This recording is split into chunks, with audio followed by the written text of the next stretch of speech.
ơn quý vị đại biểu ổn định và chúng ta bắt đầu như lệ phát thuốc khoa học sáng hôm nay ạ. Good morning, ladies and gentlemen. The talk of knowledge will start in a few minutes, and which is memorize the first World Science event, reminded us about the Nobel Prize of Science and supported International Year of Basic Science for Sustainable Development 2022.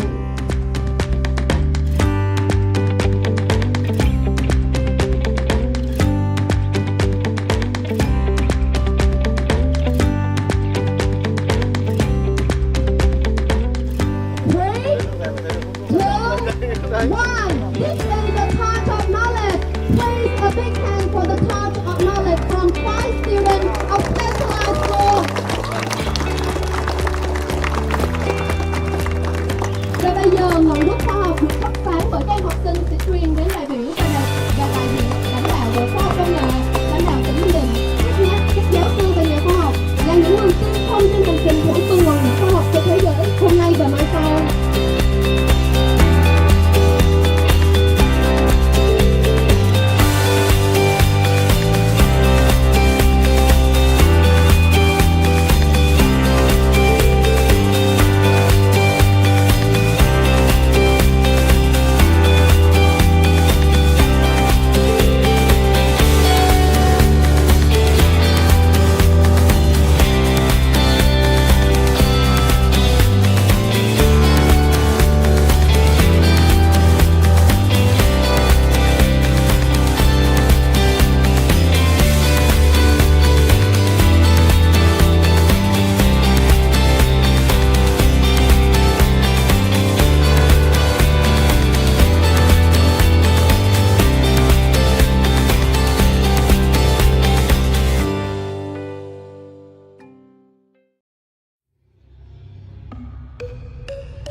Um, I will be moderating this next session on multilateral, regional, and bilateral water diplomacy for transboundary water cooperation. So to give you a quick background of this, the background of this session, over recent years, increasingly visible climate change impacts have accelerated challenges linked to water security, posing a threat to livelihoods, ecosystems, and peace around the world. Water is a fundamental element of human survival and dignity, and it plays a central role in the resilience of societies and the natural environment. Therefore, water availability is a point of tension between countries and communities that share the same water resources. According to UN Water in 2021, 2.3 billion people live in water-stressed countries around the world. Given the vital role of water in securing life, development, and peace, water diplomacy and transboundary water cooperation are essential in ensuring that people from around the world have access to safe, affordable, and reliable drinking water and sanitation. To those that are not aware, water diplomacy is the use of diplomatic instruments to conflicts over shared water resources, with the aim to solve or mitigate these conflicts for the sake of cooperation, regional stability, and peace. Effective water diplomacy can help in achieving transboundary water cooperation, which in turn can help in achieving SDG 6, ensuring the availability and sustainable management of water and sanitation for all. This topic is of great importance to us all. Given the water crises occurring around the world, even in the past few months, we have witnessed flooding in China, Chile, Sudan, and Indonesia, devastating wildfires in Canada, Algeria, and Greece, and heat waves throughout France, Tunisia, and Iran. July 2023 was confirmed as the hottest month on record. Weather-related disasters have increased by a factor of 5 since the 1970s, every day claiming the lives of, on average, 115 people and causing $202 million in economic losses every day. So water security is a source of conflict, but it also represents an opportunity to bring peace through innovative solutions and collaboration. The aim of our session today is to assess where we are in the world on transboundary water cooperation and water diplomacy.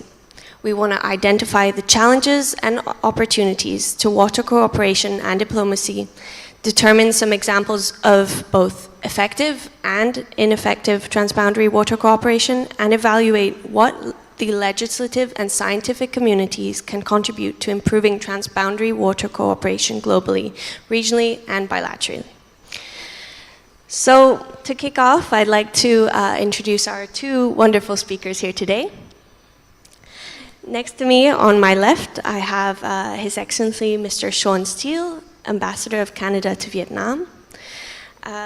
His Excellency has been Ambassador of Canada to Vietnam since May 2022. He previously served as Ambassador to Kazakhstan, the Kyrgyz Republic, and Tajikistan from 2014 to 2022. He has worked as part of Global Affairs Canada since 2002, working on foreign policy and trade in China, Turkey, Georgia, Azerbaijan, and Turkmenistan. He has also served as head of the consulate in Chongqing, China, and Istanbul, Turkey. The ambassador also has a master's degree in environmental design, water, and environmental policy, so this is a topic that he's familiar with. And on my right, I have Mr. Remy Kina. Remy is a legal officer working with the Secretariat of the Water Convention serviced by the UN ECE, based in Geneva. He's previously worked across Asia with environmental rights and humanitarian NGOs, and consulted on international water law in the Asia-Pacific, Africa, and globally. He is an international environmental lawyer specializing in international water law, with experience spanning law firms, NGOs, and the UN, academia, and consulting. He's published and presented extensively on these topics and regularly commentates online. So as you can see, we have a great lineup for you today on people who really know what they're talking about. To give you a quick overview of the session we have today, we will first have a presentation by the ambassador, and then some time for questions, followed by a presentation by Remy, and we will tie it up with some key themes and questions linking the two presentations. So, if I may hand it over to the ambassador.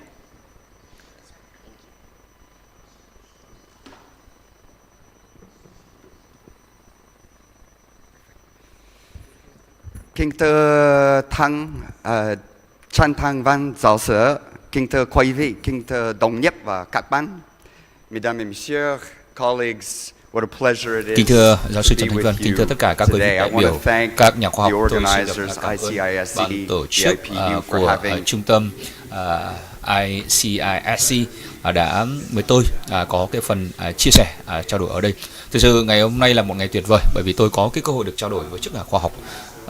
Vâng, thực ra thì nghề ngoại giao của chúng tôi cũng đã bôn ba rồi làm việc ở rất nhiều các cái quốc gia, và tôi cũng có cơ hội và đợt này với tư cách là đại sứ của Canada thì tôi cũng joining both water policy and water management with diplomacy. Seldom in my career do those two worlds intersect directly, but occasionally over the last 20 years as a diplomat, I've been able to dip my feet into water diplomacy and water management issues. I should also say that peace has been always a part of my education and the reason that I chose a career as a diplomat. I am a graduate of a United World College, Lester B. Pearson College of the Pacific in Victoria, British Columbia, Canada, which was based on international peace and understanding and education as a force for peace. As Maureen said, my master's degree was an interdisciplinary degree. I worked with environmental scientists, urban planners, architects, industrial designers, and I was the policy guy in the team, talking about how do we make science applicable to policy. So I looked at water policy. I did my research in my master's degree on the Three Gorges project in China, and spent more than a year of my life traveling up and down the Yangtze River to understand what were the stakes of water resource management for the people living alongside that river. That gave me an enormous understanding of the importance of water as a vehicle for transportation, a conveyor of energy, for agriculture, for fisheries, and of course, a sustainer of ecosystems and human identity.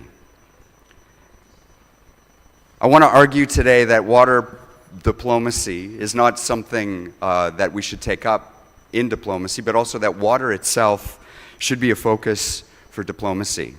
And on this presentation, I owe a debt to Canada's former foreign minister and our current ambassador to France, Stéphane Dion, who has been a real advocate for water diplomacy. And he said that Canada must be part of the solution in a world where water management is the challenge of the century. So what about the significance of water? Why do we need water diplomacy? Given my background, I've always been fascinated with mapping watersheds, river basins. And if you apply the river basin map, key rivers of the world against, the geostrategic political map, it reveals some interesting things.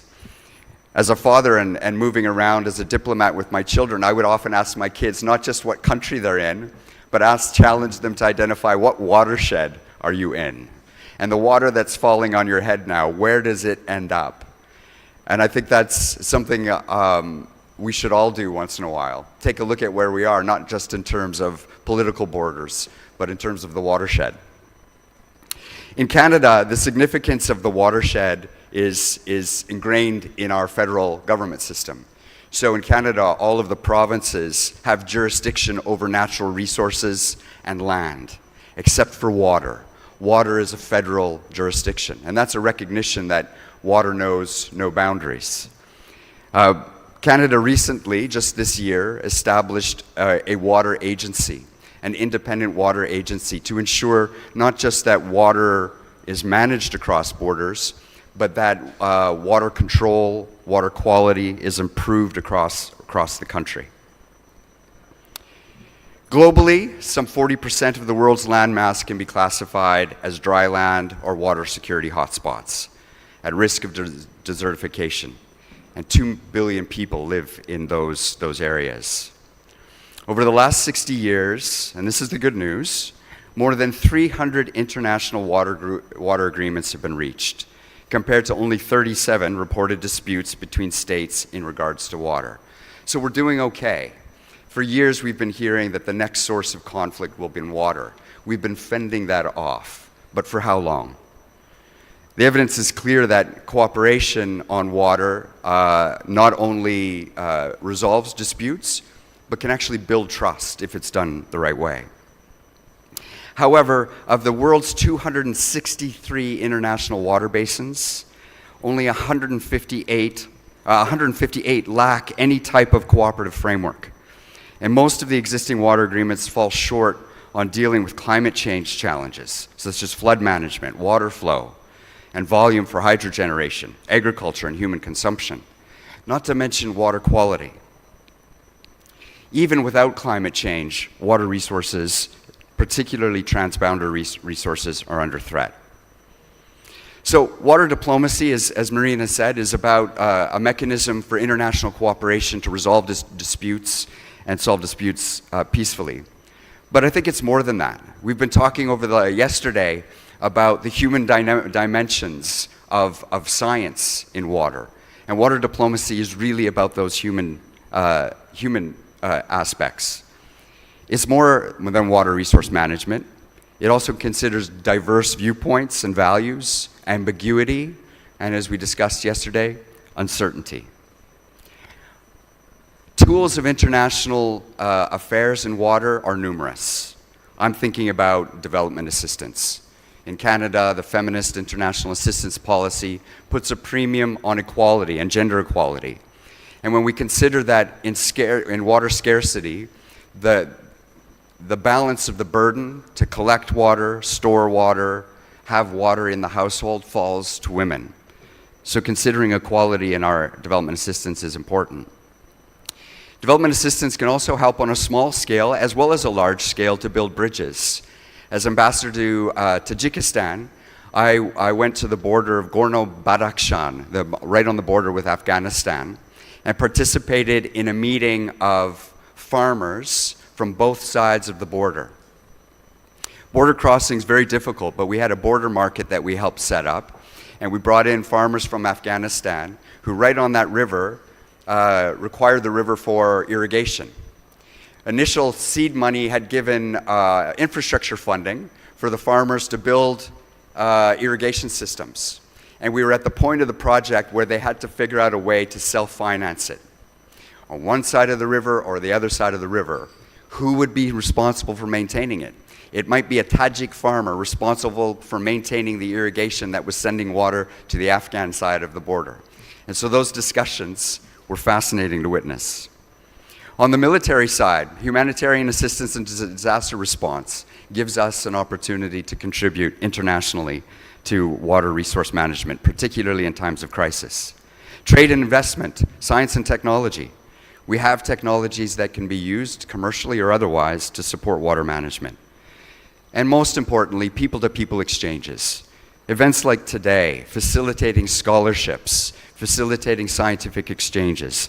These are key and critical parts of diplomacy and the tools of international relations. But today we're talking a little bit more about transboundary water, international law, rules, and negotiations that are bilateral, regional, multilateral, and international. In Tajikistan, I participated in a closing conference for the International Decade of Action on Water for Life from 2005 to 2015. A decade of action to put water on the agenda for international governments. That was superseded in 2018 by the International Decade for Action on Water for Sustainable Development. International law, such as the Water Convention, are key and fundamental components and foundations for cooperation on water issues. Regionally, transboundary water agreements are equally important. I had the opportunity to look at the Interstate Commission for Water Coordination of Central Asia, where a number of transboundary waters intersect the Central Asian states. Here in Vietnam, the Mekong River Commission plays an important role in managing water supplies. In both cases, it's interesting to note the imbalances between upstream and downstream countries and the issues with sharing of data, which I'll come back to. Bilaterally, there are also transboundary water agreements.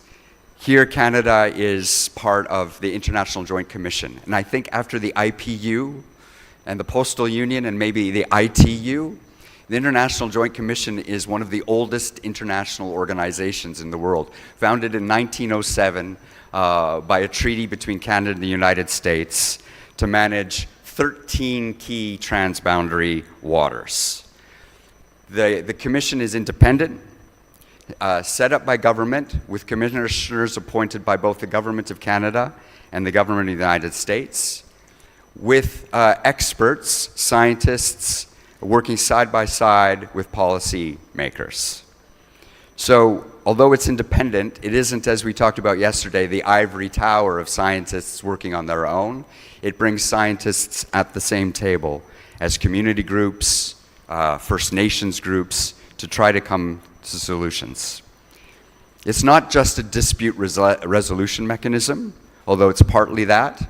Any action on one of those 13 bodies of water must have approval of the IJC to move forward. But it also coordinates scientific research, makes recommendations for that research, and makes recommendations for how to improve water quality and even air quality in the water basins.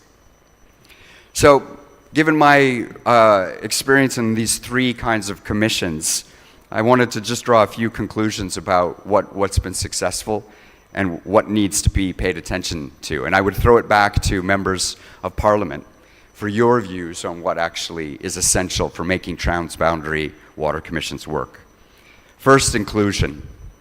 All stakeholders, including the most marginalized, need to be involved in these bodies. In North America, in the Canadian-US case, this means giving special attention to First Nations, traditional landholders, and their concerns for their traditional waters. Two, it has to be independent, free from political interference. It has to be free to use data, make recommendations, even if those recommendations are not binding. Related to independence, it has to be transparent. The work of commissions cannot happen behind closed doors.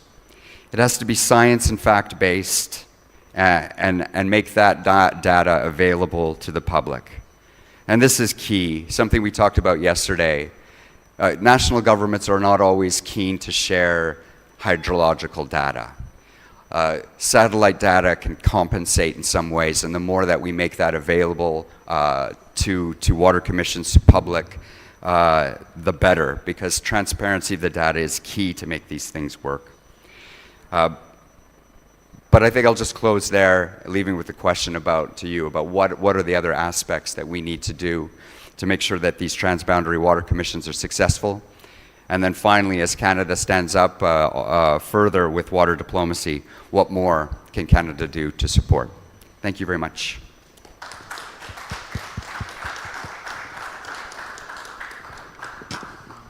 Thank you very much, Ambassador. That was really, really great presentation. I want to open up the floor to anyone who wishes to make any questions. Yep. Mr. Amutike from Zambia. Thank you very much for the thorough presentation. My name is Oliver Amutike. I'm a member of Parliament from Zambia. As you can imagine, we do share water bodies and infrastructure related to water with our neighboring country, Zimbabwe. So it's not far-fetched to think that with the challenges in our neighboring countries, very soon we may start having conflict over water. Now, what what I want to find out is what can make this relationship, this transboundary relationship in terms of management of this water sustainable for both current use and future use, because we need to protect, as a country, Zambia, we need to protect ourselves from whatever our neighboring country can decide to do with that water.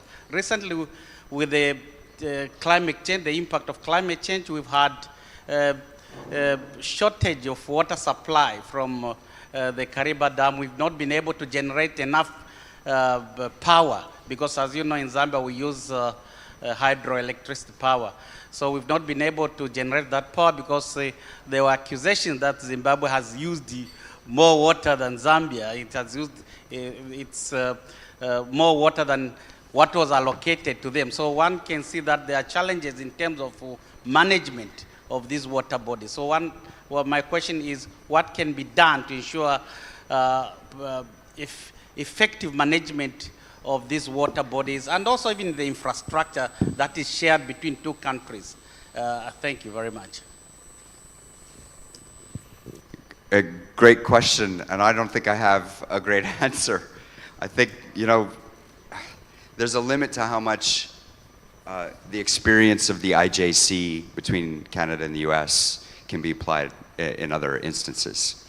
We can learn some lessons about it and try to do that, but I think the critical piece is, as I said, transparency and putting the players together so they understand the full services that the river basin provides. And the flow of water, the quantity of water, the distribution of water may differ from country to country, but if we look at managing it at the basin level, you can start to understand that, okay, hydropower might be the service that basin is offered in one area. How do we then distribute the benefits of that and the costs equally amongst countries in the basin? Further downstream, irrigation might be the service that's most predominantly provided by that ecosystem, by the river basin. How does that then spin into benefits for others in the basin? Is it food supply that then becomes exported to the upstream countries, for example? And I think if we were able to sit down as governments, policy leaders, communities, to really take a look at the full services that the basin itself provides, we might be able to enter into a more rational negotiation of how to share those whole benefits as a starting point. Thank you very much, Ambassador, and I think it's really important to really assess the status of what's going on, what the situation is, and for that evidence-based work is so important. That's where science really comes in, and the importance of having really robust science on that. We have a question right here from one gentleman, and then we'll go to you, Honorable William. Thank you very much. Thank you, ambassadors. Thank you for the very comprehensive and very thoughtful ideas and presentations. To my point of view, I see the multilateral regional water corporations. There are different challenges and gaps, including the lack of political views, the lack of financial resources, the inadequate legal framework, and also lack of data and informations, and also as the weak in institutional capacities. So as the ambassador mentioned that you have been devoted your times studying the rivers and waters in China and Asia. So can you give an opinion on the current and future progress of the different Mekong cooperation frameworks? You know that we have different kind of Mekong cooperation frameworks. I'm sure that Canada, you have paid a lot of attention to supporting the Mekong cooperation frameworks, especially the GMS, in terms of climate change and etc. But from your point of view and from your expertise experience as a diplomatic professionals.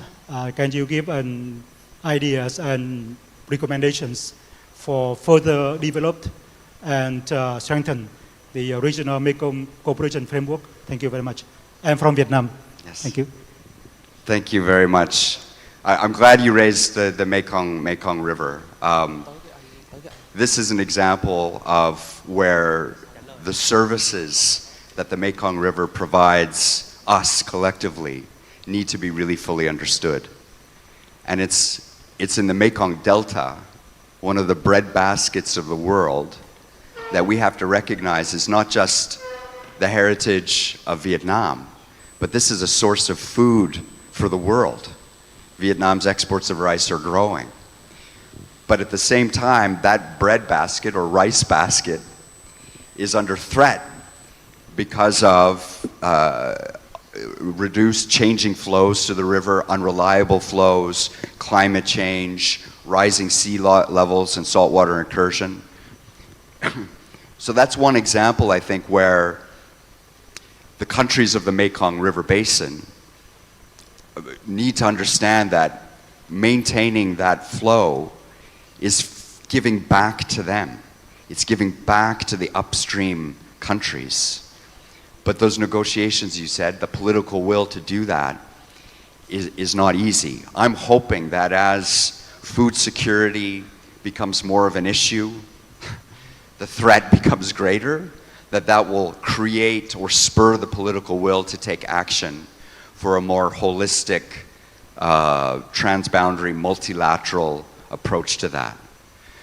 So from our part, for Canada, for example, we've been investing for over 20 years in the Mekong Delta to help farmers adapt to climate change and the other changes in the Mekong Delta region.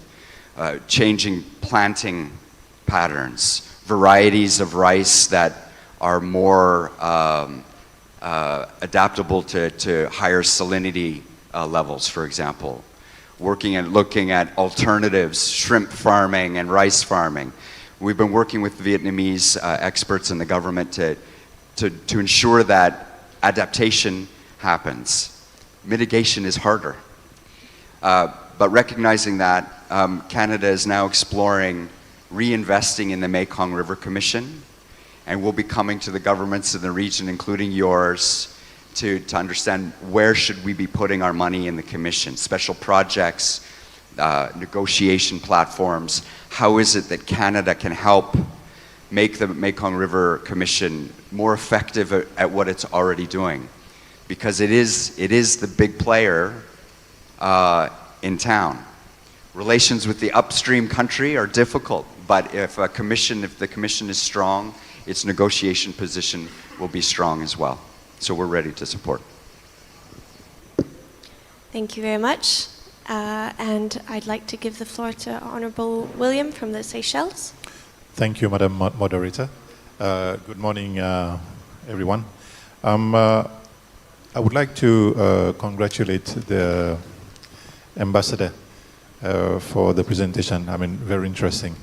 I mean, based from your experience, when you say that water should be a focus for diplomacy, in terms of looking at sustainable development, now it's about 26 years since the UN Convention on Water has been adopted. What is your position in regards to the progress or the status from across the globe in terms of water for sustainable development? And secondly, do you think that globally, in terms of education, we should be re-looking at the educational curriculum in terms of sustainable development, where we are right now? Because it looks like as if, based from where we started off to now, it's completely different. And we see that what we are teaching now, maybe it's not responding to the needs of today. I would like to have your opinion. Thank you. Thank you. For the first part of your question, I may refer to Remy because I think he's going to cover some of the UN Water Convention and progress toward implementation there as well. I would note this, though. You know, in New York this month, there will be an SDG summit. We're halfway through the SDGs. And if my stats are right, we're making globally progress on 12%. 30% are flat or regressing. So the SDGs as a whole need a renewed focus. COVID-19 hasn't helped us. Rising tensions and conflicts haven't helped us. But this is a moment in human history where we have to take a hard look.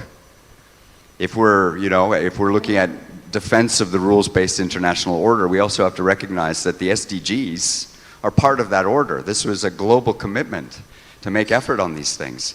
And the world needs to, we all need to step up and move more quickly. And I'm sure that Remy will agree on SDG 6 as well. We need to do more.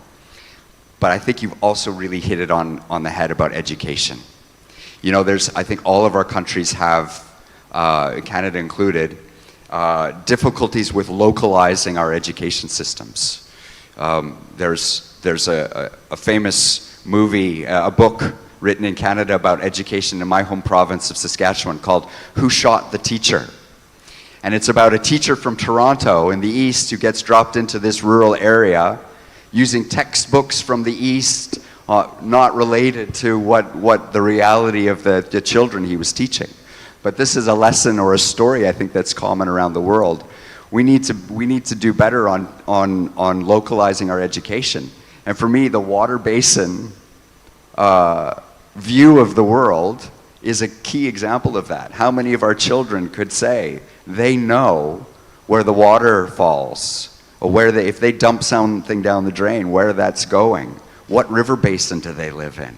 Very few, I think, in many parts of the world. So localizing our education, understanding what the dynamics are around water in particular, I think should be a focus for education.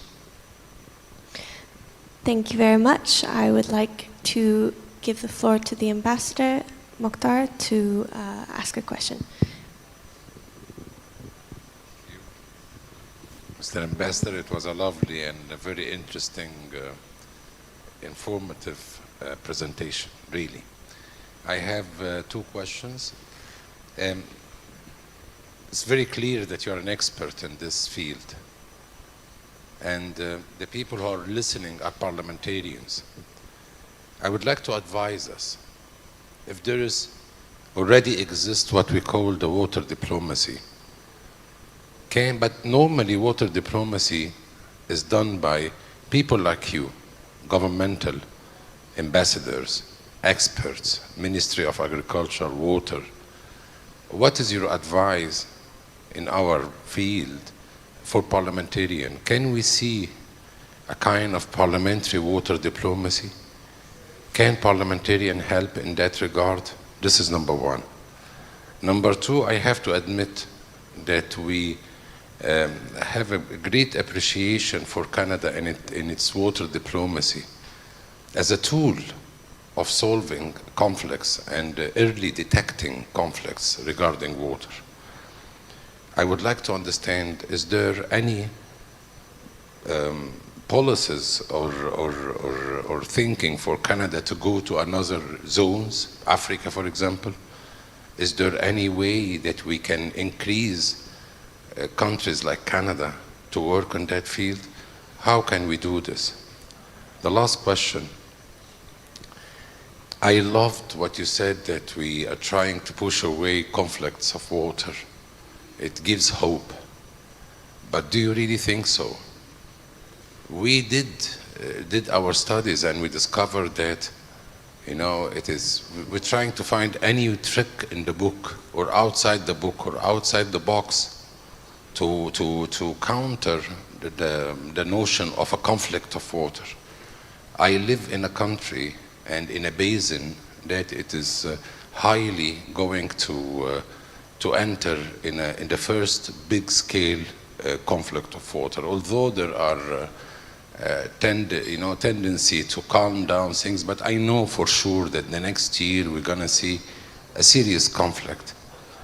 So I would like to say, what is the international mechanisms that can stop such conflicts? We used to have a dream that, and this is the last thing, we used to have a dream that new water and cooperation in water technology, desalination, and all of those can ease the environment a little bit of confrontation.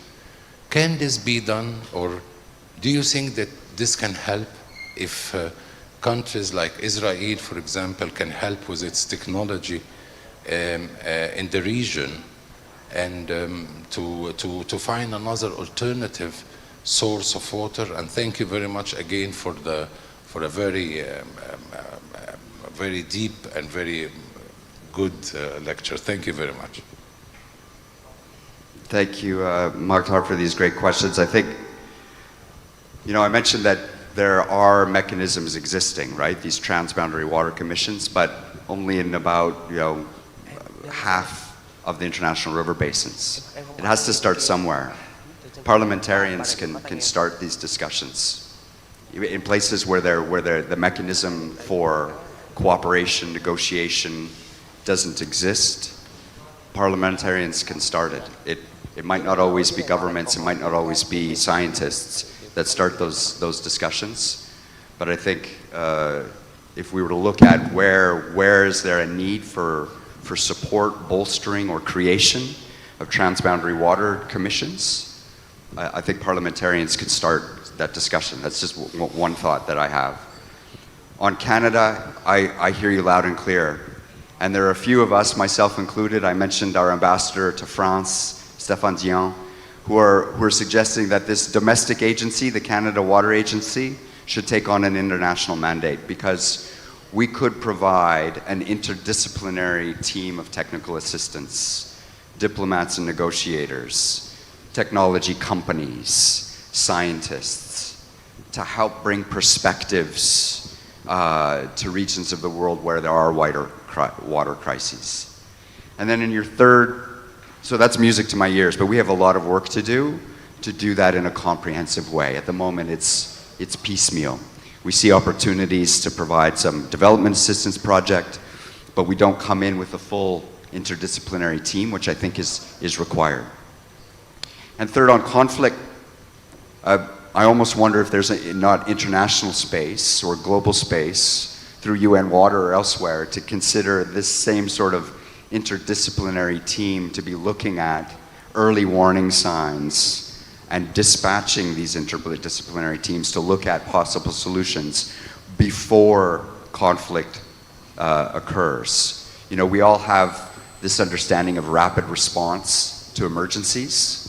When a flood hits or an earthquake hits, the world has gotten quite good through the Red Cross or through others at dispatching teams quickly to respond to those crises. But in the case of water, we can see these coming. We don't need to wait in some cases before conflict arises. Can we not have a mechanism to respond with interdisciplinary teams before conflict hits? Thank you very much. I will give the floor to Remy, who also wants to ask a question to the ambassador. I note that there are 2 questions in the audience.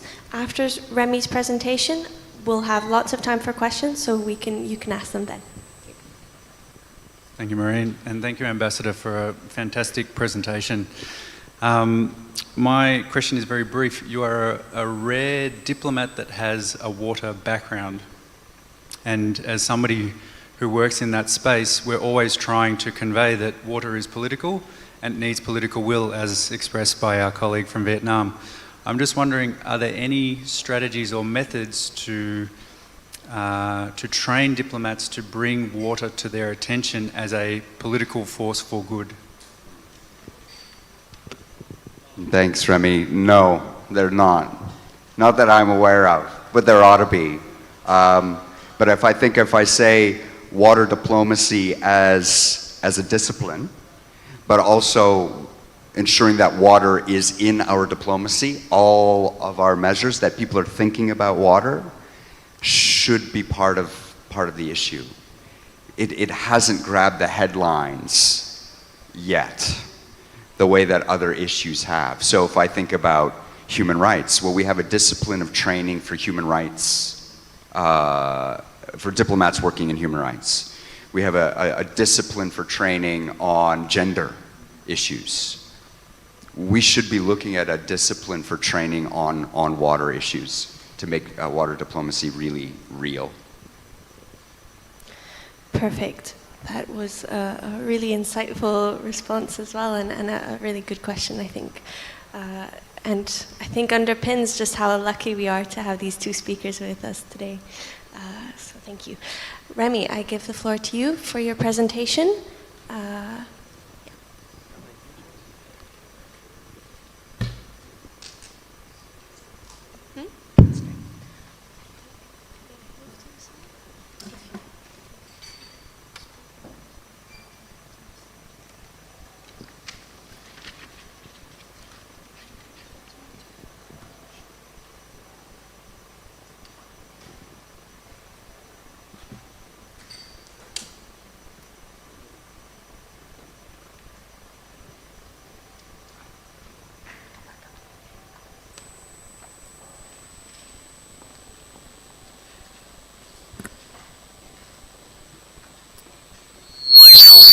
Oh, that's me.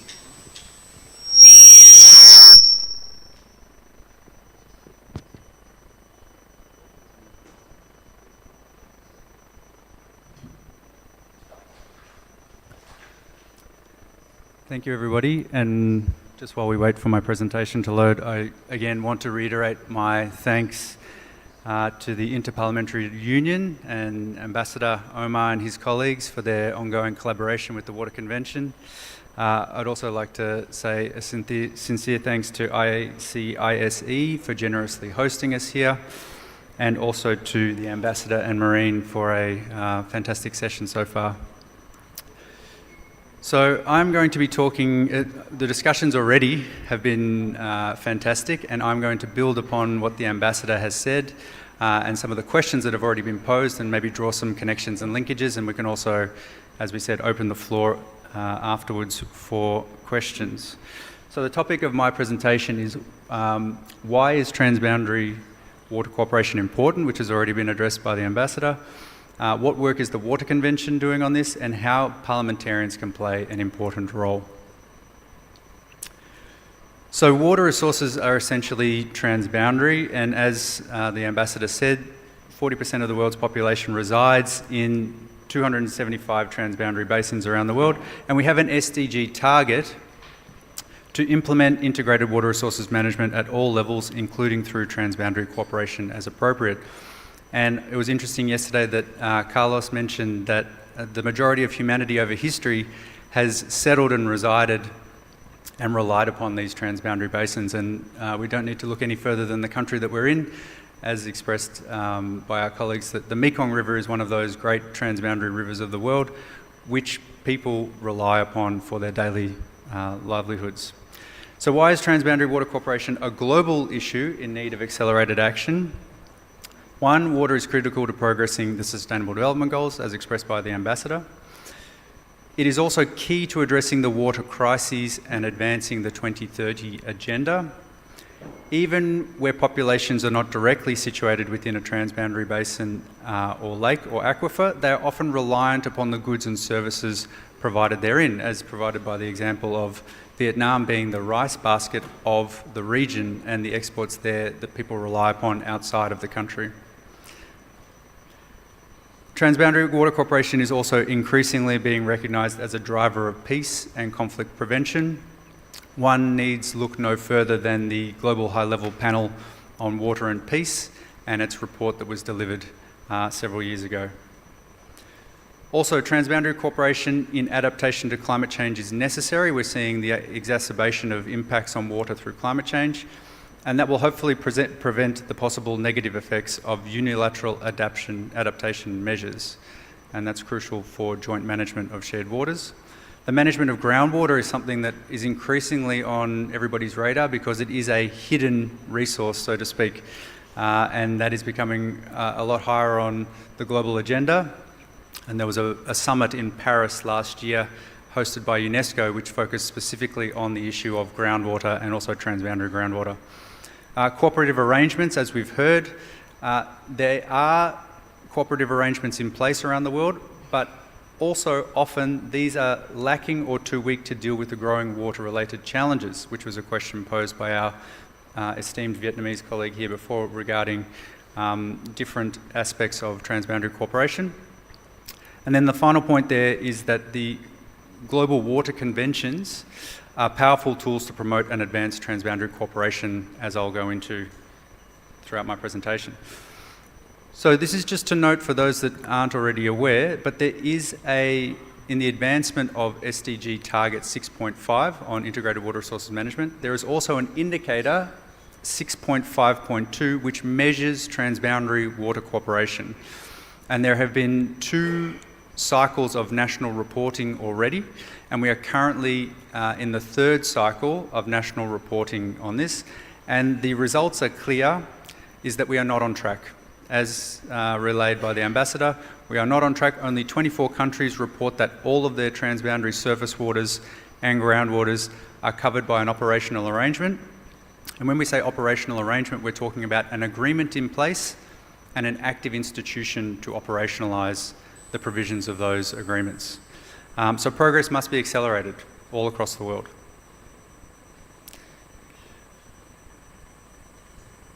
We are at the halfway point of the International Decade of Action on Water, and so what we saw earlier this year was the first UN conference specifically on water in almost 50 years. And the outcomes related to transboundary waters were clear from that conference. There was a high visibility for transboundary water cooperation, with more than 70 countries mentioning it in their plenary statements, also mentioning the importance of the Water Convention to advance that agenda, several commitments on transboundary water cooperation, and also the Water Convention itself. We witnessed 2 new parties. One from Iraq became the first party from the Middle East to join the Water Convention, and also Nigeria, and 20 other countries from various regions expressing their intention to become a party to the convention. And also the Secretary-General urged countries to fully implement and accede to these conventions. But despite this, global data, as we've just seen, suggests that transboundary water cooperation is still off track and needs to be accelerated. Given that we are in Vietnam and we have a lot of our Vietnamese colleagues here, I wanted to focus it on the SDG 6.5.2 results for the Mekong River Commission countries. That is to say that, as you can see there, several countries, and I'm pleased to say that Vietnam has provided its response in the first 2 reporting cycles of this indicator, and is currently also, from my colleagues' communication, in the process of finalising their 3rd report, which is fantastic. And as you can see there, the coverage on rivers and lakes and the covers on aquifers, there is a great disparity. Aquifers are very much in need of some kind of agreement and also operational arrangement to effectively manage those resources.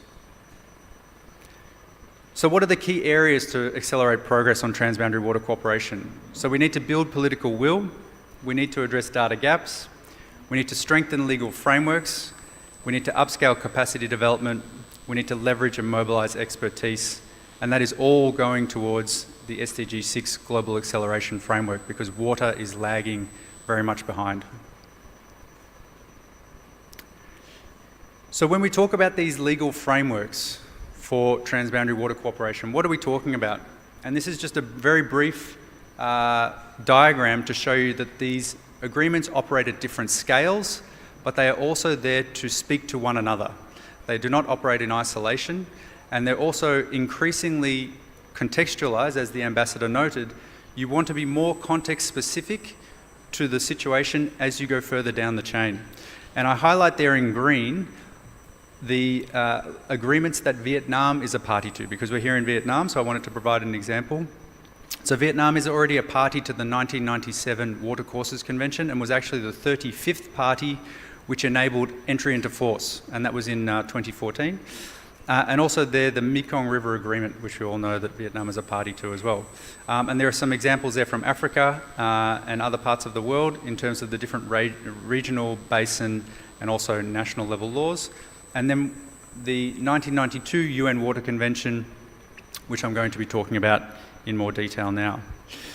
So the Water Convention, how does it work?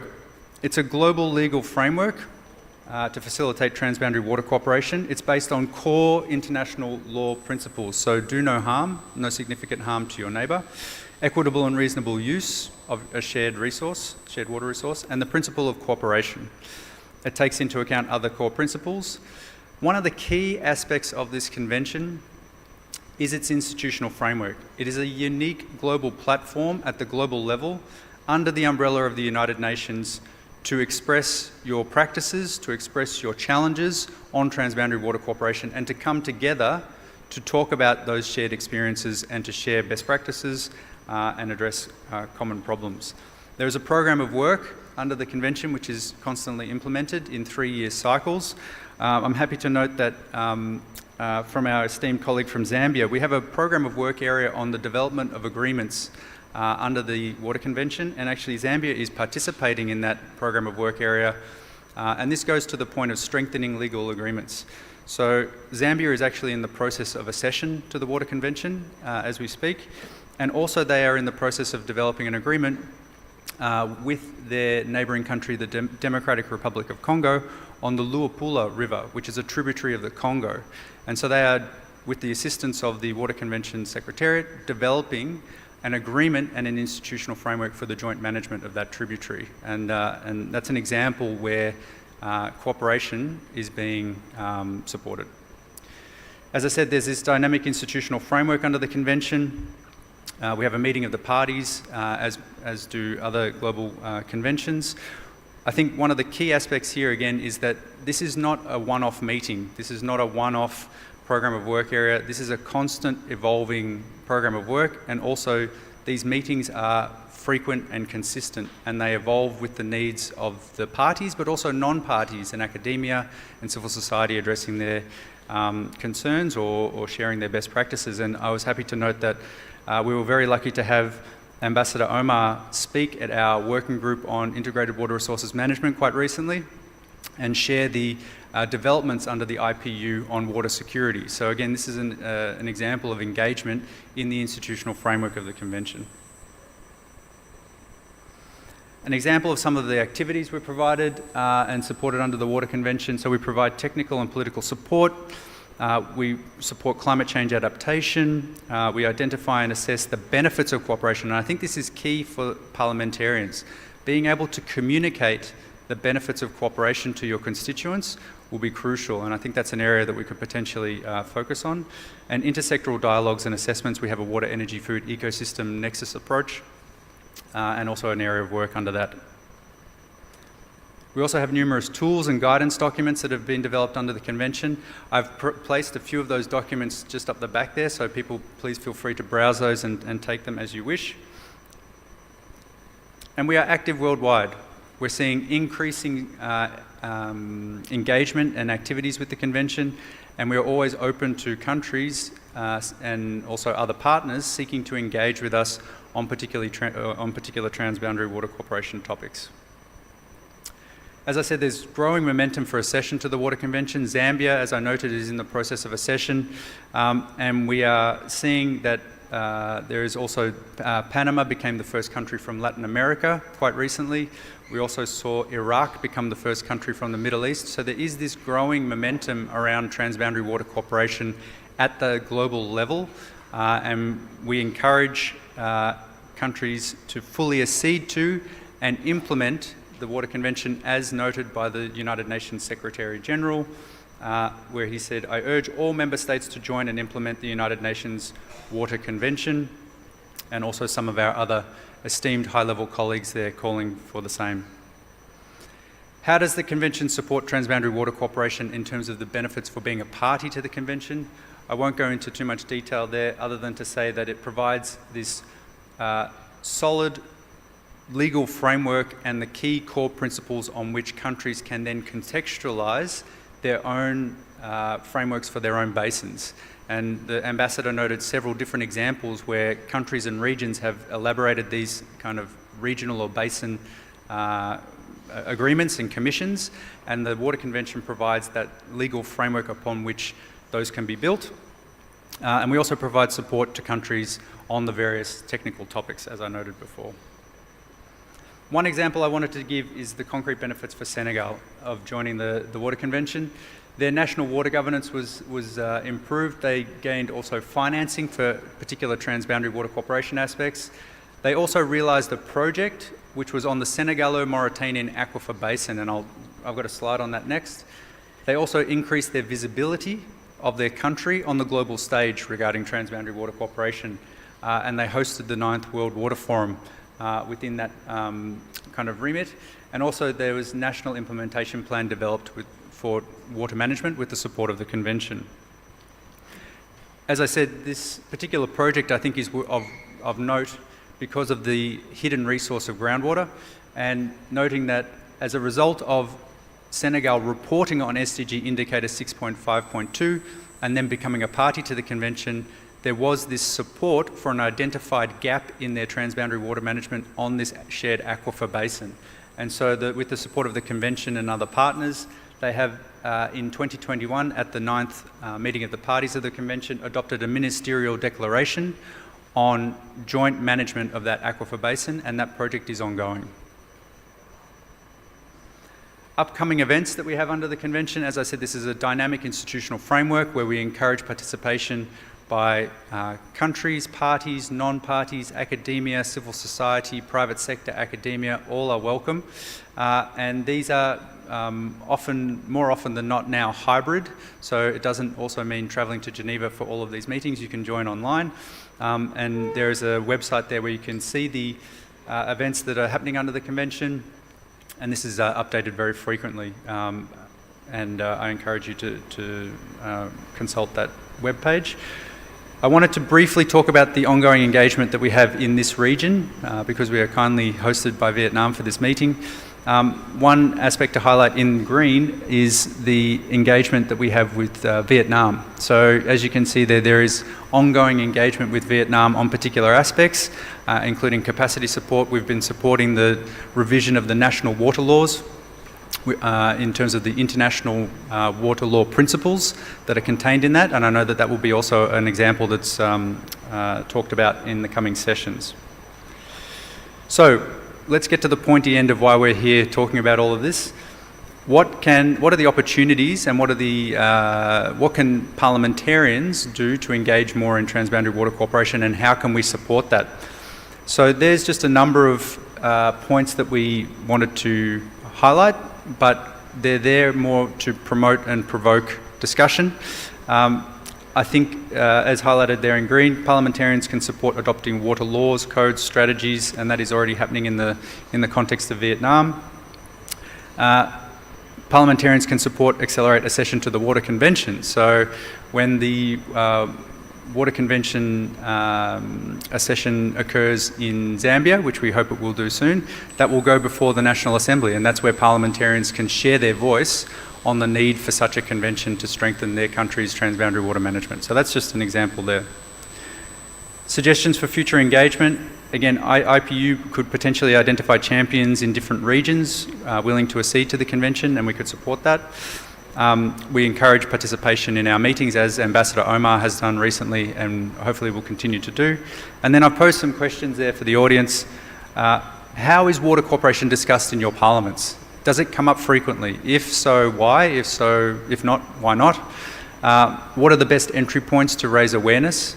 The SDGs, is that the best vehicle to raise awareness of water? Is it development? Is it peace? And what materials are interesting or needed to raise awareness? What kind of technical capacity documents could we support you with, and in what languages? Thank you for your attention, and I look forward to your questions.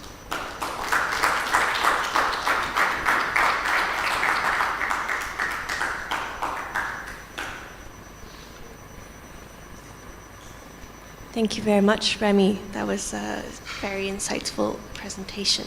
I come back up to the stage, and we can continue to take some questions from the audience.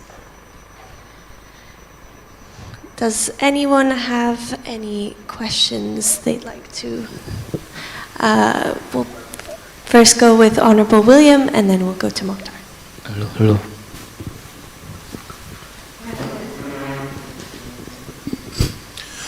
I would like to thank Rennie for the wonderful presentation.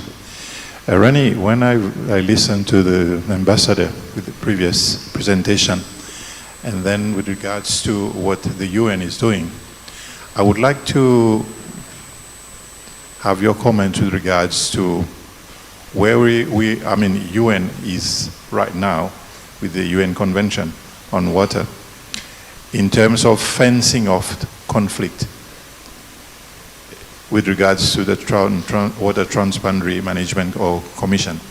So do you think that apart from parliaments getting together, taking this issue as an important point of discussion, what more do you think that the UN can do in terms of seeing possible conflicts coming up? For example, this morning on the news I heard that Ethiopia is filling up the dam and is causing problems for Egypt.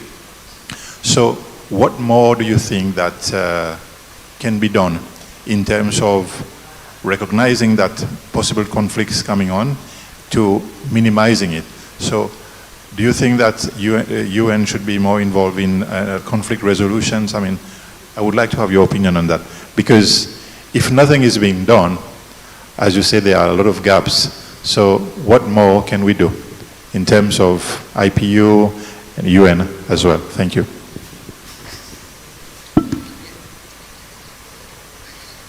Thank you very much for the question. So I would firstly say that the United Nations and the Water Convention, again, and this links very well with the ambassador's comments, is to say that we encourage forums and frameworks such as basin commissions as the starting point for diplomatic negotiations over shared water. So in terms of conflict prevention, those ongoing negotiations that happen at the basin level are context specific to the countries. It's a trusted forum that has been established through an agreement and has an active institution in place generally.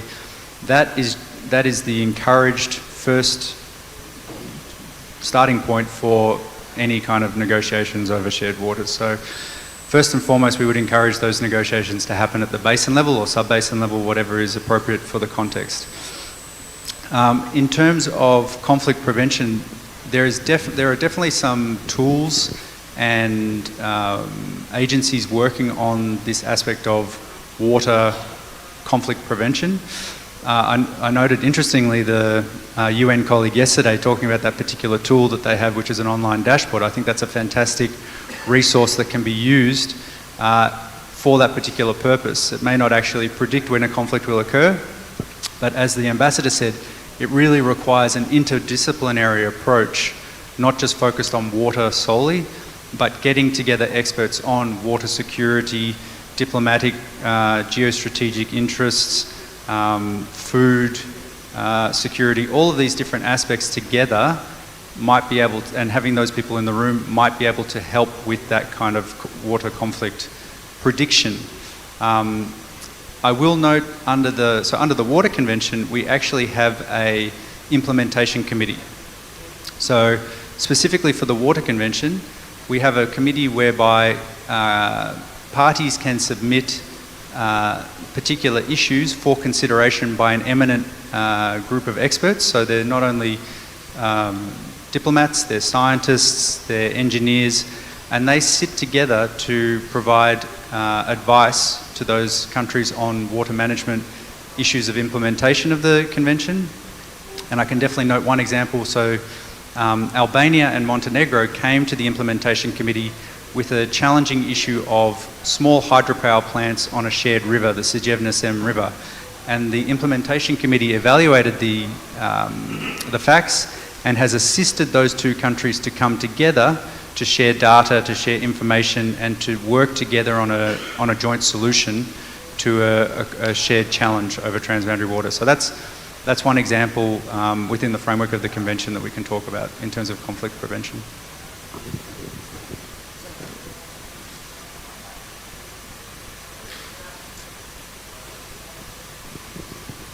Thank you very much. I will give the floor to Hubert Julien Laferrière, President of the Committee on Middle East Questions. Thank you. Thank you, Marine, and thank you, Remy, thank you, Ambassador, for your presentation. Obviously, water is a subject for diplomacy, for both United Nations diplomacy and parliamentary diplomacy, and in a region in which many of us are committed, of course, the region of the Middle East. Israel and occupied territories have limited hydric resources, both of them, and today, to deal with this shortage, Israel controls 97% of the water sources and water infrastructure in the occupied territories. I remember that Yitzhak Rabin had said, Prime Minister Yitzhak Rabin had said that without an agreement on water, there will be no agreement between Israel and Palestine. So we see that in this region, water is a potential source of conflicts, but it also can be a peace worker. And I remember that many scientists and politicians had built projects on water to be part of the solution of peace between the Palestine and Israel. So, but for sure, because of the transparency issue, the problem of water shortage can be only solved with a regional framework. So it will be, I am sure, one of the big topic, big commitment that will be ours in the parliamentary mission that I will conduct in a few weeks on behalf of the committee of IPU on Middle East issues. But it's also, and I'd like to hear you about this, it's also, of course, an issue for United Nations regarding the resolution that are not respected in the region. Thank you. I just wanted to follow up on that comment. Thank you for the comment, and to say that actually recently we had a session at the Integrated Water Resources Management Working Group where an NGO, EcoPeace, spoke a little bit about this issue and what the activities that they are doing on it as well. So I think some of those materials are online, so we could possibly share those as well. But they were working on the particular issues you're talking about. Thank you very much. I will go with I believe our Cambodian colleague. Sorry, just here. Yeah.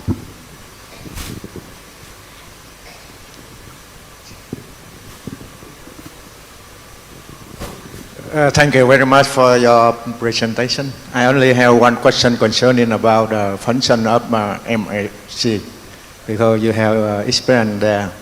I know that the people of China upstream, they try to input in the higher power, so that dam construction development in the mainstream, that affect to the water flow and a lot of things related to the hydropower and dam construction, affect to downstream country.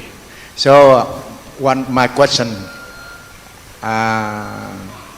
Canada ambassador say something they support MSC, but I didn't see about international support MSC in terms of the balance supply and demand energy. For example, how to replace the renewable from the other source of the energy. For example, wind energy, solar energy, something like that. So by that way also we can policy dialogue upstream and downstream. If not, China keeps silent also continue dam construction and because the people of a higher power. So it is a lot of change in the downstream. So my question directly how to support MSC concerning about balance supply and demand energy, so that if possible you have some direction how to reduce the higher power.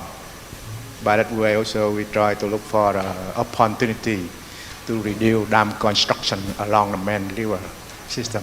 Thank you.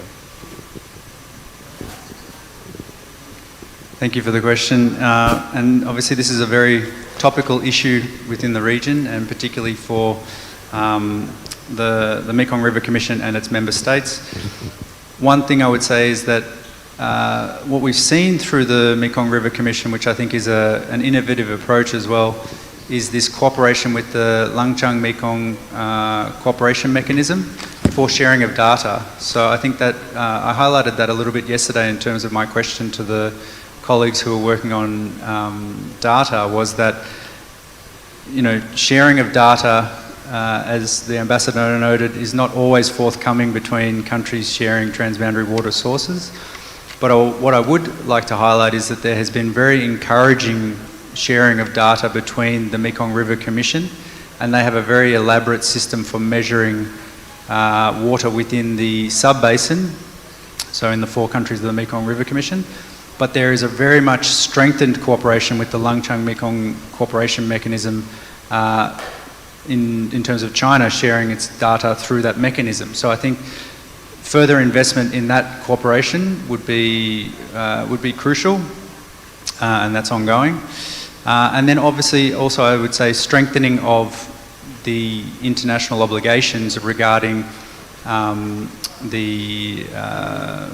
the procedures for dam building and prior approval for those dams to be built. I think, again, the convention sets out the core legal frameworks and the core provisions, and again, that's something that potentially the Mekong River Commission countries could look at. Wonderful, thank you very much, Remy. I will take the next question from Mr. Cabret from Burkina Faso. Merci bien, merci au présentateur. Je peux m'exprimer en français? Ok, merci. Donc, dans le cadre de la coopération régionale en matière... Doucement, s'il vous plaît. Donc, je disais, dans le cadre de la coopération régionale en matière de gestion d'eau, en Afrique de l'Ouest, il existe ce qu'on appelle l'autorité du bassin du Niger, qui coordonne un peu la gestion du fleuve Niger, notamment dans le cadre de l'amélioration de la résilience des écosystèmes du fleuve Niger et des populations vivant autour. Alors, j'ai une question. Comment l'autorité du bassin du Niger, notamment nos États, peuvent bénéficier de transferts de connaissances et de technologies auprès de pays, auprès de modèles de coopération plus avancés pour optimiser l'exploitation de la ressource eau dans la région? Je vous remercie.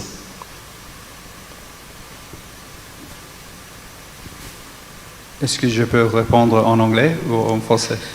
Pas de problème, j'ai un traducteur. If I got the question correctly, it's really about how the Niger Basin Authority can be supported in different technical aspects to improve water management for the basin countries. Is that correct, roughly? Yeah. Yeah. So one thing I would say is that the Niger Basin Authority is held up as a very great example of water cooperation within West Africa and also globally. So I think that's something to firstly note. The Water Convention is cooperating with Niger Basin Authority. So we do have cooperation on a number of technical topics, and also we cooperate with the Niger Basin countries. I would encourage the Basin Authority to engage more in the technical topics under the convention, so the water, energy, food, ecosystem nexus. Ok, je disais, l'autorité du bassin du Niger est une organisation qui regroupe 9 pays d'Afrique de l'Ouest et qui œuvre dans la gestion de la ressource eau, notamment les eaux du fleuve du Niger. Son objectif, c'est d'améliorer la résilience des écosystèmes du fleuve Niger et des populations vivant aux alentours. La question est la suivante. Comment l'autorité du bassin peut bénéficier de transferts de connaissances et de technologies auprès de modèles de coopération plus avancés pour optimiser l'exploitation de la ressource eau dans la région? C'est bon? C'est niveau interprétation qu'on a... C'est ça? Ok. Interpretation? Is that?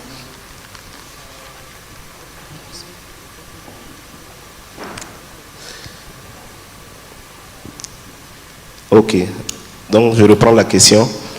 Comment nos États, les États membres de l'autorité du bassin du Niger, peuvent bénéficier de transferts de be able to transfer the technology.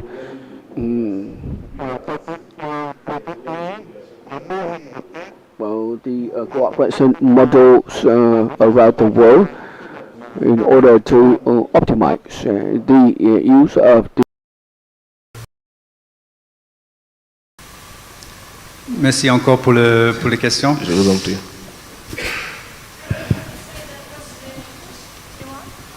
I believe I understood it's about the transfer of technology and information for the benefit of the basin countries in the implementation of their water management strategies, essentially, and resources. So one aspect that I can highlight on this regard is that, so there are two aspects that I would highlight in terms of engagement with the convention. So in terms of the ways that the Water Convention could support the Niger Basin Authority in these particular elements. So we have the working group on monitoring and assessment, which is essentially about data exchange and technology for monitoring transboundary water resources. So we have this program of work on monitoring and assessment, which I would encourage the Niger Basin Authority and the basin countries to engage in. And we have an upcoming meeting, as I showed on the events. We have a meeting in October, which will be hybrid in nature, so countries and the basin authorities can join virtually. And that would be on the technology transfer aspect. In terms of financing, we have a program of work area on financing transboundary water cooperation. We also have a publication which talks about different models of financing transboundary water cooperation, specifically regarding water basin commissions, because more often than not, these are externally funded. They require project funding for their maintenance, and this publication goes into talking about how some of these basin commissions around the world can mobilise funding for their particular operational aspects, but also for some of the more technical aspects as well. So there are two particular areas that I would say could be engaged with. Wonderful, thank you very much. We will take a question from Agnes Vadai at the back.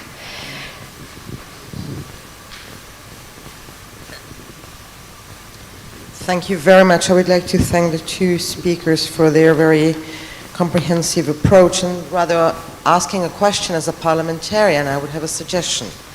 Because we parliamentarians are responsible for solving the problems. Well, we see the problems of the world, but and here we are to talk about, you know, the best cases. So why don't we, either at IPU or you diplomats at the UN, try to find really the best legal solutions for the problems? I'll tell you what I mean here.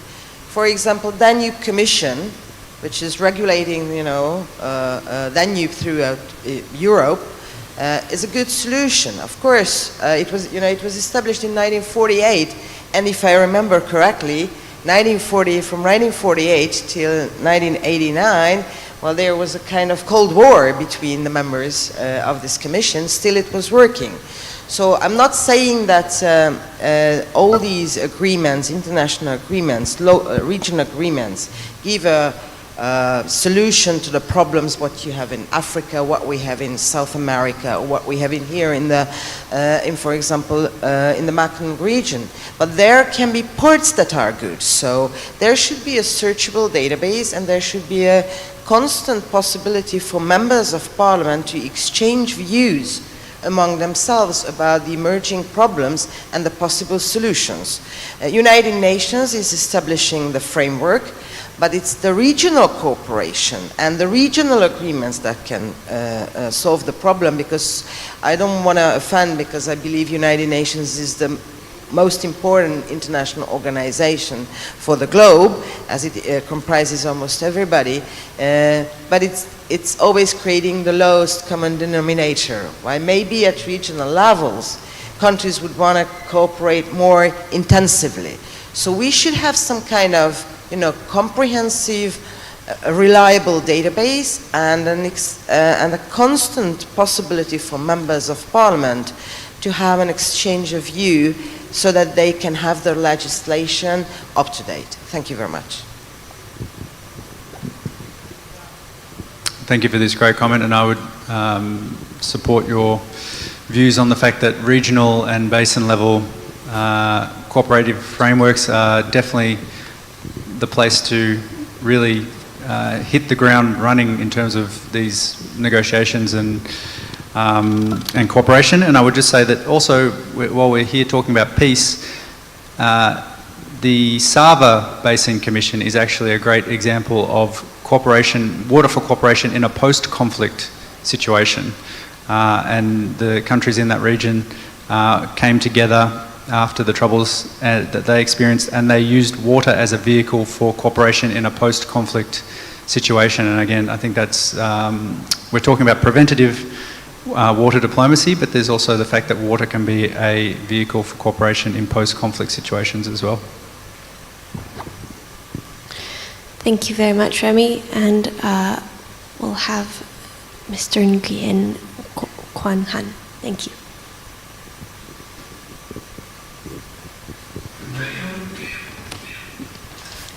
Thank you very much for your presentations and the clear answer from some questions that you mentioned about regional corporations. That's extremely important, especially for Vietnam. As you know, that we have plenty of waters, yearly about 800 billion cubic meters through the country, but almost about nearly 70 of that was created from outside of Vietnam. Then if we don't have any kind of the committed regional cooperation agreement, then we will get a trouble in the future. Not right now. But anyway, I don't want to repeat the question that you clearly answered before, but I just want little bit wondered in your presentations you mentioned about the international water law. Then I don't know how that influence to the country laws. So if it could have some country like in Mekong region, for instance, must adapt from the international law, or maybe it's some kind like it could be used like a mechanisms for the negotiation, communication between among the country, especially in that region. It's not equal for everyone. Like the ambassador mentioned earlier that there are some country exactly they focus on their benefit. It's normal, you know. Like in Laos or Cambodia or Thailand, they need to produce some electric hydropower to get income. Then whenever in downstream like in Vietnam, we also keep food security, but we also get some benefit from agriculture. So to keep the balance. But in that case, I just want to know that if international law can interfere, can help that kind of mechanisms. The second thing, the second question is that good law, the country, you know that we are adopting, is being adopted, the law, our law is adopted when we submitted to Parliament for the second, for the third time recently. But from my point of view, if we put everything, every kind of the water security inside one law, that could be complex and very complicated. And if then you have any experience to make it the laws clear, simple, but overall enough to make that the people can read it. It's not very, very difficult, very complicated for them. Like water security, the lady mentioned yesterday that at least there are obtained 3 terms, like pollution, like enough, the quantity, and the equal use, and so on. And if we put everything there for one law, that could be very complex. So please comment on that. Thank you very much. Thank you very much. Remy, would you like to, and Ambassador, if you have anything to add as well, I mean. Thank you very much for the comments and questions. I'll address the second question first regarding national water laws. So one way that the Water Convention has been assisting Vietnam on the revisions of its national water law has been reviewing the water law for its inclusion or integration of international water law principles. Because we don't, at the Water Convention, we're focused on international water law in the sense of transboundary water cooperation. So we don't have specific recommendations for a country revising its national water laws, but what we were able to do in the context of Vietnam was to advise of whether, because Vietnam has international agreements that it is a party to for the shared water management, whether there was the integration fully of some of those international water law principles. So I think that's one thing. But I also know that on Vietnam's national water law revisions, that you have been consulting countries that have particular maybe good examples or good practices to support you in the revisions of your national water laws. So I know that Australia has been supporting Vietnam in that as well, and there are other, I think, partners who have been supporting Vietnam. So I don't necessarily have a particular recommendation, but I think the approach that Vietnam is taking to the revisions of its national water laws to make sure that they're streamlined and not overly complex, but also encompassing and adaptable to the changes that the country is going to experience in the future, that is already happening. So I think there can be a confidence there that that everybody who can practically assist is assisting. In terms of international water law practically assisting, again, I would say that the international legal principles on cooperation, on no significant harm, and on equitable and reasonable utilisation are set out very clearly in these global framework agreements. I mean, the United Nations Water Courses Convention clearly sets out procedures for prior notification, consultation and agreement on planned measures, such as hydropower dams.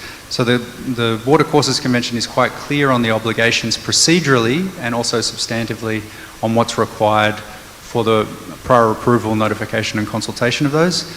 And in regards to, say, water quality, equitable and reasonable utilisation, also dispute prevention, the Water Convention is also very clear, setting out different procedural measures that countries can take in that regard as well. And also on cooperation.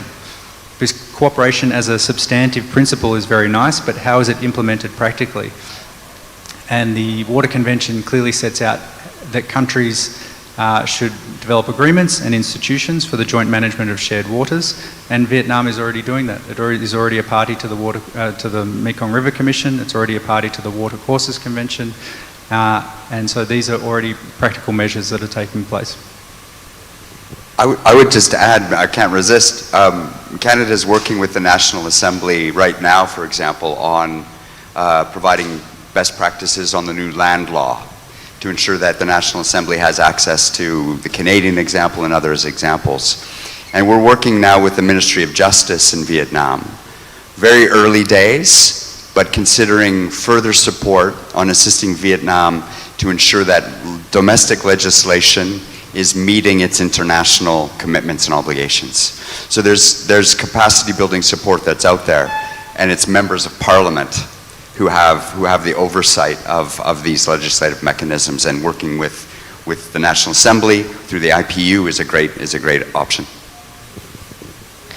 Wonderful, thank you very much. I will give the floor to Maurizio in the front.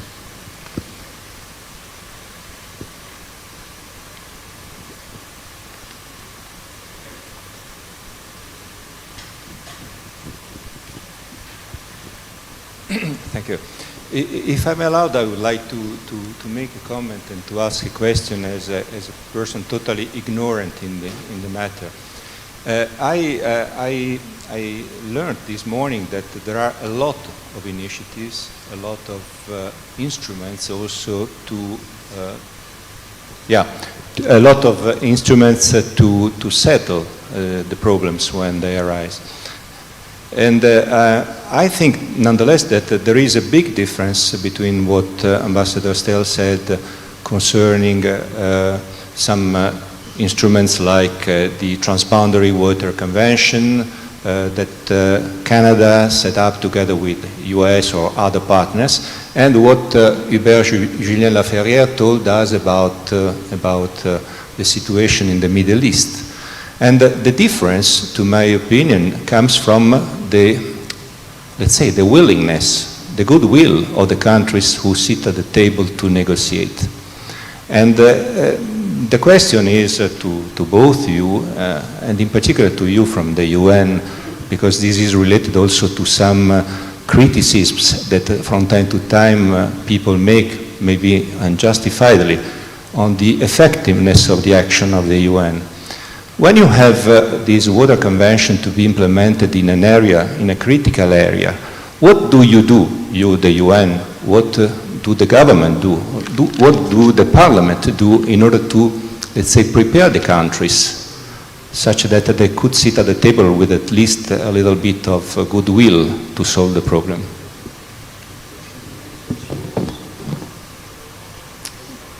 Thank you again for the question. There is no one-size-fits-all, as we know, for this particular aspect of international water negotiations. I would cite one particular example would be Iraq.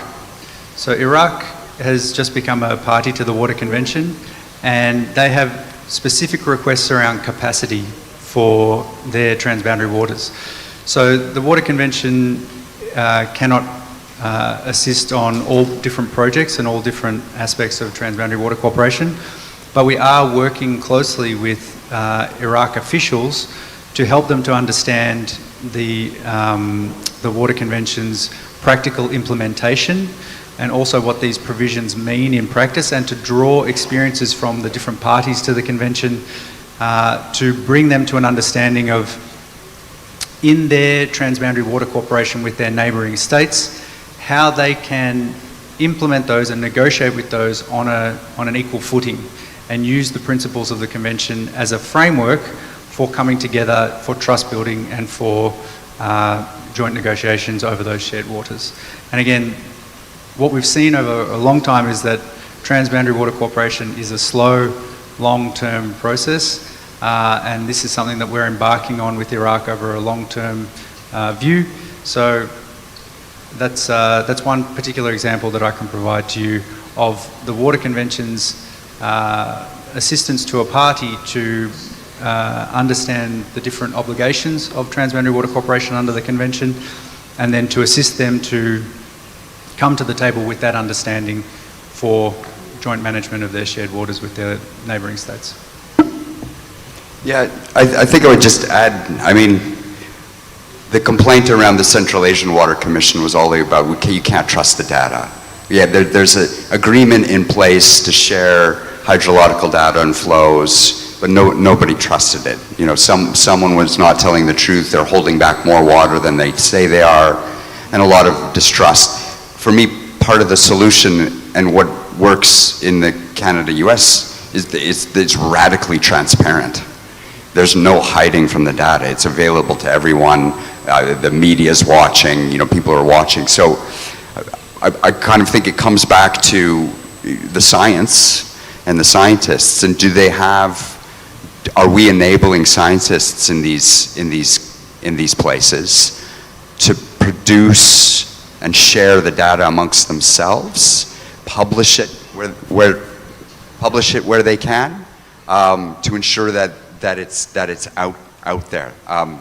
Somebody used the term once about disinformation. Well, radical transparency is the answer to these things, and maybe that's part of the solution here. So really, I would encourage scientific work to be done, maybe encouraged by parliaments, that brings together all of the possible data. I mean, people pay attention to surface flows, but not aquifers. They pay attention to dams, but not non-point pollution, which also destroys water. So if we were to have, as I said before, a full understanding of the basin and what services it's providing, it would help us be on a better footing, I think, for understanding how to negotiate.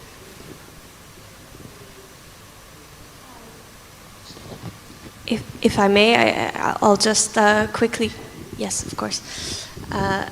I want to make a quick point on both your presentations and the questions we've received thus far about the role of science, really, because in transboundary water cooperation and in water diplomacy.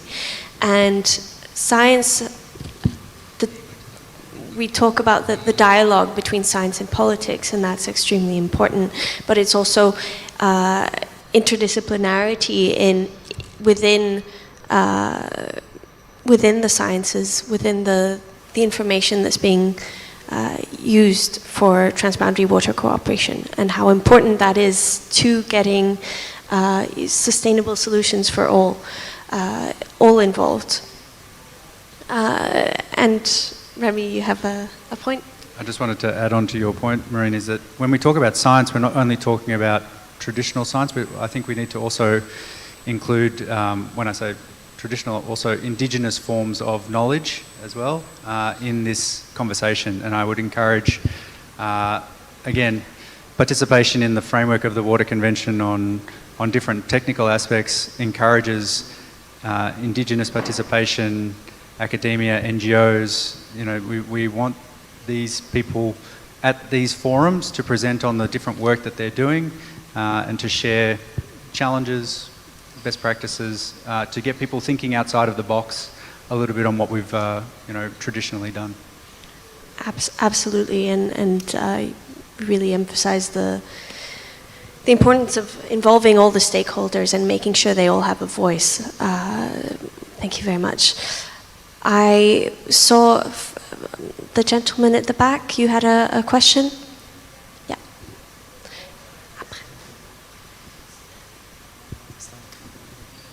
Yeah, thank you very much for your presentation. I think the problem of the transboundary issue, that's a conflict, what you say, and benefit between the upstream and downstream country. So could we thinking about the win-win solution and win-win initiative, and can we could we attain the win-win solution by using through the consulate agreement and negotiation, and could we apply it in the next future water convention? Yeah, that's my question. So could you repeat the question again, just so that I hear it clearly? Yeah, win-win solution between among the country in the basin. Yeah.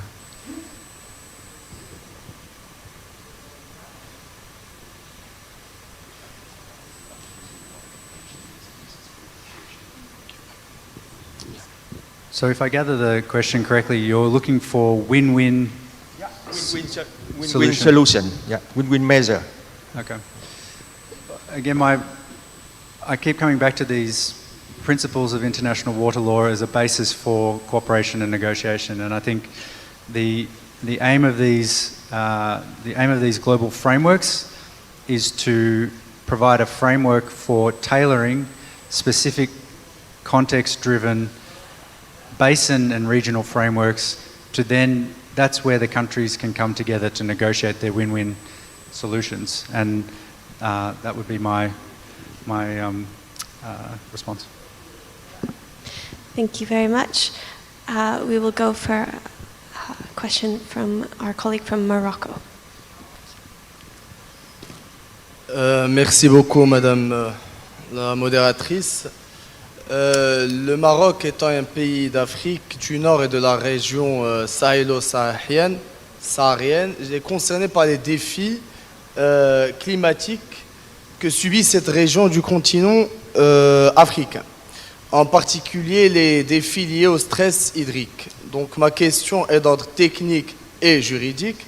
Comment l'ONU conçoit l'encadrement juridique des conflits régionaux éventuels liés à la gestion des eaux transfrontalières d'un point de vue du droit international de l'eau? Merci.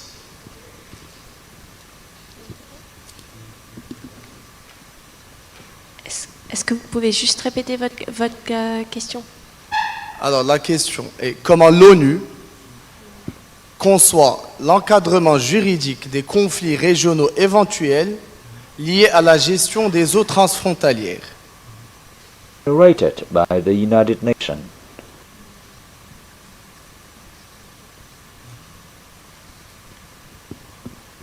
Merci pour la question. So from the Water Convention perspective, we are engaged with countries in different regions of Africa on their international frameworks. One aspect that I haven't highlighted previously is that we are engaged with the economic communities in the different regions of Africa around their different water charters, their different water frameworks, and particularly on the aspect of water for peace. So that is one aspect where the Water Convention is working with, say ECOWAS and ECAS on their water charters and their water directives. And that is one particular aspect that we're trying to inform and support them in their transboundary water cooperation directives amongst those member countries in those regions. Thank you very much. Can I follow up a question for Remy? You mentioned the Serbia-Montenegro case where the convention framework, under the framework support was provided. How is that referred? What is there a mechanism to refer a question to UN Water?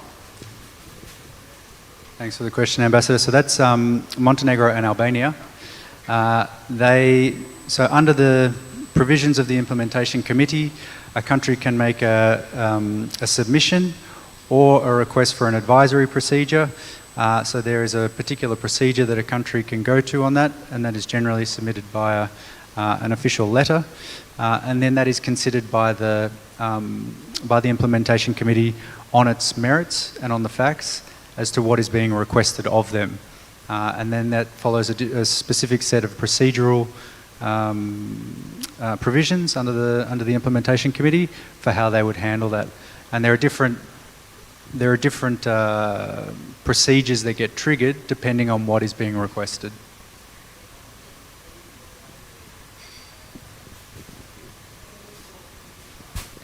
So we have one last question from Dennis Norton here at the front. And then we will close off the session. Thank you. Yeah, look, I just want to thank both of the contributors this morning. I think it was a really excellent session. And just coming to Remy, and you gave the example of Iraq. I think it's a very good example of where things work and don't work and potential solutions. So the difficulty for the UN is the UN deals with governments. It's an intergovernmental organisation. It doesn't engage with parliaments. So Iraq has signed up to the convention, but it really only becomes effective when its neighbours sign up as well in terms of the transboundary issues. And there's an opportunity for the Interparliamentary Union to work with the neighbouring parliaments, to work with the neighbouring MPs, to explain to them the potential benefit for their constituents of actually signing up to the convention. So it benefits you in actually implementing the convention. And I think there is an opportunity for us as an outcome from this particular event to progress that, not just in Iraq, but in the other regions that we're speaking of. Thank you. I fully agree. I think that's coming back to what parliamentarians can do to engage in this particular topic and to advance transboundary water cooperation. You've summed it up quite brilliantly, yes. So we are going to take this this wonderful response and close on that. Thank you very much for all your questions. It was a pleasure hearing all of them. It was a pleasure hearing both of you speak. Thank you so very much.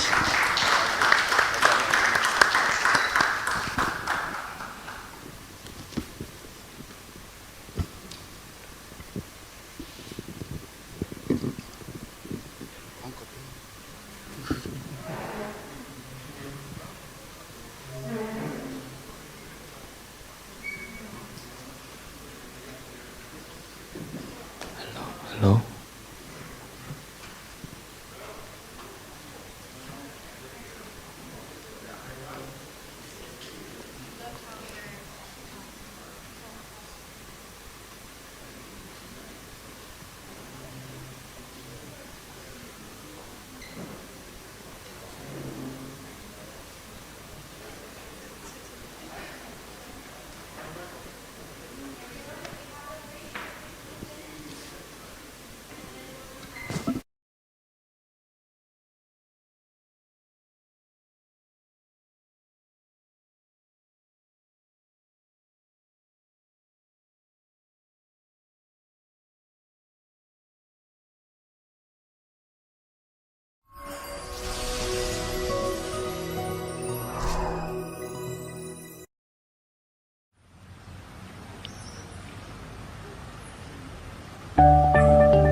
First World Science event reminded us about the Nobel Prize of Science and supported International Year of Basic Science for Sustainable Development 2022.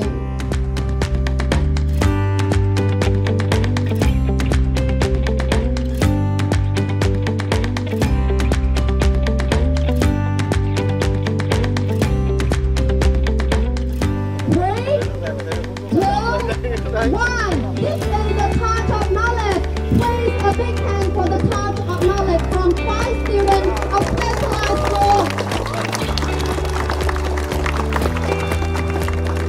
Và bây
World Science event reminded us about the noble strive of science and supported International Year of Basic Science for Sustainable Development 2022.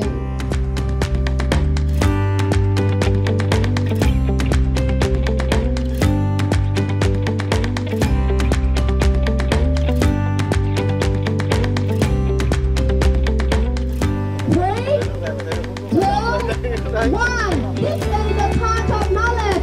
Please a big hand for the Torch of Knowledge from 5 students of specialized school. Và bây giờ ngọn đuốc khoa học được thắp sáng bởi các em học sinh sẽ truyền đến đại biểu và đại diện lãnh đạo Bộ Khoa học Công nghệ, lãnh đạo tỉnh Ninh Bình, các giáo sư và nhà khoa học là những người tiên phong trên hành trình thổi tung ngọn đuốc khoa học cho thế giới hôm nay và mai sau.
commemorate the first World Science event, reminded us about the Nobel Prize of Science, and supported International Year of Basic Science for Sustainable Development 2022.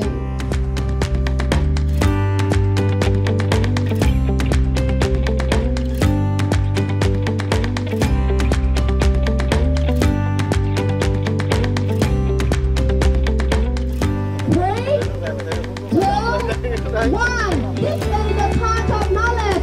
Please a big hand for the Torch of Knowledge from 5 students of Specialized School. Và bây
Nous allons bientôt commencer, donc si vous pouvez prendre vos sièges et on va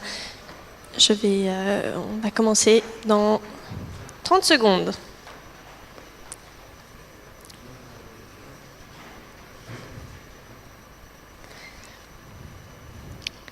Okay, can you start or do you want to? Yeah, no, that's fine. Okay. What do you want? A program, maybe? I forget. It was water security and human rights-based approach. Do you want the official name? I don't. Thank you.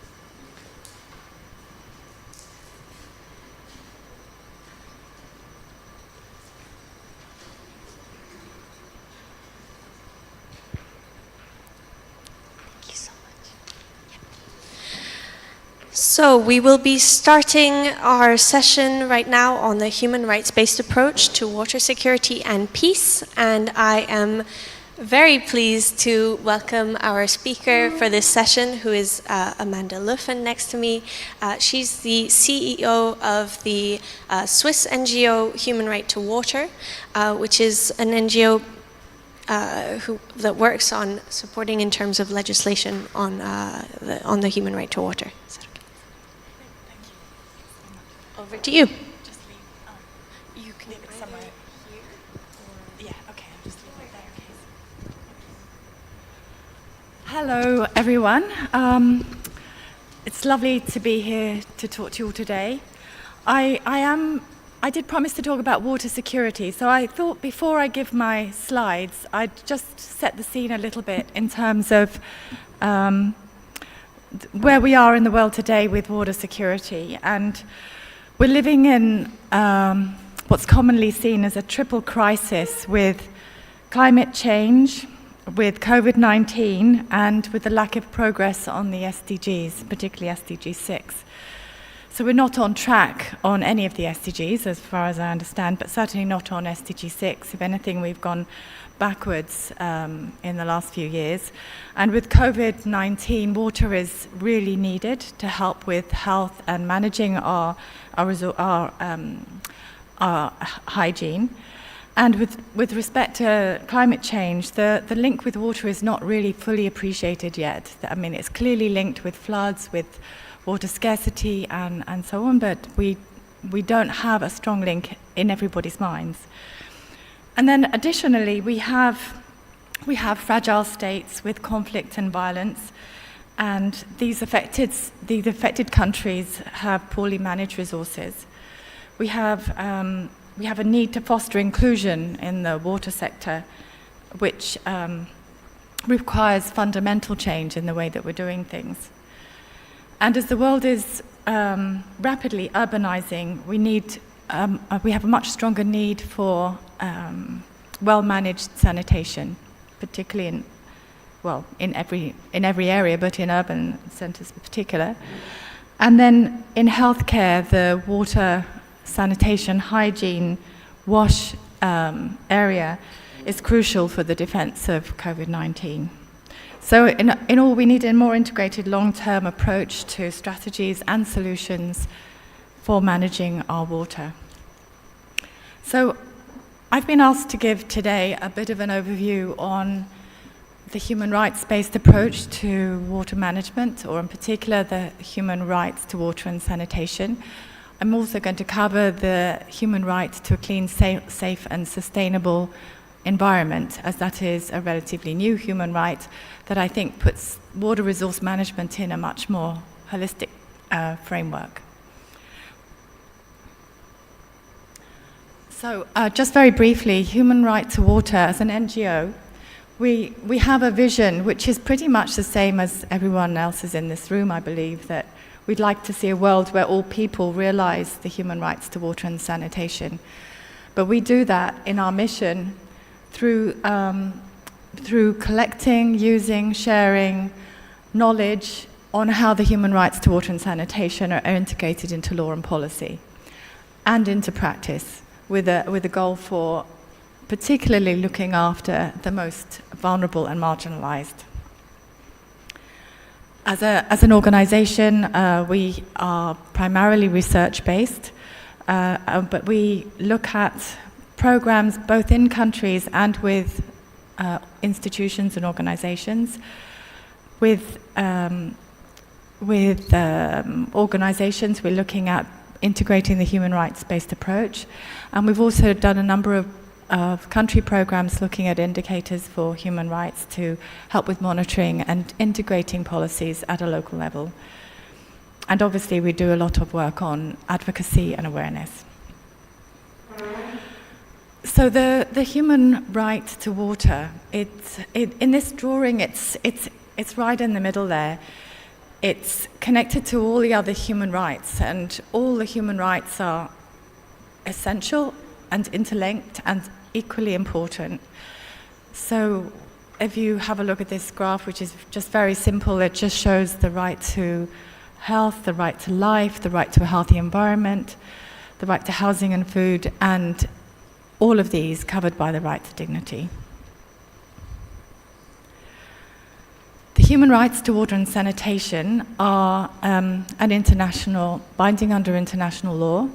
They provide a duty to protect, respect, and fulfill these rights, and they require progressive realization. And if I can take some extracts from the comment number 15, which was one of the original documents on this, the human right to water entitles everyone to sufficient, safe, acceptable, physically acceptable, accessible, and affordable water for personal and domestic uses. Likewise with sanitation, but actually we're looking at something that's a little bit broader in terms of how we manage our waste, and it also needs to be safe and hygienic and providing privacy and dignity. But if you also look at the SDGs, it also needs to be managed in a way that is improved and good for the environment. Just a very brief overview of the history of how we've got to where we are today with SDG 6, starting with general comment number 15 in 2002, so more than 20 years ago now. The first writing was put down about the right to water. At that time, it was just the right to water. It has been subsequently approved through UNGA resolutions in 2010, and then the right to sanitation was recognized as a separate human right in 2015. The SDG agenda in 2015 also brought us SDG 6, and we did quite a bit of work on helping to develop some of the targets for that, which also support the human rights to water and sanitation. And then recently, in October 2021, there was another human right recognized for the clean, safe and healthy and sustainable environment.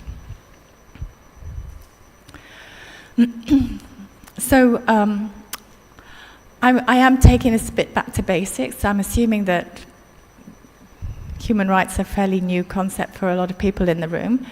So I'm just going to walk through this systematically, but please, if you want to, just interrupt me if there's any questions that you have, and otherwise I'll keep going. So what does progressive realization mean? It's an obligation to make the progress to the maximum of available resources. So just because a country recognizes the human right to water doesn't mean that overnight they have to have achieved that. It's a progressive process, and you need to be making best efforts to make that happen. The duty bearer is not only the government, but also the water authorities and the national human rights institutions, parliamentarians, businesses and service providers, UN and development agencies, anyone who has a responsibility for helping to make sure that everybody's rights are protected and respected. And we're all rights holders. Civil society is the overall bracket, but actually we need to give special attention to the people who can't look after themselves, and those are the the marginalized and the vulnerable groups of people. And these are also recognized in international law through various covenants and treaties. And the most common ones that are recognized are women. Even though we aren't necessarily a vulnerable group, we can be in certain situations, and in some cultures women are marginalized and don't have the same say in decision making. Children and elderly and disabled often have health issues, or they're physically vulnerable. They're not able to access water in the same way. They need to have special consideration. And then we have other groups like migrants who are, or nomadic peoples, or homeless people who may not have a place to live but still need to have access to drinking water and water for personal use and toilets and water for hand washing. And then another group that's recognized are indigenous peoples, and in many places they are they're given rights, but they may not be fully integrated into the general population. They often live on the land and have ancestral knowledge, so they are knowledgeable and a valuable group of people, as well as a group that's often marginalized because they don't go to the same places, and so therefore they're not sitting at the table for decision making. The human rights to water and sanitation are divided into two halves. The normative content, which is the easy to measure quantitative stuff, like quality, like accessibility and affordability, availability, acceptability. But then also the human rights-based approach, which is the procedural guarantees. And this HRBA, as it's called, can be applicable to anything. It's part of every human right, not just the right to water. And it's an important way of managing any development project to make sure that people are not being overlooked and that everybody's included in the process. So the principles of non-discrimination, access to information, public participation, accountability and sustainability are part of this international legal framework under the human rights to water and sanitation, and I'll be able to talk to you a bit more about that later on. So just as a quick overview on the accessibility, the normative content of the human rights to water and sanitation, there are guidelines either through General Comment 15 or through other general comments, but also through other UN agencies such as WHO that give guidelines on the amount of water or the cost of water. And so some of these minimums have been developed from different sources and also through the SDG targets now. So this is now a little bit, I would say, out of date, because under SDG 6.1 we want water to be in the household at an improved level, and people shouldn't have to walk for half an hour, and they shouldn't have to be outside of the home to access water and toilets. But this was the standard before that, and it's scary when you look at how many people actually don't have water in their homes. Availability is the amount of water per head that everybody is legally entitled to, and the guideline is 50 to 100 litres a day, which is a WHO minimum, which is much higher than the amount that a lot of African countries are able to provide per head, and much lower than the amount of water that developed countries in the north, where there's plenty of water, are actually consuming per head. But that's considered a basic minimum for human rights. And affordability is another interesting question, because people assume that because it's a human right it should be free, but actually water, the resource itself might be free in the ground or wherever it's coming from, but the quality isn't there anymore, and it has to get from A to B. So there is a cost involved in getting that water to your house and in cleaning it. And so there is a cost to that, which should be commensurate with your overall cost of living. And the guideline here is about 3%, but it's a very vague guideline because it really depends on, if you really have no money, then 3% of nothing is already nothing. So some people clearly can't afford to pay for water, but there will be people who can afford to pay a lot more than that. On the quality side, this is probably the biggest problem now. It's more important than the volume of water that's around in a lot of places. Water is scarce, but the water that is there is either salinated or contaminated and needs treating. And in some places, people don't understand that it's no longer good to drink because they've always drunk it. So there's an education required, and there's a need to treat that water before it can be drunk. And acceptability is about how the water is provided, how it tastes, how it's perceived. So it's not just making sure you have water. It needs to be in the way that it's acceptable to you culturally, and also preserves dignity. Now, this is just on water, but actually the same 5 criteria also apply to sanitation.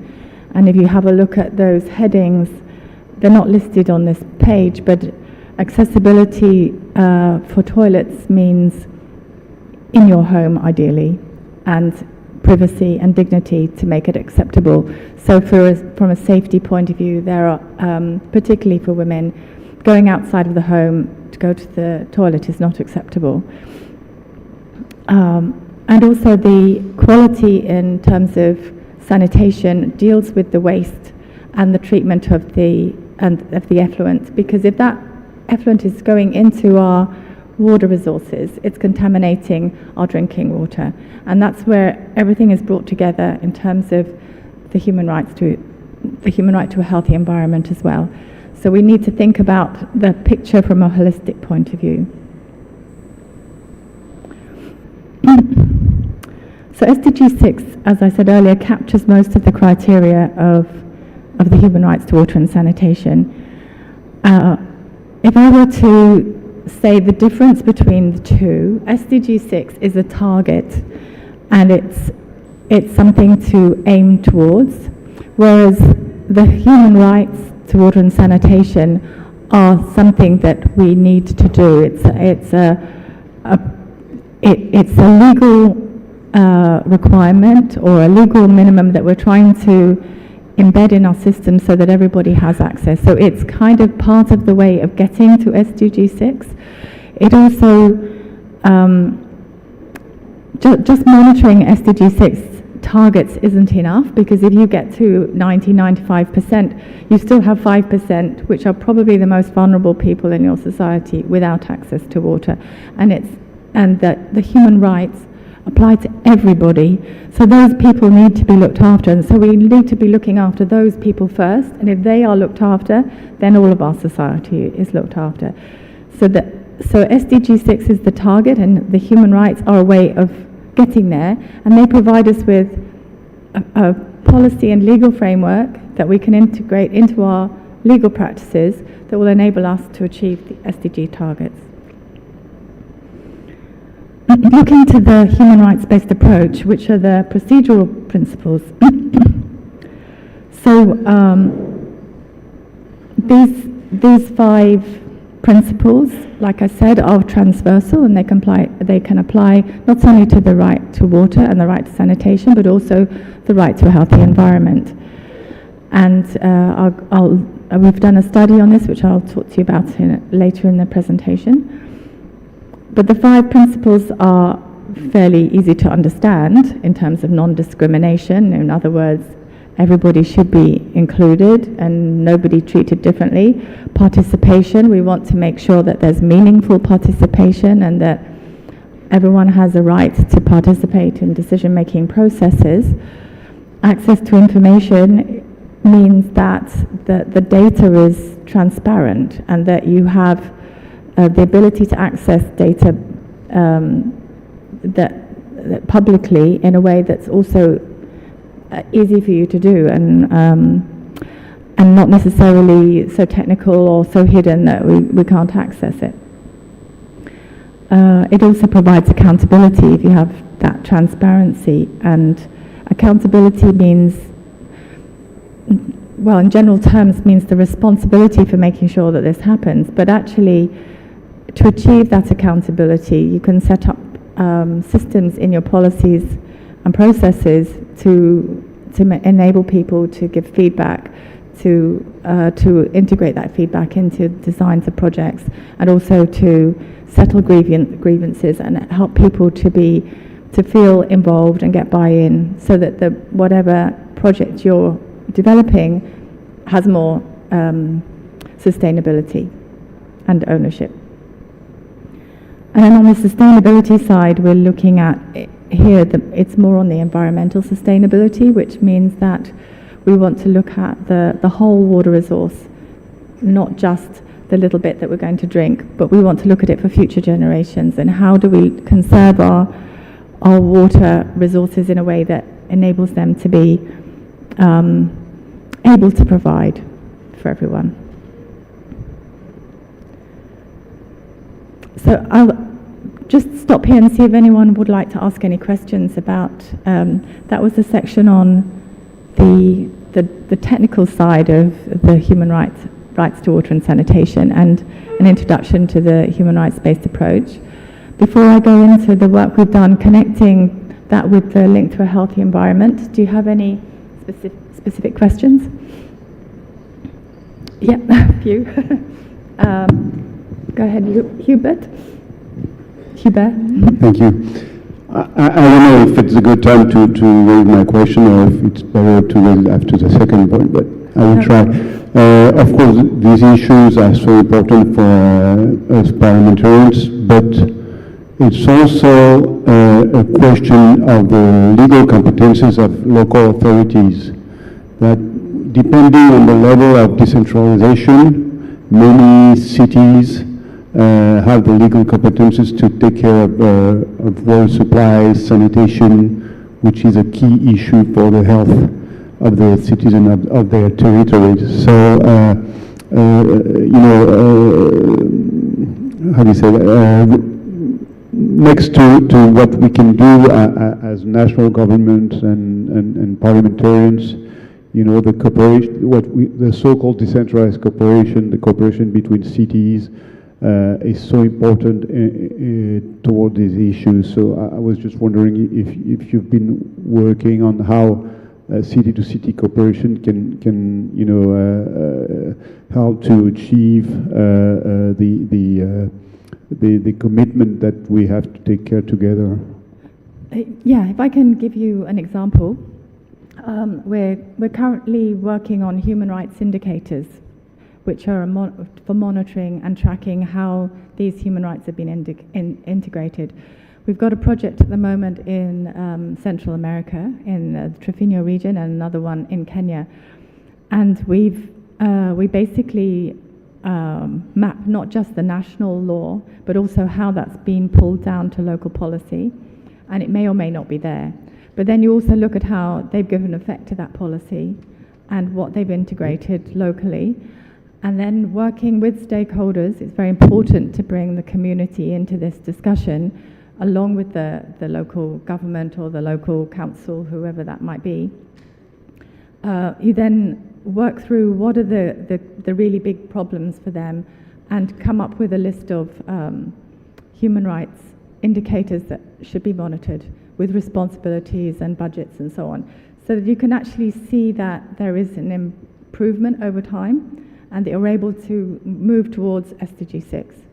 So it's not, I didn't say it was easy, but actually because you're dealing with an awful lot of information. But what you're trying to do is have a look at how national law has been managed locally, and then provide indicators that can be tracked by the local government so that they can see what they need to do. So it gives that, because actually it's very overwhelming. There's so many problems, I don't know where to start. But if you can help them say, okay, well, these are the top 20 things you need to work on. You need to make sure that there are toilets in schools, for example, because none of your kids have running water in the school toilets, and the girls aren't going to school, and therefore you have other social issues going on. So that it depends on where you are in the world, obviously, in terms of what type of indicator might be, and it's going to be different in every country, in every local area. But generally in a country there will be similar indicators, and as parliamentarians I think it could be a way of helping local councils to integrate national law at local level by coming up with a set of, these are the things you need to monitor, they're human rights based, it's disaggregated by different vulnerable groups, and these are the ones that you care about because they're the ones that don't have water at the moment or don't have toilets, and it's a bit more practical. Yeah. Just thank you. Just to make myself more specific, actually it's linked to your last point. It's really a question of capacity building of many cities, and specifically their department on water and sanitation, so that they can achieve, and they're really part of the achievement of the SDGs in this question, and many other actually SDGs, but specifically this SDG, the capacity building of the cities to achieve goals on water and sanitation. So it depends on city-to-city cooperation, as I just mentioned, but not only, of course, because the capacity building of the cities also is in the end of the national governments that should do more to help the capacity building in this perspective. So the capacity building, in my view, is at various levels, and the most critical one is the fact that investment is not being attracted into the sector. But actually, if you can build the capacity of the utilities, that's going to be an immediate help, so that you're able to then do the monitoring and look after the people locally. So that is a big issue. Only something like 6% of global investment goes into water at the moment. It's not enough. And it's because of the risks and because there isn't a return, because people don't want to pay for water. So somehow we need to get past that paradigm. Mokhtar, did you want to ask another question, or have I answered all of it? Thank you very much. I just want to give just an overview why we are looking at human rights here.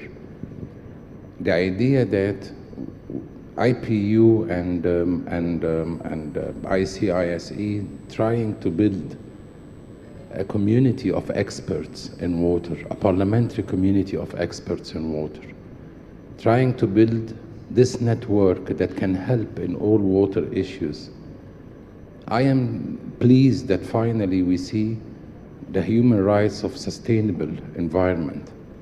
I would like to, I was surprised also to see it, because I remember in this place 3 years ago, the head of the WMO, Mr. Michel Jarod, was saying that until now, sustainable environment is not considered yet as a human right principle. I would like you to talk a little bit more about this. And I would like to see the possibility in the cooperation that we can work together in providing a self-assessment kit for parliamentarians, for governments, to see how they are in compliance with this right. And if you please can bring back in your answer the slide of the human right, that will be amazing. Human right and multilateralism. You want me to go back to that slide? Yes, and multilateralism. The procedural principles or the accessibility? No, before this. The whole, before it, yes. This one? No, the one of the human rights. Process, yeah. Yes, the process. Because that would be very good for us if we can work together in this component, the component of human rights, to be provided to parliamentarians through either self-assessment kit, good practices, because in the end we would like to give the parliamentarian or the parliaments and the parliamentarians the science of water, the multilateral of water, SDGs and the convention, and the human rights of water, and then the parliamentary aspect and legislations that can govern and help in the implementation of the mentioned above. Thank you very much. Well, maybe I can answer some of your questions in the second half, and then we can talk about something more specifically. So we started looking at how the right to a healthy environment could support the right to water as soon as it became obvious that it was becoming a human right.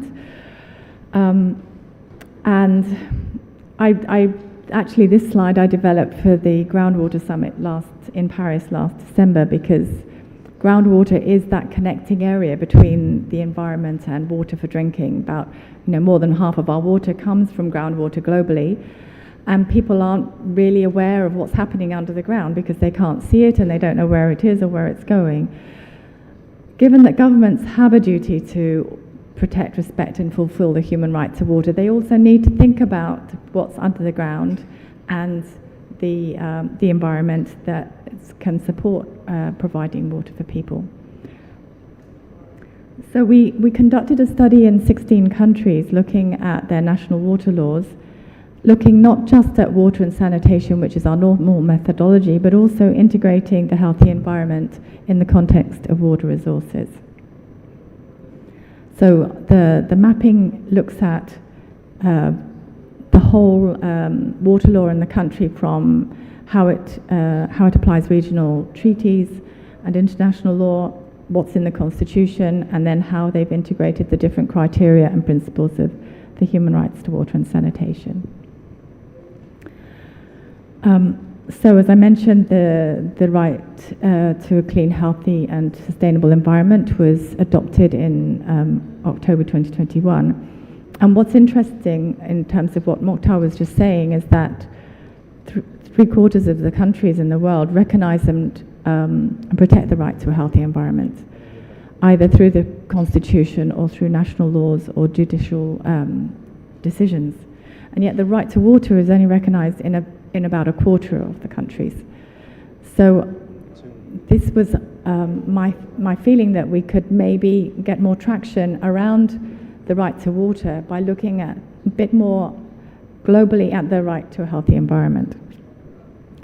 So I'm just going to give you a little bit of a view of the methodology. You don't have to read all the words, but just so that you can see how we work. So just as an initial review, we compared general comment number 15 with the framework principles of the human right to a healthy environment, to have a look at how they compared and where there are overlaps. And so you can see the different principles on the left, and this is a several page document, and how it matches up with the right to water. And there is a lot of overlap and a lot of complementarity between the two. And then based on that, we updated our methodology that we normally use. And these are the countries for reference that we included in the study. So a lot of African and Latin American countries, but also a few in the Asia Pacific. We're supported by pro bono legal support, mainly from White & Case, who are an international law firm. And we develop the methodology, and then they help us to populate the questionnaires, and then we review them through our expert committee. So it's sometimes dependent on where they have teams of lawyers that are able to help us. So we can't always do every country, but we gave them our wish list, and these were the ones that overlapped. The methodology that we use, which is our country legal mapping, now includes the right to a healthy environment where it is related to water. So we're not looking at air pollution, we're just looking at the water side of things. And just to give you a little excerpt on the questionnaire, it has the list of questions, which this is before we send it to the to the lawyers to fill out. And if you look at under the first question, availability, what laws or regulations ensure a minimum essential level of water is available to all? So we basically go through questions that we think are important as part of, in terms of how that human rights is reflected in legislation in that country. This provides us with a 50-page document collecting the laws by criteria and principles of the human rights to water and sanitation and healthy environment. What can we do with this information? Well, as a start, we have like a summary page or a dashboard that tells you roughly what's in the general structure of the water governance in that country, and whether or not they'd recognise the right to water and the right to healthy environment in the constitution. In actual fact, in Honduras, they recognise the right to water and the right to sanitation, but not the right to a clean, safe and healthy environment. It's one of the few that's the other way around. But you can also see from the colour chart, we don't publish the numbers without permission from the country, but actually you can see that we are able to grade each section so that we can actually compare how the different countries are doing and which ones have done well in different areas, so that we can look at good practices. It's basically it's based on how many references in law there are. And then if you summarize some of the results that we got from this study, it's clear that water and sanitation is much lower visibility than the healthy environment. Many national governments don't see the importance of protecting these rights, at least in the Constitution. We're just going through a judicial review at the moment to countries that don't recognise it in the Constitution, because quite often there are cases where they do, and so we'll have that report out shortly. Can environmental protection be used to protect sources of water for drinking? Was another question. And can safely managed sanitation and safe disposal of toilet waste support environmental goals? So these are the kind of questions that we're able to ask ourselves after the report. And if we look at the benchmarking, and this is what I wanted to draw your attention to, is that the areas where there is very little legislative inclusion in national law are under acceptability. 3 out of those 4 areas, which were the low scoring areas, are the human rights based approach rather than the standards. Availability and accessibility is still pretty low at 40%, so that means that only 42% of the countries had legislation that really fully recognise that people need a minimum amount of water in their legislation. That's a shocking number to start with, because if you don't have it in your legislation, there's very little chance it's going to be happening at the local level. And then on the human rights-based approach, the participation and the non-discrimination laws are also only half there. So this is only interesting from a very overview kind of position. What you would want to do with these results then is to sit down bilaterally with the countries, go through the results with them and discuss where there are gaps, and look at other similar countries and how they've managed to use the legislation that could be transferable. And this is how the reports look when they're completed. We have extracts of the reference laws with reference to the documents where you can find them, so that as a publication and as a standalone publication, they're quite useful, and we do publish them on our websites. Once they've been fully reviewed. So about a third of the ones in this study have now been fully reviewed and can be found on our website if you want to have a look at the results. So in terms of environmental protection, I suppose these are some of the aspects to think about in terms of standards that protect healthy water bodies to maintain sustainable sources of water for drinking. Thinking about how groundwater sources might have a certain amount of water volume protected from extraction to ensure long-term sustainability. These are things that are very rarely considered. and regulations to control or monitor the quality of groundwater aquifers so that they don't become contaminated. Again, it's like an invisible underground water resource that people don't manage very well. I just want to draw your attention to a report that we've just published. We launched it at World Water Week. I've got a copy of the short version here, but on your desks, I put a few flyers with the QR code to the full report. It actually summarizes some of the inclusive decision-making principles from the 16-country study that we've just completed. So it's taking good practices from countries in each of the 3 regions, and under each of the headings, non-discrimination, participation, inclusivity, and so on, and said, here are some good practices that you can look at if you would like to see how this could be done if you feel like you need to strengthen the laws in your national frameworks. So that QR code that's on the leaflets that I threw around the room, or if you need to have a look at it, come to me. That in very simple terms comes up with one key recommendation for each of the 5 principles based on what we found in those reports. And they're a little bit obvious if you think about it, but under non-discrimination, there needs to be legal measures taken to protect vulnerable people. These are not normally included in legislation. It's amazing that it's absent at all, because it should be an obvious one. Under public participation, we're talking about meaningful participation of all relevant stakeholders.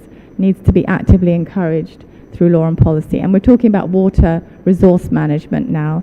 So it's about what Sean was saying earlier on. In fact, inclusion is really important in transboundary water management anywhere. You need to make sure that you bring people to the table so that they can share their concerns, their knowledge, and they feel included, so that you come up with a more sustainable solution. And then for access to information, water resources should be, the data should be simple and easily accessible, and in a format that communities can access. It's no good putting it on the internet if people don't have access to the internet, but they might need to see what water quality there is, or what the water levels are, how much water they've got for irrigation, whatever the question might be.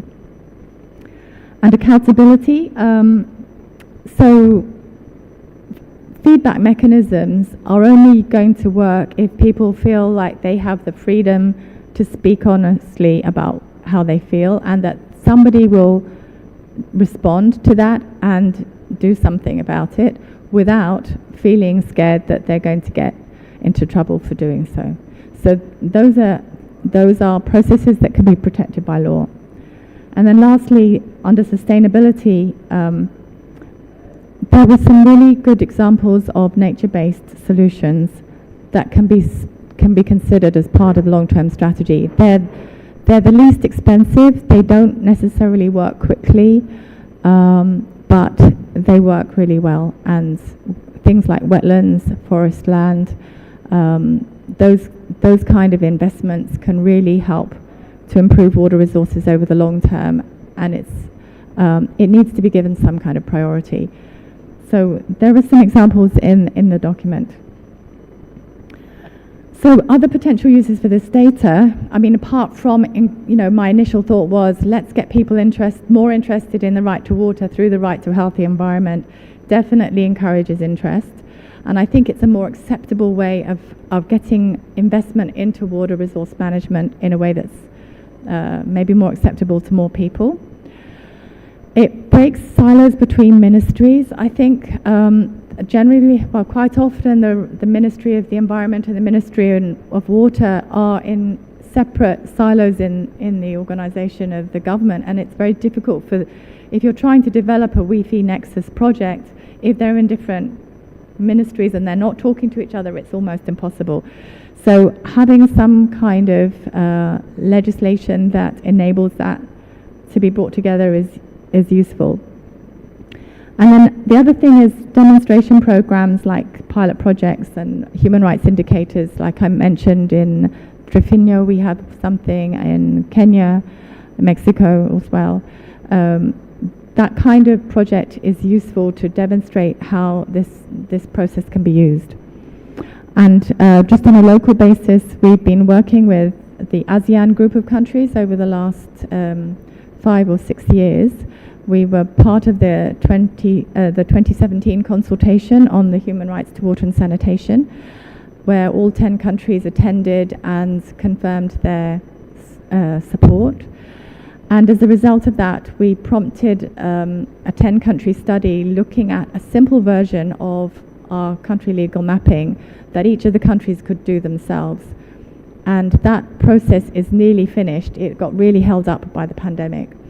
We have almost every country completed, and the next step on that is to then sit down with the countries and discuss what would they like to do with this information. They now have kind of an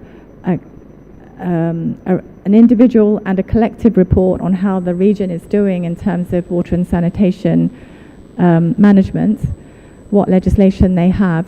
My feeling was they wanted to sign up to say that they agreed with the human rights to water and sanitation, but then nothing was going to actually happen from that unless we did something proactive with them. So that was why we developed the country studies. So that's an example of something that could be done with this information. And then I tried to put together a roadmap for parliamentarians for you to have a think about in terms of what you individually could do. And Mokhtar also mentioned maybe having some kind of guideline, and that could include this. But I think in a very simple step-by-step process, you want to have a look at what you have today in terms of your baseline, what legal structure you have, what's included and what's missing. And that process we can help you with. Like I said, we have a lot of pro bono support, so we can actually do quite a lot without a lot of money. Then on stakeholder engagement, if you don't get people involved and telling you what they think the problem is, you're not going to bring them along, you're not going to get the inclusion and the buy-in that you need. You're also not going to understand the problem properly. So you need to work hand in hand with the analysis at the national and the local level and with local people. And then set up monitoring to look at which people are being left behind in terms of water and sanitation, so that you can actually encourage local councils to start working on the solutions. We also have a paper, a short policy paper on our website on indicators if you're interested. And thank you for listening. That's the end of my presentation.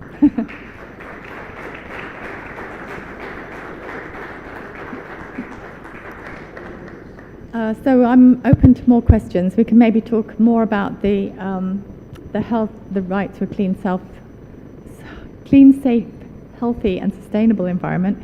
They've made it a mouthful. And how that could be a useful way, I think, of parliamentarians being able, because in terms of persuading people to think about what they need to do for human rights, as parliamentarians you also have a job in terms of bringing the public along with what you think.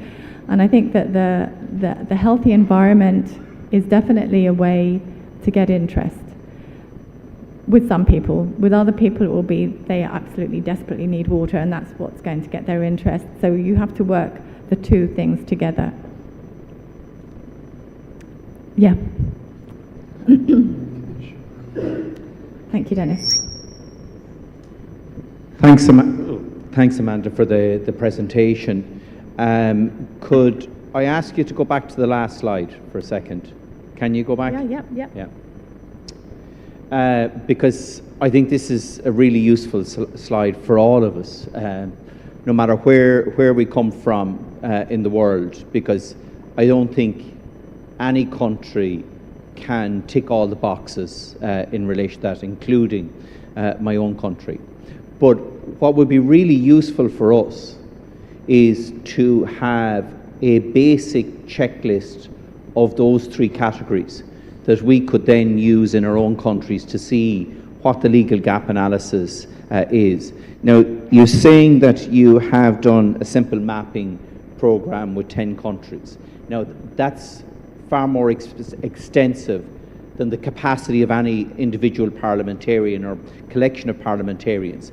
But is it possible to develop a simplified version of that parliamentarians could then use in their own countries to see, in terms of our baseline analysis, the legal gaps that are there in our legislation, in terms of stakeholder engagement, what are the basic requirements and are we achieving those, and again in terms of the monitoring. Is that possible or feasible to do something like that, which I think would be really useful in delivering on the goals that you've set out here? Thanks. Well, yes, of course it is. The simpler you make it, the less disaggregated it is in terms of looking at different vulnerable groups. But the checklist itself could be simple because you just need to list the groups that they need to be aware of.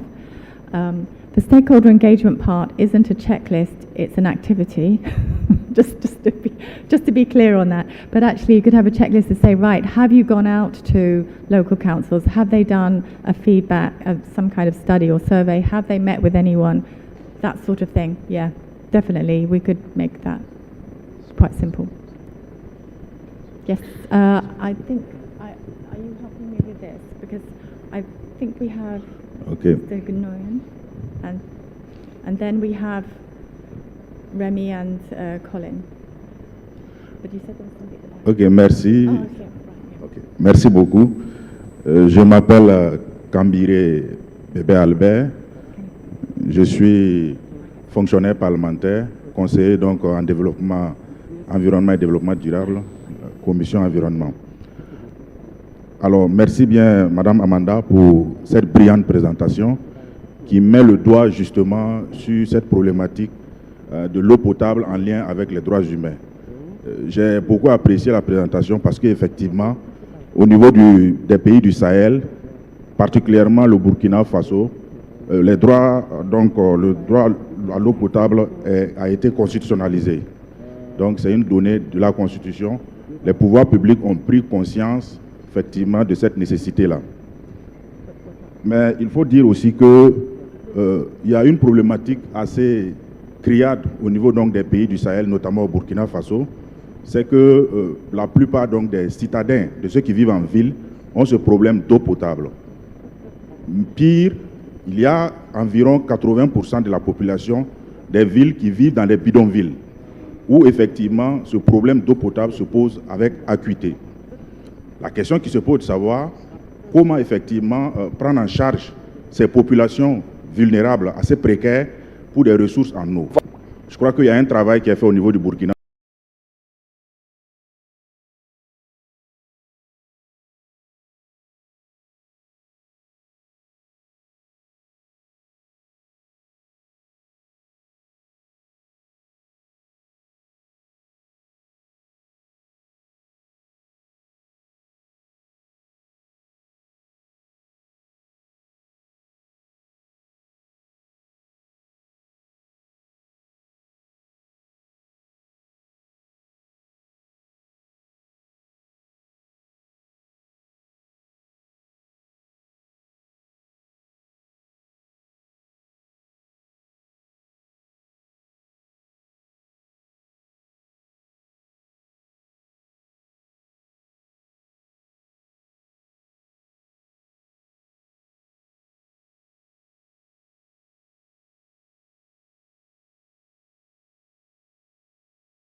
There's two sides to it always. There's the money and there's the legislation and how you then give effect to that. And my suggestion would be you need to monitor, like I mentioned earlier with the human rights indicators, to see who does and doesn't have the water. So clearly you haven't filled the gap with the 38 million or the investment that you have. And maybe you need to work with the community to understand how you could do that without investing more money. Maybe it's a case of getting people involved a little bit more to understand what they can do themselves as well. because quite often people don't realize that they don't realize what the human right means. They think that it should be given to them for free, and actually sometimes if you can work as a community, you can do a lot more with a little bit of money. Tomorrow I'm going to be talking with Dennis about citizen science and measuring water quality at the community level, and that is something that the government can support, that can actually make a really big difference, because then when you know what the pollution is, you can start to deal with it. It's not knowing, it's just saying, if you just think, oh, it's too difficult, then it becomes too difficult. But if you can find little things that you can do, it's always, it's more positive. So I know I feel like I'm repeating what I've said here, but I think the way to do it in Burkina, we have done some studies in Burkina Faso. What we haven't done is have a look at how that law is given effect to in terms of local policy, and what are the actual vulnerable groups that need protecting or need help. And that's something that could be done. I think it's a consultation with the communities themselves to understand what they need, and working with the local government at the same time. There's no silver bullet, obviously. You are going to need more money, but actually if you can show that you've got a really robust process that follows from legislation to local policy to a monitoring process, you're going to find it much easier to attract funding, because it's a safer risk for investment. I'm sorry I can't give you a if I could give you the actual answer, solve all the problems, I think everybody would have done it by now.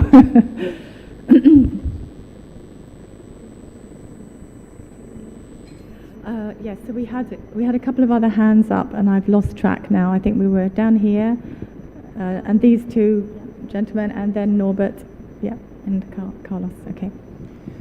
Thank you, Amara, for your presentation. The human right, when we talk about human rights, it's good, always very human, or that. But like in Vietnam, so in our constitution, we also have one chapter for human rights, and in that chapter, clearly we mentioned that water access must be the one kind of the criteria. But actually, like a gentleman just mentioned, that sometimes it's not easy for the people, especially on the remote areas, like in mountain areas.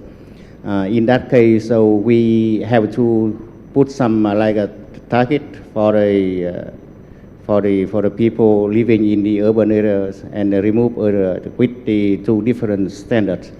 So my question here that what is the point of view, the perspective that in that case, like in 2025, our target that 100% of the people in the urban area will supply the clean water, I mean drinking water, while the people in the rural area can be the 60%, the same standard. But for another, like we call hygienic waters, that means the water come from the streams with the simple treatments, and the people can accept that. And what do you think that that acceptable or for human rights for the time being, or must be the same water standard for the own country? Thank you. Yeah. So I think from a human rights point of view, everybody should be treated the same. But I understand the difficulties between cities and urban and rural communities. The basic minimum is that people should not be getting sick from the water that they're drinking. So if it's contaminated either with bacterial or with some kind of mineral like arsenic that's making them sick, then that needs to be resolved, because that is not right. You know, that needs to be resolved. But it doesn't mean that people can't be filtering the water themselves. It may be a case of educating and making awareness as well. So I think as a first step, the government needs to be monitoring the water to understand what the pollutants are, and then in order to make sure that everybody is safe as quickly as possible, educating people on what they need to do at the household level with a long-term investment plan to try and find a solution for treating the water. That's what I mean by progressive realization. It doesn't have to be done tomorrow, but as soon as you know that there is something that is actually not protecting somebody's human right to clean water, whether it's the fact that they're ignorant or the fact that they have pollutants in the water, you have a responsibility to educate them and do what you can to try and help them with whatever resources you can provide quickly. Yeah. So we had the next person was Colin and Remy. Yeah. Thanks for your presentation, Amanda. I thought it was really helpful that you went back to basics in looking at the framework of respect, protect, and fulfill that was elaborated in the General Comment 15, one of the first general comments of the Committee on Economic, Social, and Cultural Rights that elaborated this framework, which now is recognized to apply to all types of human rights. I think that it's important to recognize that human rights are not just about whether a government is actively in violation of the right themselves, but it's also about protecting groups from violations by third parties, and as you mentioned, the fulfillment and also progressive realization of those rights. Obviously, environmental law is the most obvious area for a human rights-based approach and legal reforms to implement these human rights. But given the ways in which waste trafficking, pollution crime can affect the access to quality water and a clean, healthy, and sustainable environment in general, what role do you see for criminal law in the fulfillment of the human rights framework? And then kind of secondly, just on behalf of UNODC, we have developed a legislative guide on waste trafficking. We'll soon embark on developing legislative guide on pollution crime. In your view, how should the international human rights framework inform that process of developing legislative guide on criminal law and the criminal laws of states? So two related questions about the relationship between human rights law and criminal law in the larger environmental context. Yeah. I thank you for your question. I tend not to go down the criminal law route with the rights to water and sanitation, because we're trying to encourage good behavior rather than punishing bad behavior, because I don't know that that's always constructive. I'm not saying it never is, but then with the environment, and when you have clear violation of people's rights with mining or operations that are, providing a lot of effluent and pollutions into the river, then I think there is a case for that. It's not my area of expertise, so I'm not claiming to know, but I think that some of the work that can be done around ensuring the safety of water resources, like the water quality monitoring, like the citizen science work that we're going to talk about tomorrow, all of that can help to make a case for a violation like that. And then you need to know who to go to, because individuals aren't in a very strong position on their own, but they can go to the Human Rights Commission or the Ombudsman in their country, who would be able to, if they can see that there's clearly effluent being discharged into the water, as soon as you see that, you should be telling your ombudsman or your human rights whoever is the responsible party in your country. So yeah, I think you make a very good point that is going to be becoming more common, I think, because it's been ignored, hasn't it, in the past. There's been a lot of it kind of, oh, well, we just do that's what happens, rather than actually thinking about how do we maintain the quality of our water resources. Sorry, I didn't answer it fully. I sidestepped it, but thank you for bringing up the point. Remy, I think, was the next one to speak. Oh, he's just next door. Carlos and Norbert, yeah. Okay, Remy. Thank you, and thanks, Amanda, for your presentation. This is more of a comment, just to make the linkage with peaceful coexistence, and also to make a linkage to the previous session, is to note for those present that the Special Rapporteur on the human right to water and sanitation, I believe is actually in the process of drafting a report on the contribution of the human right to water in terms of preventative water diplomacy and peaceful relations over transboundary waters. So that's forthcoming, but that's just to note that in terms of parliamentarians making the argumentation to their constituents on the importance of the human right to water and also in a transboundary context, how that might be contributing, that report should be forthcoming. Thank you. That's a really good point. In fact, the theme for next year's World Water Day, World Toilet Day, UN World Water Development Report is also on water and peace. So I think next year is going to be a good year for pushing the agenda forward in general. Then we had Carlos, I think. And Norbert was next. Norbert afterwards. Yeah. Thank you, Amanda, for your presentation. I want to emphasize the interdependent nature of human rights, also in the context of water, and raise a point that has not been addressed up to now in the conference, not only now, but in the previous sessions, which is the topic of consumption and consumption patterns. So human rights, in my view, are closely linked to equity and fairness, a fundamental pillar of dignity of human dignity is to be treated with fairness.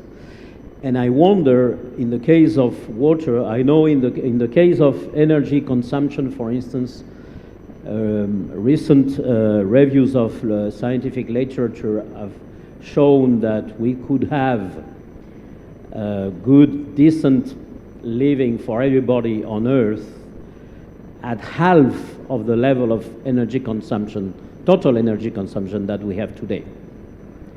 So inequity is a fundamental factor for the total consumption. In the case of energy, this is already in the scientific literature. I wonder if I think that dimension is essential also in the case of water, because actually the cycles of water are local and global at the same time.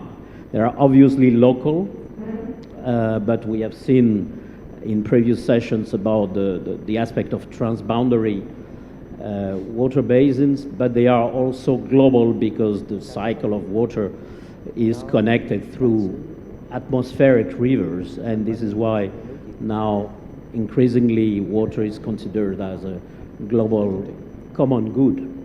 So this question, I don't know if you have elements of response, but I would really encourage this audience, the whole conference, to address also this dimension of the patterns of consumption, which are, I guess, very unequal across the world. And of course, I'm not talking only about what we drink and what we use for sanitation. It's also virtual water. So the water that we are consuming, which is used in the production processes of what we eat and the things we use. And there is huge inequity. Some of the most fancy things that we use, like digital computers and digital artifacts, consume a huge amount of water to be produced. So, thank you. Well, I think this is a much bigger issue than I'm just kind of protecting minimum rights for people through human rights. But actually the water footprint issue, the equity, the transboundary issue in terms of how much water goes to where, all of these issues are really important. I am involved in another project on the water footprint, and I think that as parliamentarians, you do need to get up to speed on this, because there is starting to be a lot of data now about what crops should be grown where and how to minimize water for irrigation in a country by selecting the type of crops you're going to grow because of the water footprint. And it's another way of, if you're looking at the total resource, it's another way of ensuring you've got more sustainable resources for the long term. So ignoring everybody else, and if you're just looking at your national situation, there is a case for looking at the water footprint of your current productivity in agriculture and other products and deciding whether it makes sense to be using all that water for those products or whether you should be making other products and letting somebody else make them. Those kind of decisions can be taken now, and I think over the next few years that information is going to be much more freely available. But it's good to bring it up as something that parliamentarians should be starting to think about, because from a national security, from a water security point of view, which is what we're talking about here, consumption of water is really going to affect your long-term ability to provide water for drinking, water for everything. Yeah. We had one more question before we close. I'm so sorry. Norbert's had his hand up for a long time. Do you want to speak? I'm going to translate, I think, just in case I panic, I can't understand him.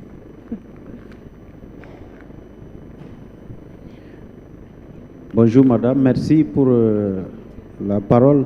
Okay. J'ai une petite question.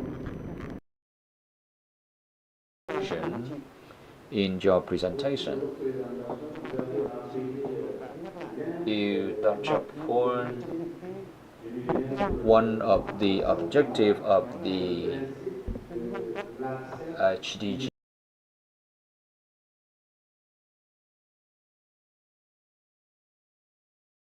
saving, meaning that every citizen in the world from to 2025 could be accessible to water, but now we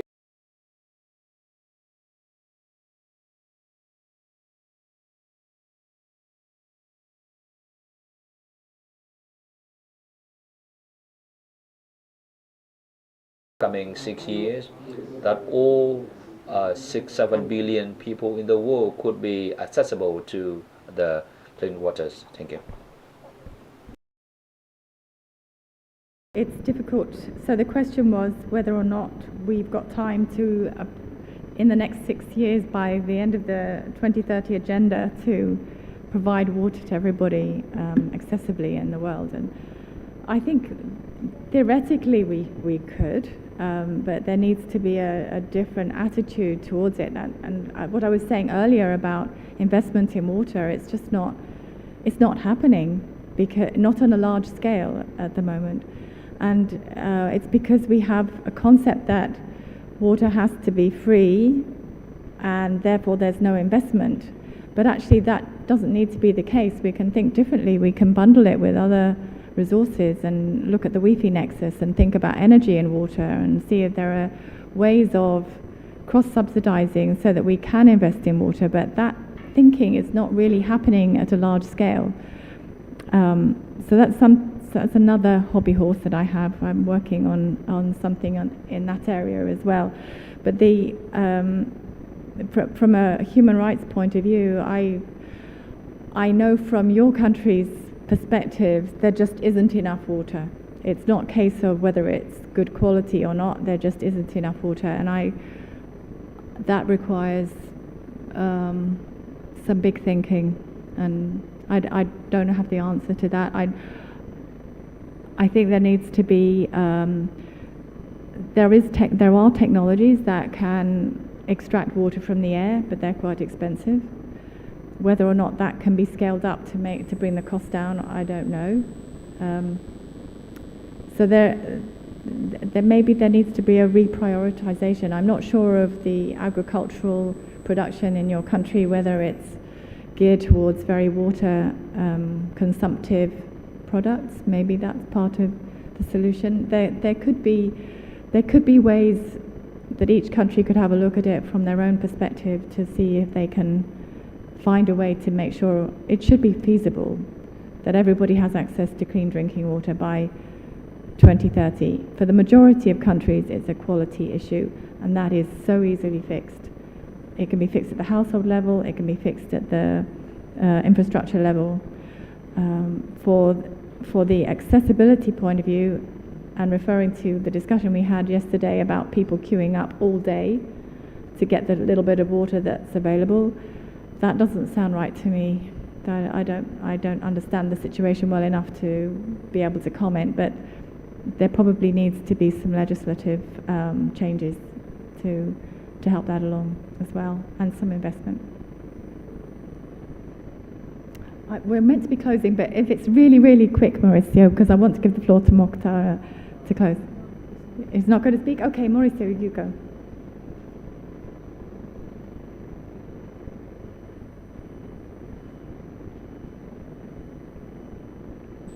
Again, as a person who is not, let's say, an expert in the field, I'm surprised, and as a scientist, sometimes I'm intrigued by numbers and worried by numbers.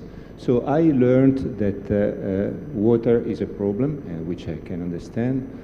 Giving water of good quality is even a more difficult problem to solve. Giving, let's say, respecting human rights for water is even more difficult. But yesterday someone mentioned a number that worries me, which is that between now and 2050 we have to expect about 2 billion people more on the earth. How can you, let's say, how do you see these in terms of respecting the human rights if you are not able to respect them today?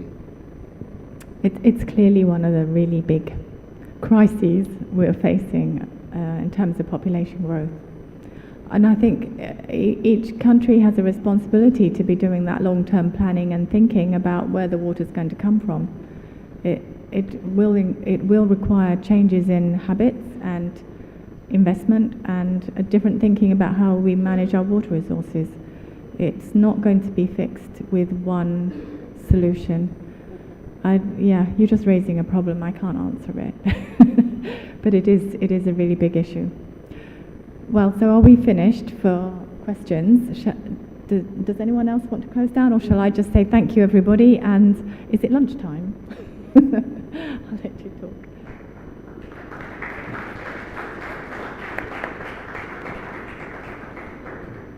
Thank you very much, Amanda, and we will now break for lunch, and we will be back. Let me just check. We will be back at 1:30. So, bon appétit. Thank you. Really, really interesting. Thank you.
British memorized the First World Science event, reminded us about the noble pride of science, and supported International Year of Basic Science for Sustainable Development 2022.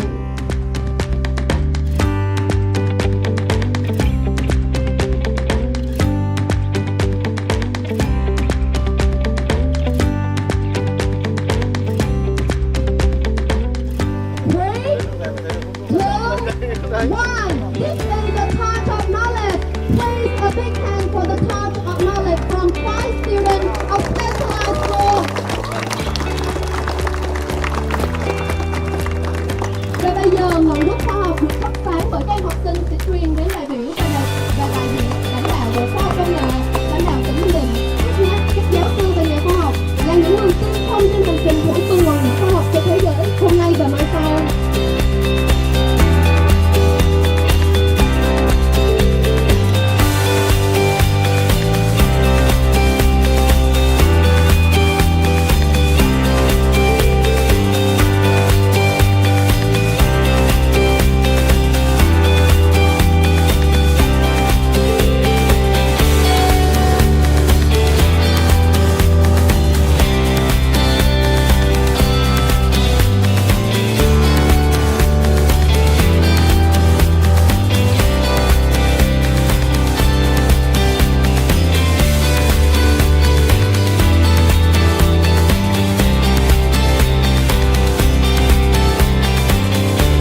quý vị đại biểu ổn định là chúng ta bắt đầu như lệ thắp đuốc khoa học sáng hôm nay ạ. Good morning, ladies and gentlemen. The talk of knowledge will start in a few minutes, and which memorialized the first World Science event, reminded us about the Nobel Prize of Science, and supported International Year of Basic Science for Sustainable Development 2022.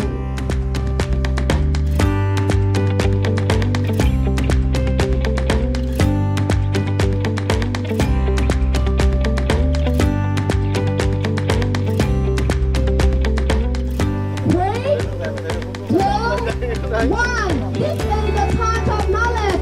Please, a big hand for the Torch of Knowledge from 5 students of specialized school. Và bây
will start in a few minutes. And which is memorize the first World Science event, reminded us about the noble strive of science and supported International Year of Basic Science for Sustainable Development 2022.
memorialized the First World Science event, reminded us about the Nobel Prize of Science, and supported International Year of Basic Science for Sustainable Development 2022.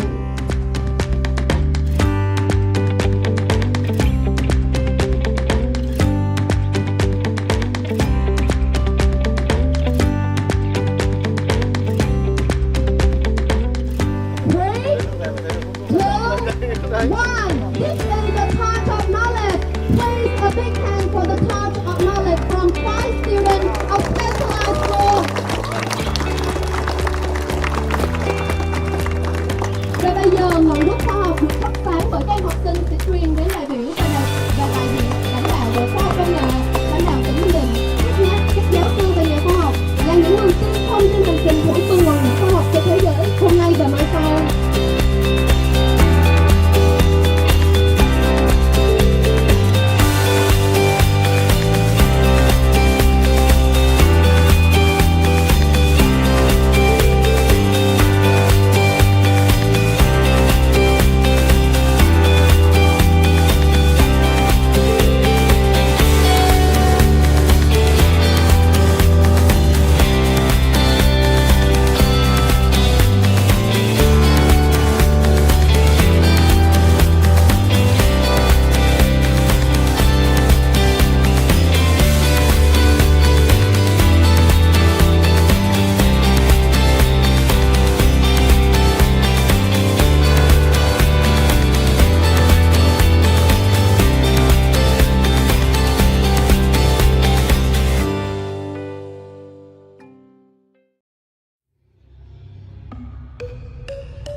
First World Science event reminded us about the noble pride of science and supported International Year of Basic Science for Sustainable Development 2022.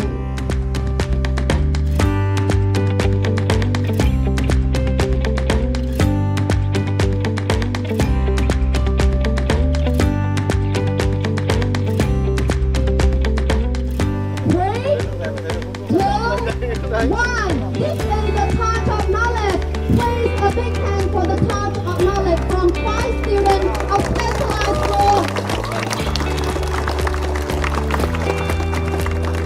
The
spend a few minutes and with his memorize the First World Science event, reminded us about the noble strive of science and supported International Year of Basic Science for Sustainable Development 2022.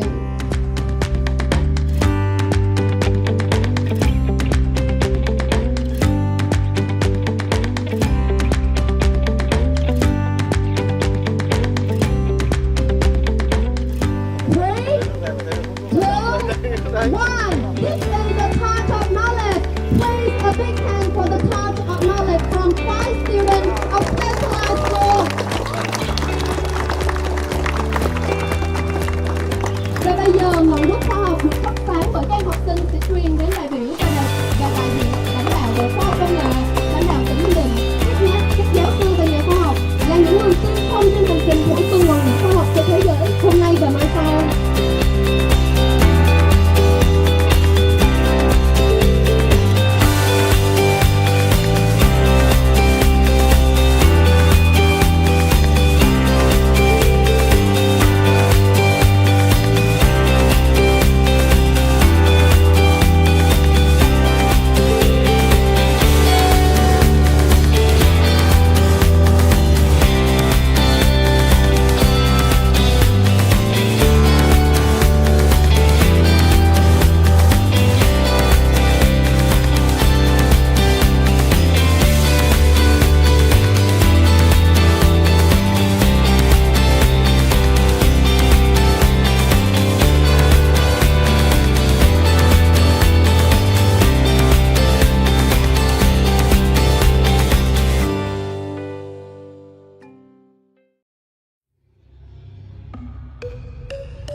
which memorized the First World Science event, reminded us about the Nobel Prize of Science and supported International Year of Basic Science for Sustainable Development 2022.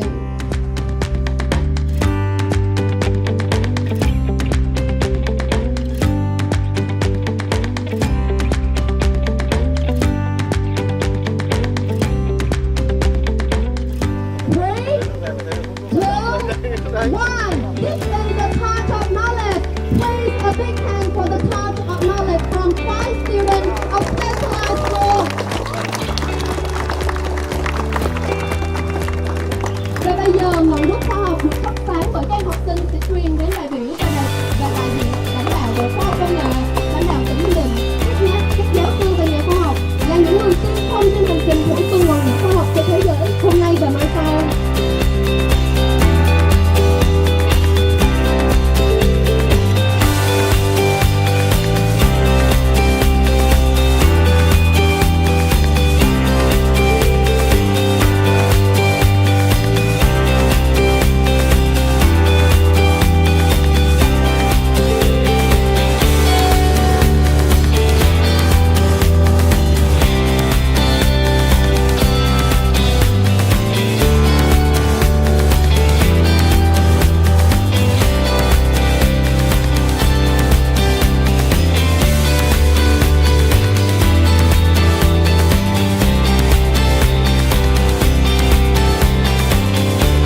of knowledge will start in a few minutes. And which is memorize the first World Science event, reminded us about the noble strive of science and supported International Year of Basic Science for Sustainable Development 2022.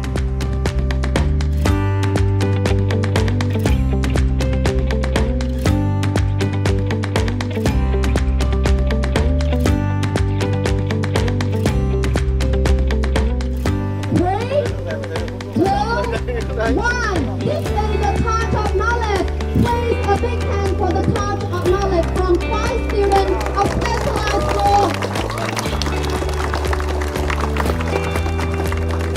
Và bây giờ ngọn đuốc khoa học được thắp sáng bởi các em học sinh sẽ truyền đến đại biểu và đại diện lãnh đạo Bộ Khoa học Công nghệ, lãnh đạo tỉnh Ninh Bình, các giáo sư và nhà khoa học là những người tiên phong trên hành trình thổi tung ngọn lửa khoa học cho thế giới hôm nay và mai sau.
present our next session, Innovation in Water Technology for Water Security in the context of SDG 6.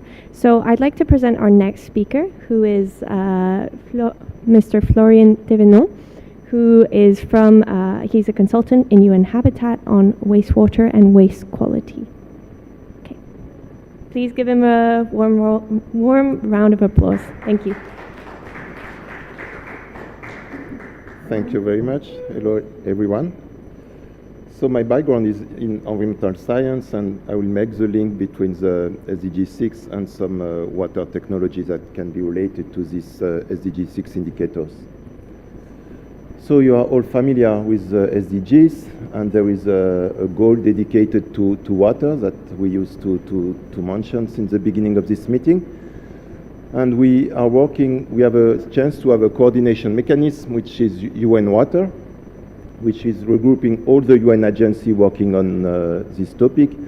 And it's important also to mention that this SDG have been adopted by all UN member states. So some major difference between the former MDGs, the Millennium Development Goal, and the SDGs. The SDGs are country-led, the MDG were UN-led. They are relevant to all countries, while the MDG were focusing on low-income countries, and they should be monitored by national authority and not through household survey.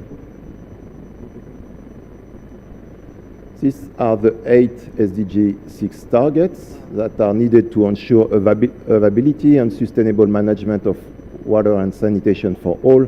And you can see already behind that it's relying on technology. So these are the 12 SDG 6 indicators and the associated UN agency responsible for their monitoring. And if you are a bit familiar with the UN framework, UN agency, and water monitoring, this framework, most of them were existing before. That's a joint monitoring program from WHO and UNICEF for access to drinking water and sanitation and hygiene. GEMSTAT from UNEP for water quality, FAO from Aquastat, UNEC for the Water Convention that we heard this morning for the 652, and GLASS survey from WHO. So the purpose of these global indicators, which we have to build some national aggregates, are used to broadly track progress, to communicate the needs, and to ensure accountability. They should be used for policy and decision making at national level, and global indicator can be, of course, disaggregated and contextualized given the local context. They are complementary to national indicators so that they should not replace what is already existing. Typically for wastewater monitoring, I'm working on the SDG 631 on wastewater monitoring. Usually countries are monitoring the effluent compliance. It's not part of this indicator. So we just try to make something standardized that can be comparable and followed by most of the country. Just want also, with these 2 slides, to really explain what we are doing at UN Water all together. We just enter into the 3rd phase of the SDG 6 monitoring, and we started the 2020 data drive that is ongoing now. And at the beginning of next year, all the SDG 6 indicator will be updated, and we will publish SDG 6 indicator report in the middle of the year. Usually it's launched at the World Water Week in Stockholm in August. We are also conducting additional complementary activity that were asked by our donor on water basin disaggregation and on gender contextualization. For that, we are just doing some pilots. It's not part of the global monitoring, which have been adopted by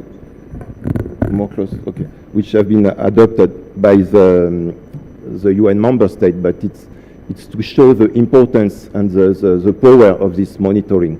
So we will launch also some results early next year on gender contextualization and a bit later on water basin. we are also try to demonstrate the interlinkages between this indicator, which seems obvious when we look at them, but to show and to support them by data, it's a bit more complex. So at UN Water, we have the Technical Advisory Unit, the Strategic Advisory Group, which is giving us some recommendations that we are then discussing in the steering committee. We also have some external evaluation giving us some recommendation. Yes, I just also wanted to mention this country acceleration case studies. There was 3 countries last year, 3 additional ones this year. They are very useful to show country pathway to achieving accelerated progress on SDG 6. And if they are all available online, and you can see why this country were successful for which indicator and given some policy changes. And it's really to inspire also other countries by successful case study like that. The last one on the SDG 6 monitoring, which is really important to explain you how we proceed and how we work. So we are contacting all the national statistic offices, which are available from United Nations Statistic Division. And we are building and updating regularly a database for all what we call technical or indicator-specific focal point and overall focal point. These databases are available also for the countries. You can access it. And it's to communicate and to ask, typically for the data drive, the SDG 6 data. And we organize regular meetings with all the focal points to discuss the work, to analyze and use the data for integrated policy, planning and management. There is also some support available. There can be some workshops, a webinar, some call, and some support to explain all our methodology. And during the second part of the presentation, I will give you some example linking the SDG 6 indicator and the technology, some water technology. So first start with 6.1 on drinking water and 6.2 on sanitation and hygiene, which are monitored by WHO and UNICEF. Here I have reported something from my house. We are taking in Geneva, where we are taking the drinking water supply, and you can see already that there are 8 steps, I think, so 8 technological steps to supply drinking water. I have also reported a harvester from Morocco, which can be used to capture the water from the atmosphere. And it's better when the atmosphere is not too polluted, of course. We used to speak in this meeting about desalination plant, which generally are using a lot of fossil fuel, and they are also discharging some brine, which means salt that can affect coastal ecosystem, people's livelihood, and ecosystem services. So it's needed for many countries, but it cannot be seen as a panacea. I mean, there are some detrimental consequences. And of course, we need to mention also Internet of Things, smart water management system and advanced monitoring system using sensor, data analytics, learning algorithms to monitor water usage, detect leaks, and optimize water treatment process. There is huge revolution in this smart technology. Decentralized water system also, which can treat and distribute water on a smaller scale, close to where it is needed, instead of investing millions in big utility. This can really help utility and industry to reduce water losses, lower energy consumption, and improve water quality. Apart these very costly techniques, I just also wanted to mention this technique that has been developed by a small Swiss NGO, which is just using salt into water, and by electrolysis they are producing active chlorine, which can be used in emergency contexts, or when you have a natural disaster or refugee camp or cholera pandemic, for instance. Always just to mention that there are very developed and costly technique, but also low-cost technique. On sanitation, there was a paradigm shift from the MDG to the SDG, in the sense that we are not only looking at the improved sanitation, but we are considering all the sanitation chain, so the collection and the transport, and the safe treatment, disposal, or reuse. And in many places now we can see that wastewater treatment can generate, it's also important to mention that it's a source of greenhouse gases, but it can also generate electricity and of course treated water, which is an important economic resource. And it can participate to build a circular economy, and the end product can be in the form also of compost by mixing it with agricultural and organic waste. I just reported here this compendium, which is a fantastic reference which is presenting all the sanitation technology. It's done by the Swiss Federal Institute of Aquatic Science, and they also looked in different reports on the valorization of fecal pellets. So it's just fecal sludge that is dry and transformed into pellets, like the pellets, the wood pellets that we use for burning. And it has a high calorific capacity and can be used in furnace and in many other applications. Here is an example of compost from Haiti, where people have used dry fecal sludge mixed with agricultural waste, and it's distributed to farmers. And this is a natural-based solution. I think it's widely used here in Vietnam. So it's a succession of ponds, and in Vietnam typically it's used for aquaculture, so for the production of fish. And it's really important again to understand that wastewater can really be part of a circular economy model and provide financial benefits. The 631 on wastewater, which is, there are two sub-parts, one on the domestic from WHO and the other one from UN Habitat on total and industrial. I just took this image from Wikipedia to show the high number of technology that can be used to treat wastewater. Also important to mention by regard to the MDGs that people were during the last decade mostly focusing on domestic wastewater, but it's really important to focus also on industrial wastewater. It's much more difficult because of the lack of data disclosure, but the pollution can be much more detrimental for the environment and human health. And I was giving this example from Switzerland, where the parliamentarian has adopted a new tax to introduce a quaternary treatment in the major treatment plant, when we are now closing the small treatment plant and developing this additional treatment to capture micropollutants that are not treated by traditional treatment system. Just show you this example also from Sweden. It's a pilot.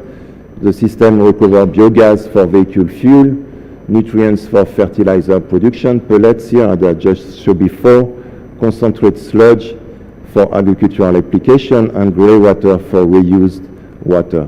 So this is typically the things that may happen, I hope, in the future. But for that, we need adapted regulation and law to move from pilot to more widely extent of this kind of solution that can generate benefit, financial benefit.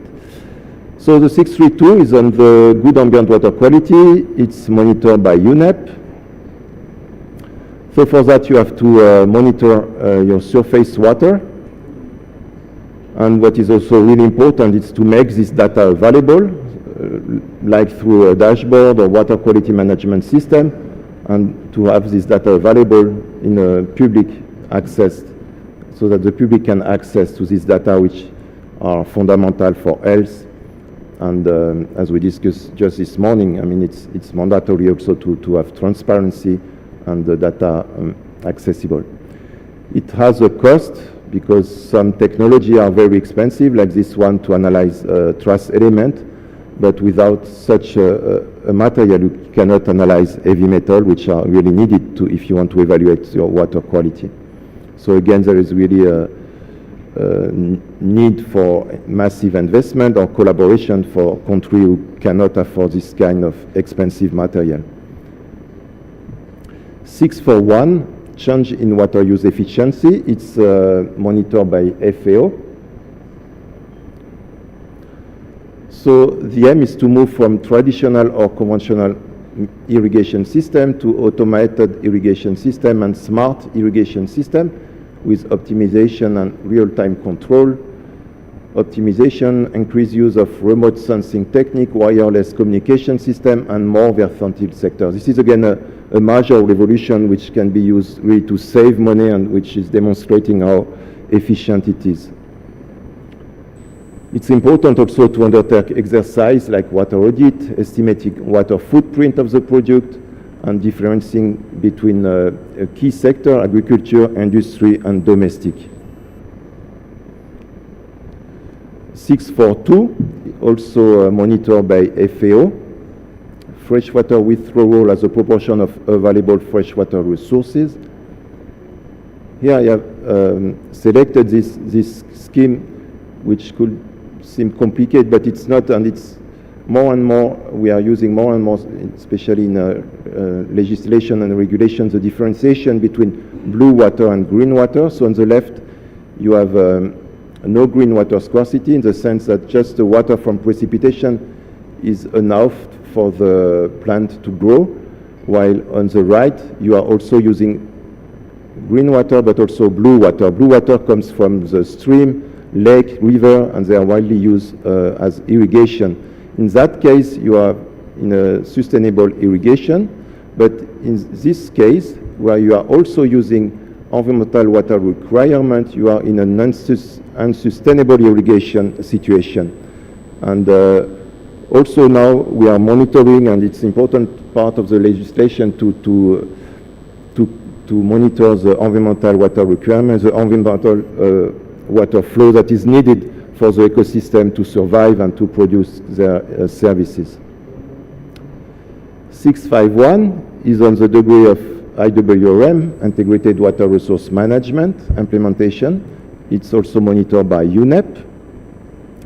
Here I just reported a generic figure from the SDG 6, and I realized how water technology are important. Massive financing is needed to generate data and information through water technology. This also requires capacity development and innovation. Also good governance, and again for that we need laws, regulation and policy, because sometimes the former laws, the existing law, don't allow such innovation. I mean, you need to wait. For instance, in France we are using less than 1% of wastewater treated, but the law was not there, and it's just this summer, given the very high temperature and low precipitation, that the government moved and will prepare a new regulation to encourage treated wastewater reuse. 652, we heard this morning from UNSC, it's monitored also by UNESCO, on the proportion of transboundary basin area with an operational arrangement for water cooperation. Transboundary waters account for 60% of the world freshwater flows. Cooperation over this water is essential for peace, sustainable development, and regional stability, as we discussed this morning.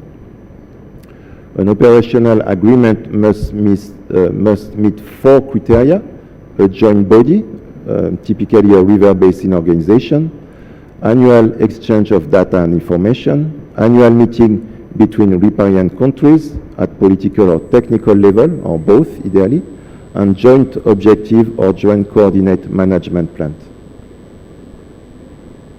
Finally, 661 on the change in the extent of water-related ecosystem over time. We had it's also monitored by UNEP, and we had some nice presentation yesterday because satellite imagery is widely used for this indicator. These 2 images are showing the severe die of mangrove along Australian northern coast here. It was due, in fact, to a strong El Nino event.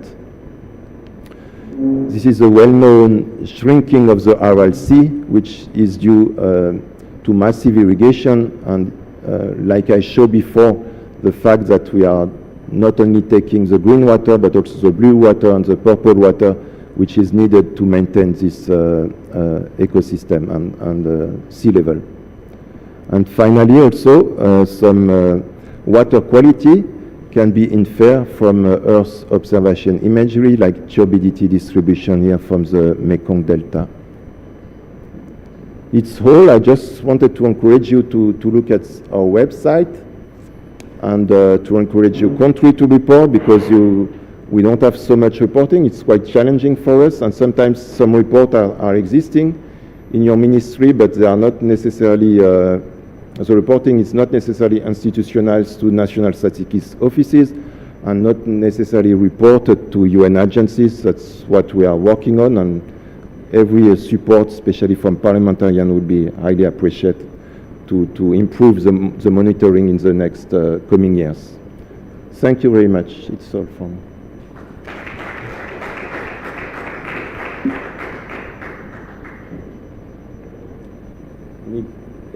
Any questions or remarks from the room? A small room. No, it was clear enough. Yes.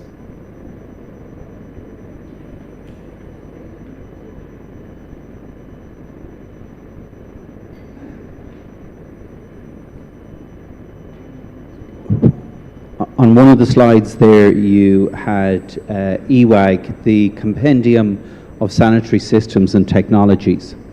Now, one of the things that we've heard consistently throughout today and yesterday here is that members of Parliament are looking for practical examples of solutions that work.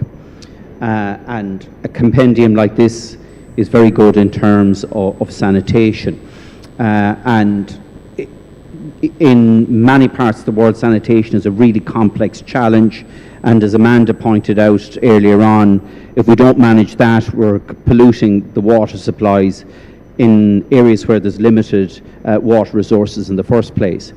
My question is there a similar compendium in terms of water supply and treatment, either by EWAG or someone else, or UN Water? Because having that and having it publicly accessible, because this is a point I made earlier, the UN is accountable to member parliaments, not to citizens or members of parliament. So it has to be an open data source if it's to be beneficial to us. I'm not sure. I don't think that there is such compendium, but I'm glad that you know it. It's really, it's translated, it's free, it's translated in many languages. There are also some massive open courses which are run by EAVAG. They are, I think, all available on YouTube for free. It's true that it's a bit technical, especially for parliamentarians, and that maybe needs an intermediary person to make the link between both. But what is great from EAVAG that they are working in so many countries, they have so many examples, and every solution has to be tailored to the local context, the financial, the governance, and there are many examples through the world. But it's true that going into this source of data might be a bit difficult for parliamentarians, but they can ask technical people or engineers to follow these online courses, and they are extremely well done. They are available in many languages and for free. So it's a great source. But for drinking water, I don't think so. Amanda, yeah. So what you've described here are some of the really innovative technologies for managing sanitation waste, but they tend to be for remote areas or small communities or individual properties or small groups of properties, rather than large scale. And I'm just sort of, well, it's a comment rather than a question, really. I think from the parliamentarians' point of view, they're looking for solutions to solve the problem for large numbers of people.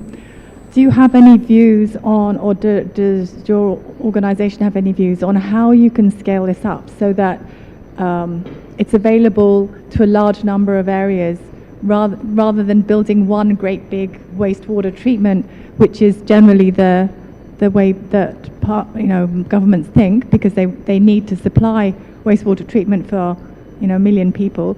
How do you scale up these small scale technologies, which are actually much more cost effective, but require a lot more local knowledge, I suppose.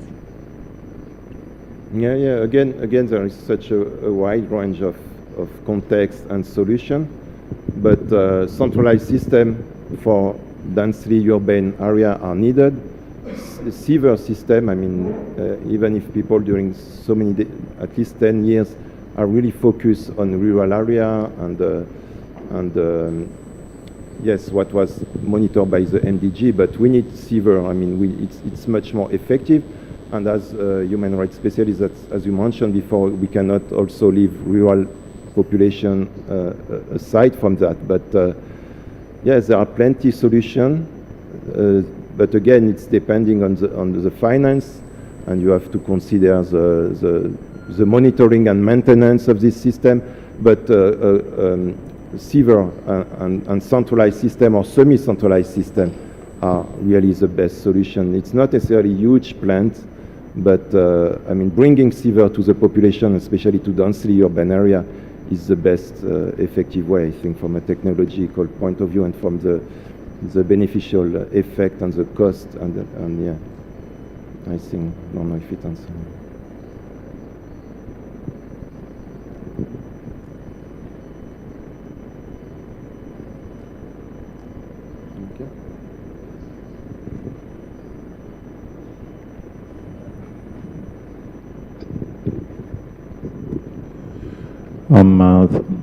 First of all, thank you for your presentation, very interesting.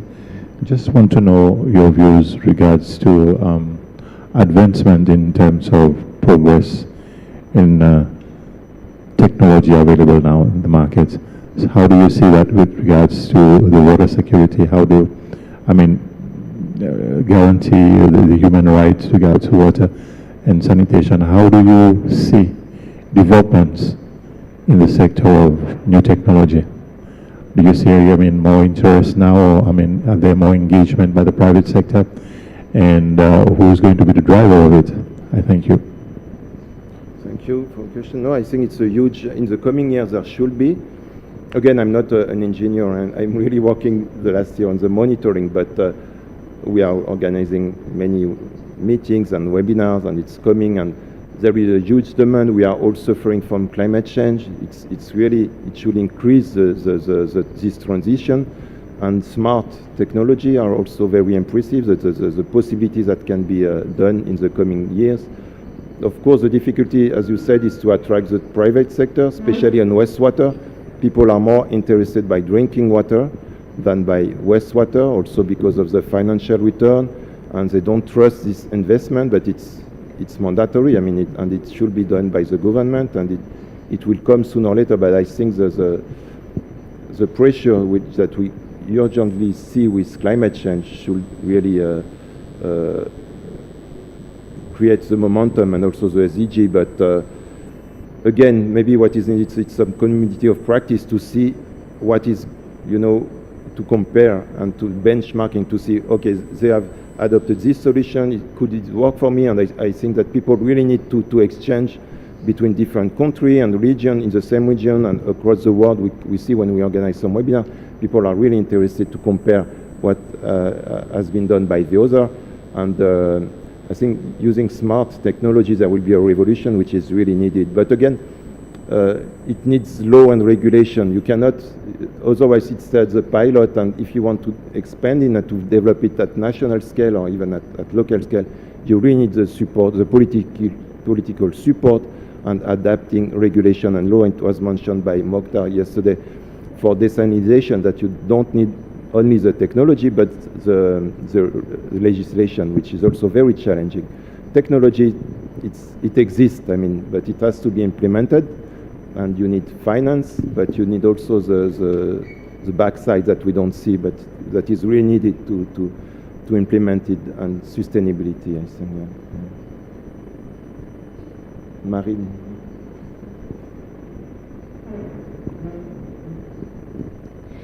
Thank you, Florian, for your presentation. It was really, really enlightening. I wanted to ask in terms of what both how parliamentarians can support the implementation of the SDG 6 and maybe in the financing of technology for water technologies, for example, and both ways how you can help them and how they can help you. So thank you. Thank you. So it's really, I mean, it's a monitoring initiative. It shows that we really need data, and I was so surprised. I'm monitoring the 631 on wastewater, and it was very surprising, but we don't know, including in which country, how much water is used today. And if you want to adapt to climate change, it's surprising, but even in the richest country, we don't know how much water is used, how much water is treated. And as I said just before, we really need a new law, new regulation. I took the example of France, where wastewater is not reused because of the lack of legislation. I also mentioned Switzerland, where it's a parliamentarian who has voted and allows this new tax to improve wastewater treatment. And we are working with the ministry usually, and not with parliamentarians, but I'm sure that parliamentarians can be very, very useful, because the ministries, they used to change, as you know. Some people move from another position, some are retired, and I'm sure that I've discussed with a few of us, and they are really aware from their country about the progress, the situation. So it's important to your support for the law reform, for regulation, for promoting new technology and moving quickly, and also to institutionalize this monitoring. It's really, we used to say that we can't manage some things that we don't monitor, and we need to better monitor water to better manage it. And it's so crucial for the population and the citizens that I hope that. But it's very difficult with water and wastewater because it's a cross-sectorial issue, and it's a health issue. It's sometimes it's the Ministry of Public Works, Ministry of Environment, sometimes it's the regulators, the Environmental Protection Agency, sometimes it's the Ministry of Industry. So from a parliamentary point of view, I think it will be really useful, some support to improve the coordination and to better institutionalize this aggregation of data at national level.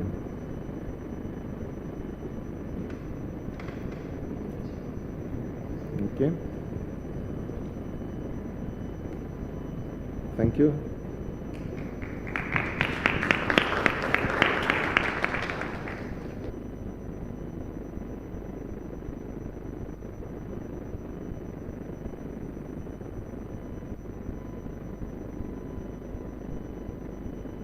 Everyone, I just wanted to quickly jump in to say that we'll be having the visit to the museum soon, so we'll have just 5-10 minutes before we set off to the museum. Thank you.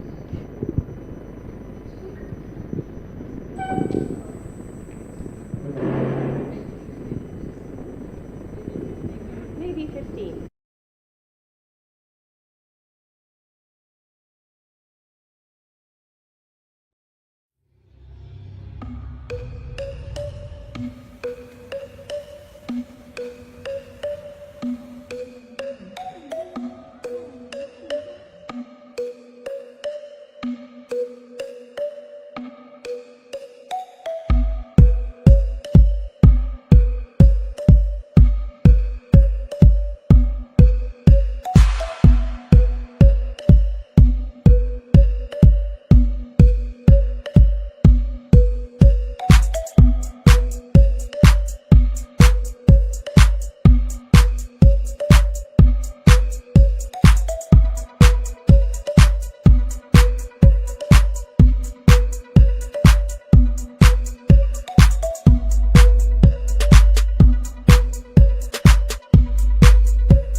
with his memorized First World Science event, reminded us about the Nobel Prize of Science and supported International Year of Basic Science for Sustainable Development 2022.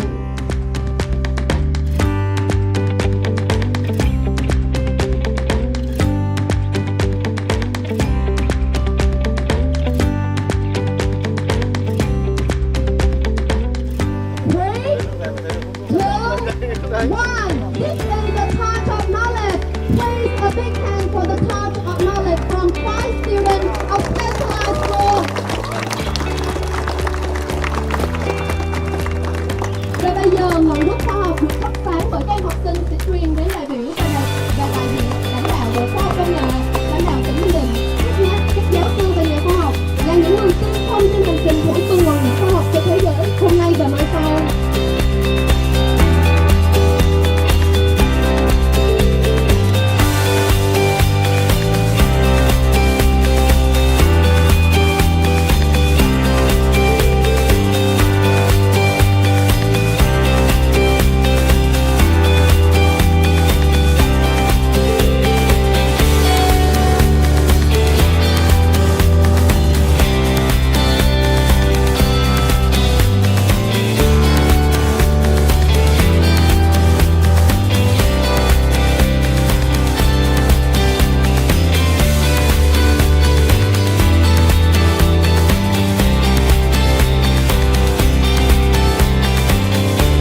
will start in a few minutes. And with his memorize the First World Science event, reminded us about the noble strive of science and supported International Year of Basic Science for Sustainable Development 2022.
memorialized the First World Science event, reminded us about the noble strive of science, and supported International Year of Basic Science for Sustainable Development 2022.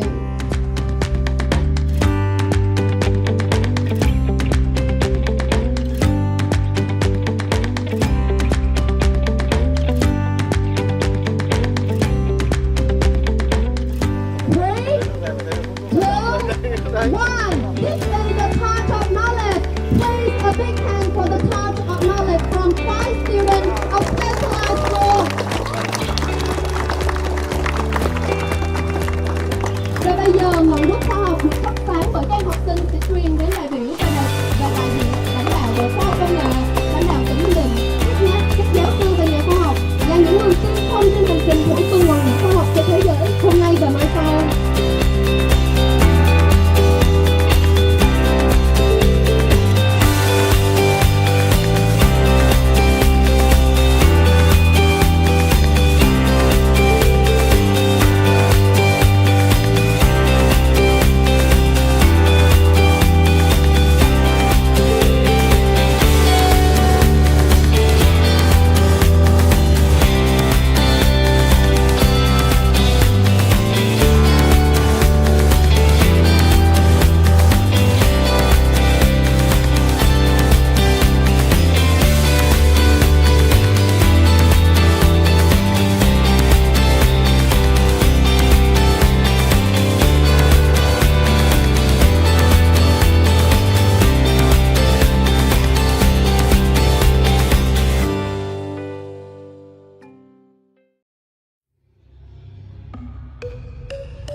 quý vị đại biểu ổn định là chúng ta bắt đầu như lệ phát thuốc khoa học sáng hôm nay ạ. Good morning, ladies and gentlemen. The talk of knowledge will start in a few minutes, and which is memorize the first World Science event, reminded us about the Nobel Prize of Science and supported International Year of Basic Science for Sustainable Development 2022.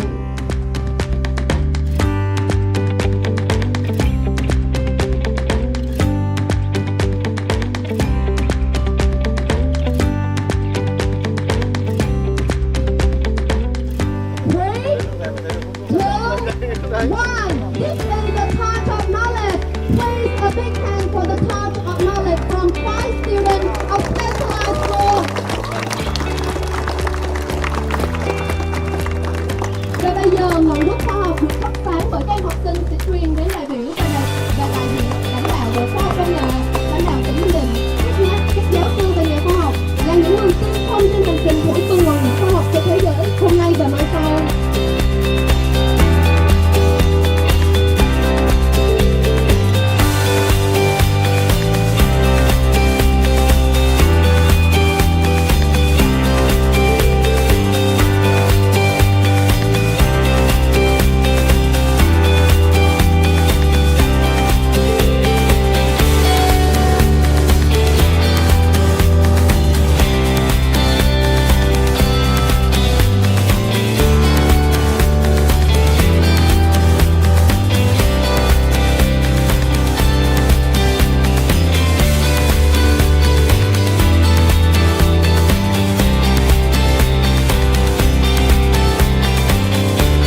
memorize the first World Science event, reminded us about the Nobel Prize of Science, and supported International Year of Basic Science for Sustainable Development 2022.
British memorized the First World Science event, reminded us about the Nobel Prize of Science, and supported International Year of Basic Science for Sustainable Development 2022.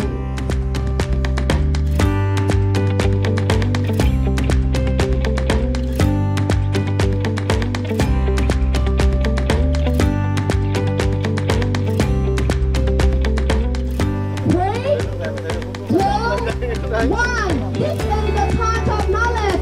Please a big hand for the Torch of Knowledge from 5 students of specialized school. Và bây giờ ngọn đuốc khoa học được thắp sáng bởi các em học sinh sẽ truyền đến đại biểu và đại diện lãnh đạo Bộ Khoa học Công nghệ, lãnh đạo tỉnh Ninh Bình, các giáo sư và nhà khoa học là những người tiên phong trên hành trình thử tuần hoàn khoa học cho thế giới hôm nay và mai sau.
of knowledge will start in a few minutes.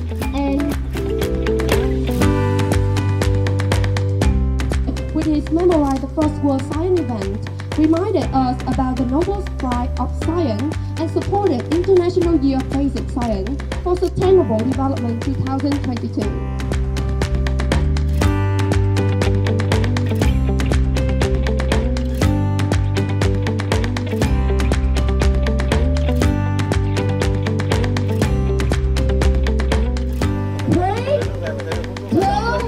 One. This is the torch of knowledge.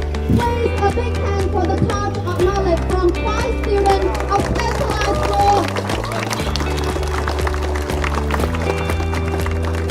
Và bây giờ ngọn đuốc khoa học được thắp sáng bởi các em học sinh sẽ truyền đến đại biểu và đại diện lãnh đạo bộ khoa học công nghệ, lãnh đạo tỉnh Ninh Bình, các giáo sư và nhà khoa học là những người tiên phong trên hành trình của tuần hoàn khoa học cho thế giới hôm nay và mai sau.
first World Science event reminded us about the noble spirit of science and supported International Year of Basic Science for Sustainable Development 2022.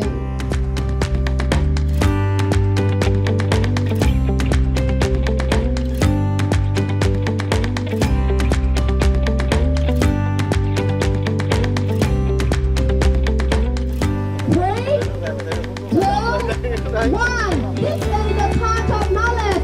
Please a big hand for the Torch of Knowledge from 5 students of specialized school. Và bây giờ ngọn đuốc khoa học được thắp sáng bởi các em học sinh sẽ truyền đến đại biểu và đại diện lãnh đạo Bộ Khoa học Công nghệ, lãnh đạo tỉnh Bình Định, các giáo sư và nhà khoa học là những người tiên phong trên hành trình bổ sung nguồn lực khoa học cho thế giới hôm nay và mai sau.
memorize the first World Science event, reminded us about the Nobel Prize of Science, and supported International Year of Basic Science for Sustainable Development 2022.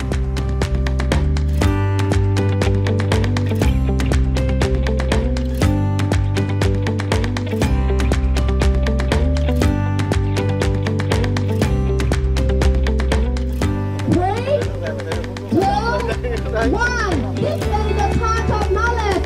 Please a big hand for the Torch of Knowledge from 5 students of specialized school. Và bây giờ ngọn đuốc khoa học được thắp sáng bởi các em học sinh sẽ truyền đến đại biểu và đại diện lãnh đạo Bộ Khoa học Công nghệ, lãnh đạo tỉnh Ninh Bình, các giáo sư và nhà khoa học là những người tiên phong trên hành trình của tuần hoàn khoa học trên thế giới hôm nay và mai sau.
only a few minutes, and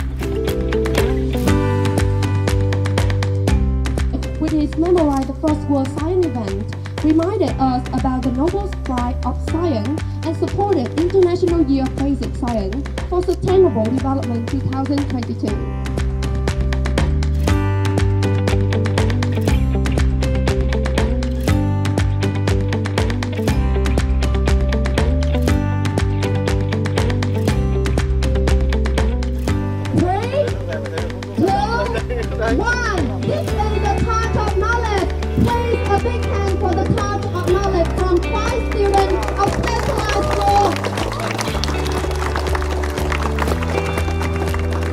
Và bây giờ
with his memoir The First World Science Event, reminded us about the noble strive of science and supported International Year of Basic Science for Sustainable Development 2022.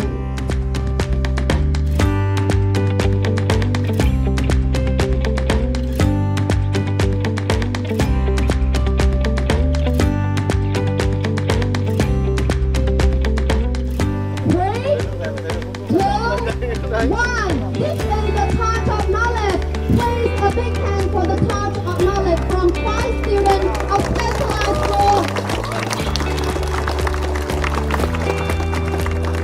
Và bây giờ ngọn đuốc khoa học được thắp sáng bởi các em học sinh sẽ truyền đến đại biểu và đại diện lãnh đạo Bộ Khoa học Công nghệ, lãnh đạo tỉnh Ninh Bình, các giáo sư và nhà khoa học là những người tiên phong trên hành trình của tuần hoàn khoa học trên thế giới hôm nay và mai sau.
first World Science event reminded us about the Nobel Prize of Science and supported International Year of Basic Science for Sustainable Development 2022.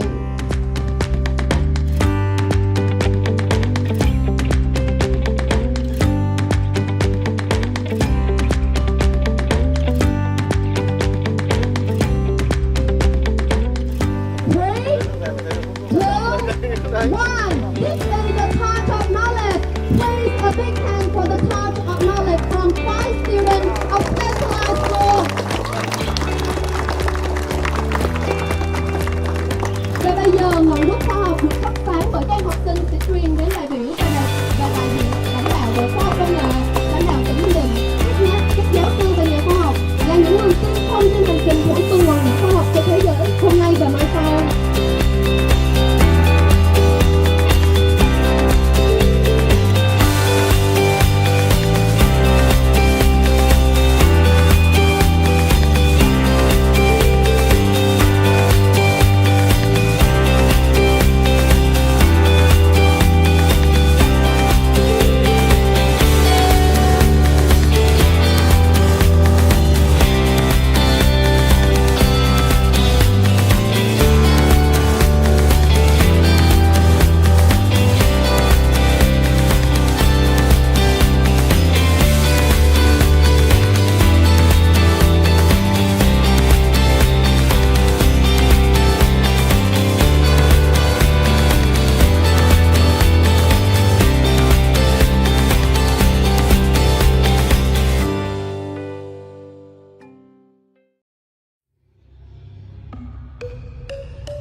the First World Science event, reminded us about the noble strive of science and supported International Year of Basic Science for Sustainable Development 2022.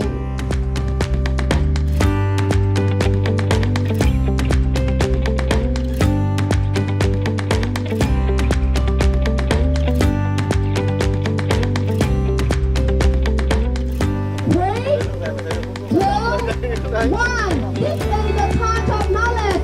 Please a big hand for the Touch of Knowledge from 5 students of specialized school.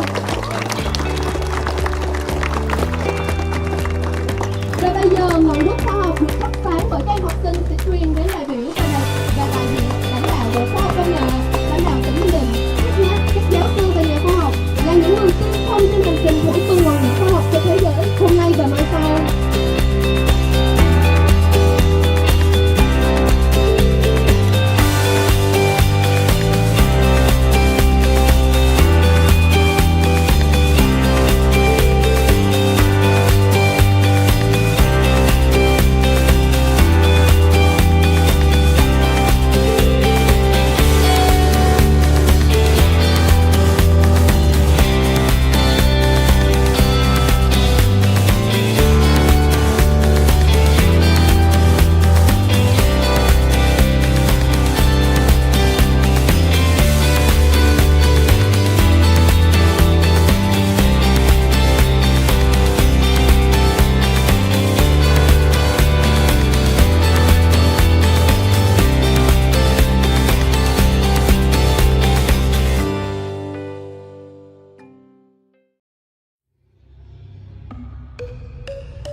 gentlemen, the talk of knowledge will start in a few minutes.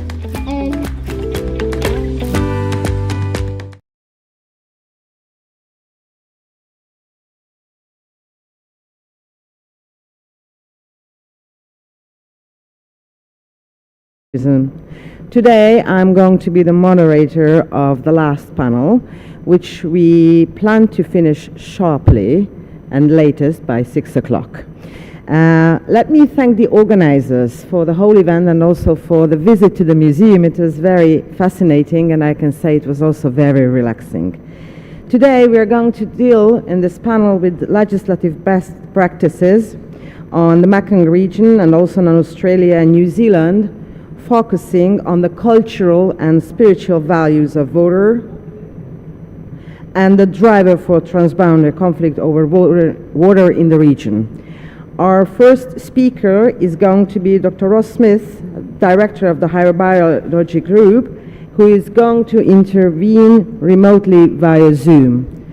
Dr. Smith, the floor is yours.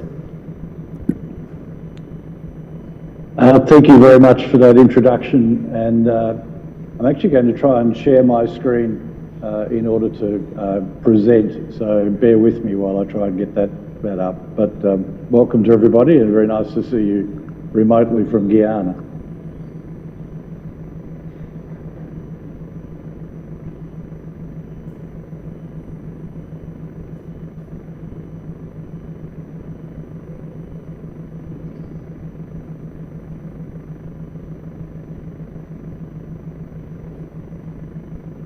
Can you confirm that my presentation is visible, please?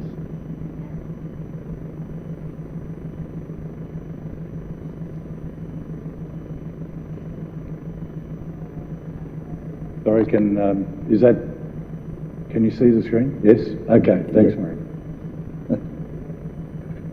So I'm going to present on non-financial values of water. And thank you very much to the IPU for inviting me to present this, and I hope that it provides everybody with some things to think about. Water disputes often focus on access to water. Water as a resource is such an important commodity for agriculture, for drinking, for industry and for transport, and these are all very important assets of water. The cold-hearted accounting for water quantities often fails to address other values of water and therefore can fail to resolve conflicts over water as a result. I've been privileged to work in many tropical countries around the world, including Vietnam, and each has their own challenges with water resources. So, for example, it's very early morning here in Georgetown in Guyana, which is a very low-lying city, and sea level rise is a critical water-related challenge here, but also drainage of water from the landscape, which is relatively low-lying. I'm going to use select examples to illustrate my point that other values of water matter, but I'm going to start with the country that I live in, Australia.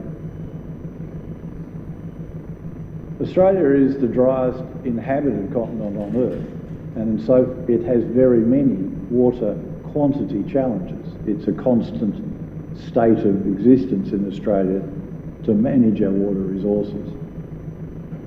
But nonetheless, Australia has a separate national water quality management framework because it recognises that the quality of water is a separate issue from the quantity of water, and without quality, the quantity is still a problem.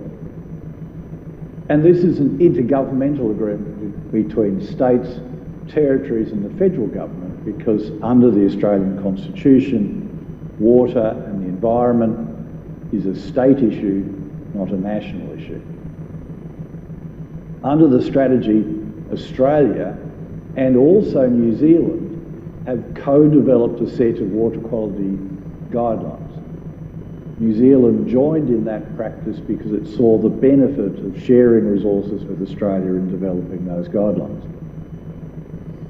The guidelines are ratified by both national governments as well as the separate state and territory governments, and so far that ratification process has gone through 3 revisions. And I'm sure that the audience in this meeting will appreciate that that sort of intergovernmental level of agreement has required very substantial political will over managing the quality. So therefore, it's clearly important. And there is a link to the water quality guidelines, which if you get access to the presentation, I hope you can examine. Under the guidelines, there is recognition of what's called community values in this sequence: aquatic ecosystems, managing water quality to protect the health, the biodiversity, the ecosystem services that aquatic ecosystems provide. And number 2 is culture and spiritual values, and this is particularly focused on culture and spiritual value of Indigenous peoples, but recognises that other cultural values exist. Drinking water, it might surprise you, is number 3. Then industrial water usage, agricultural and other primary industries water usages, and finally recreational water and aesthetics. I've emphasised the first 2, although that is the sequence that they're talked about in the guidelines, because it's true that if you protect those values, protection of the other values will follow. Aquatic ecosystems are more sensitive to the quality of water than humans are, and cultural and spiritual values are often connected to biodiversity, individual species and ecosystem form and function. I'm going to move on to another case study because my time is limited and talk about the Mekong, and I'm sure others are going to talk about the Mekong in this session. I've worked personally on environmental flows for hydropower in the Mekong catchment, for water quality risks for mining developments and for wind power developments on the south coast. The hydro projects were probably the most controversial of those. The major water issue that I became associated with to do with the wind power of southern Vietnam was exposed to me during examination of wind power developments in southern Vietnam. And this was due to the change in sediment delivery in the catchment. This is resulting in measurable land loss, and I'm sure others will talk about this point, but I'll just illustrate it visually a little. This is southern Vietnam just south of the delta of the Mekong in 1984, and this is it in 2020. Other than the resolution of the images, you might not see that there's been a great deal of change, but there has if we zoom in. I've put 3 pins on the coastline from 1984, and in 2020 you can see that the coastline has receded very dramatically from those points. That land loss is due to harvesting of water as a resource, primarily for production of electricity, but also for other purposes, by other countries in the catchment. That is capturing the sediment from the river, that's reducing the sediment delivery to the Mekong, and it means that the balance between sediment deposition, the edge of the land, and sediment being eroded into the sea. So that's another quality of water as a transport mechanism for the soil that brings us land, that brings us fertility to the landscape. And my final set of examples will be about culture and spiritual values, and I'll do that by case study examples and analogy. The Awan people of the western province of Papua New Guinea live in the area between the Upper Fly River and the Ok Tedi, which is a major tributary. Ok in their language means water. They believe that they are the descendants of a fish called bro. Bro left the waters of the Ok Tedi, came on land, and created the people to care for that land and to live in that land and prosper, and then returned to the water, and bro still lives in the waters of the river, or at least he did. In the early 1980s, the Ok Tedi copper and gold mine started operations in the headwaters, releasing both tailings and waste rock into the river. This affected the aquatic ecosystem substantially, and I've published on those effects. One of the first fish lost from the system happened to be bro. Bro grazes on algae. Sediments from the mine removed its food. Many authors have said that the Arwen people have benefited financially and socio-economically from the mine more than most of the other landowner groups in the regions. But they not only lost their way of life and had to adapt to the reality of the existence of the mine, they also lost their ancestor. Later I worked on the impacts of another mine on the fishes of the Watut River in Morribee province, to the east of Papua New Guinea. I worked with a man from Sapanda village, and he told me that his father was the last of his village to have seen the Mamabalong Malio, the eel mother spirit. Mamabalong Malio protected the environment, looked after the catchment and looked after the people in the catchment. But she would punish those who failed to protect the environment by sending floods. The eels in the river were her children, her messengers, and her gift to the people. There was very strong cultural and health associations with consumption of eel among the people of the Watut. But the mine that I was working for at the time, although it had waste containment, unlike Oktedi, development of it still put a lot of sediment into the river, just from road and mine construction in a very high rainfall area. Eels died and washed up in the river. Heavy rains and flooding caused delays to the mine construction and loss of so much sediment that eventually the lower river changed course by kilometres. More eels died. To this day, the mine has great difficulty with community relations, and many of the mine managers wonder why. My third example deals with the Kungurikans people of the Finniss River in the Northern Territory in Australia. And the area of concern is the site of the first uranium mine in Australia. It was mined by the government, not by a mining company, but by the government under the Official Secrets Act, as Australia's contribution to the Cold War in the 1950s and 1960s. That uranium was not destined for power plants. The area is women's business for the Kungurikan, it's men's business to the Warai, and a hunting ground from Maranungu. So there are 3 tribes that regard that land as theirs. But for the Kungurikan, they liken the river to the bloodstream of the land, which they call country. It transmits health around country, it allows spiritual connection to country, and importantly, it's necessary in a ritual to introduce yourself to the ancestors when you arrive on country. But it is also more than all of that.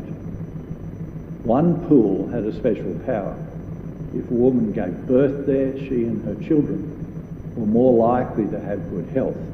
The waters of that pool had healing properties. They helped to prevent disease.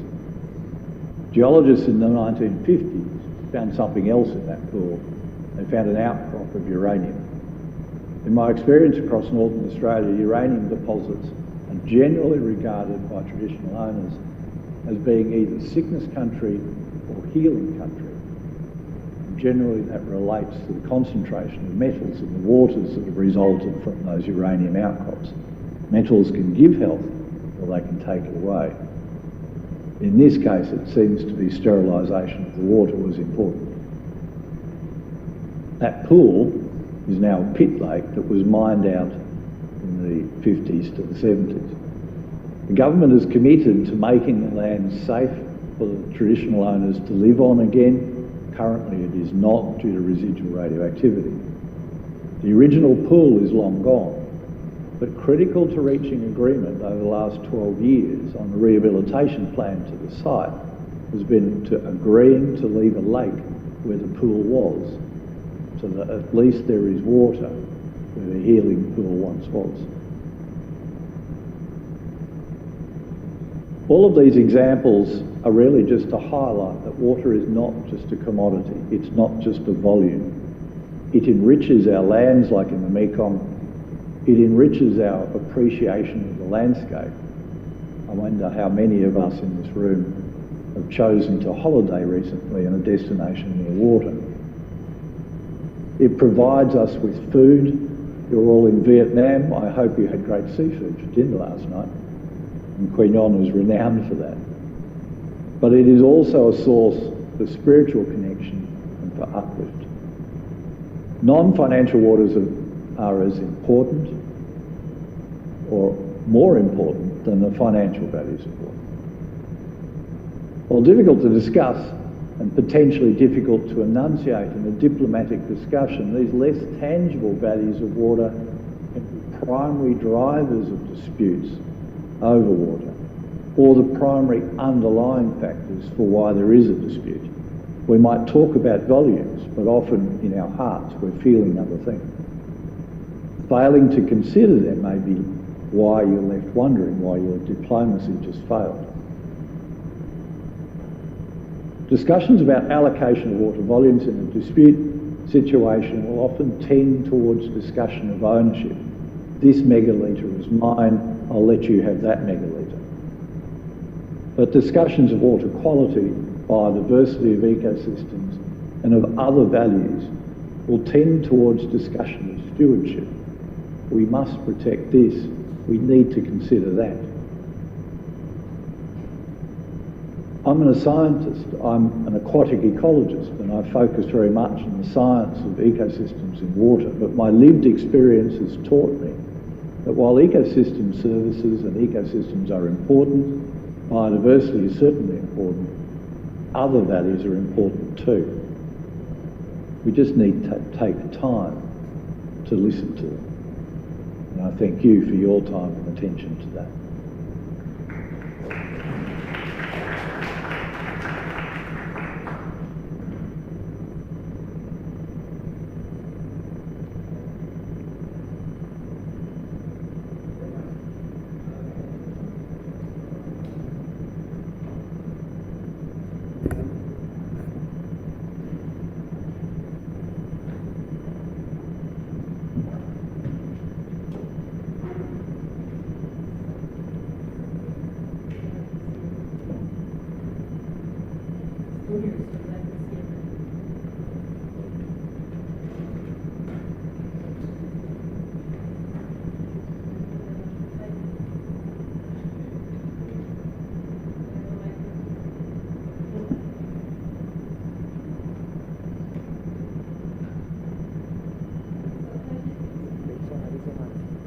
One, two, okay.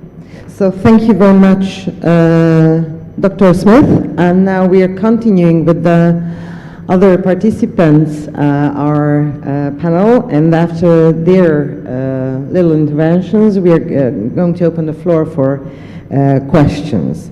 Our first speaker is going to be Dr. Well, please excuse me, Nguyen Van San. Is it all right? Okay.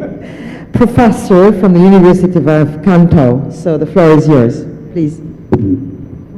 So my name is San. This is also welcome all of you to listen my presentation. It is very easy to talk, but more discussion about Mekong Delta region, basin. Okay, you speak there.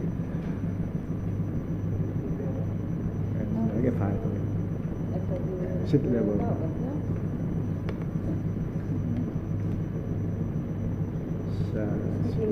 Well, yeah. Yes. Okay.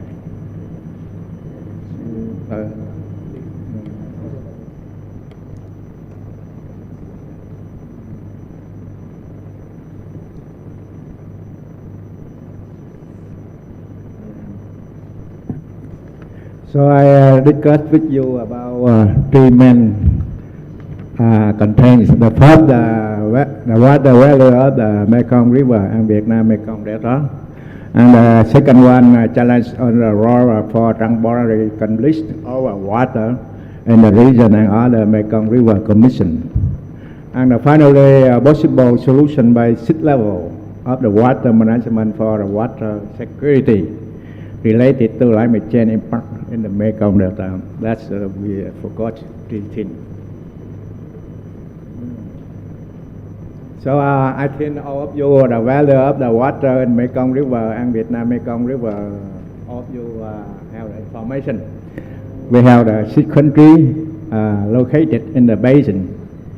And the second one, basin area along the land of mainstream and zero water volume, sediment amount, and natural fish yield, support capacity, current population, ethnic group, and biodiversity.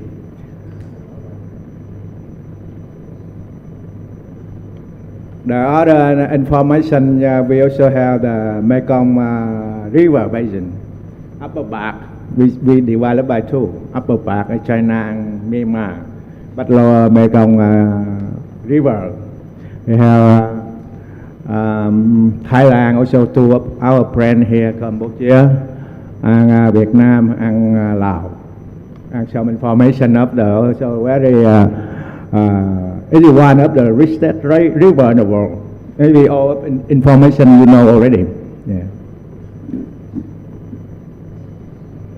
But when you come to the Mekong Delta, we could say consider large wetland with the rich biodiversity for food security and fishery reduction of Vietnam, globalization, but also high vulnerable to change by climate change impact, and combined with the dam construction upstream.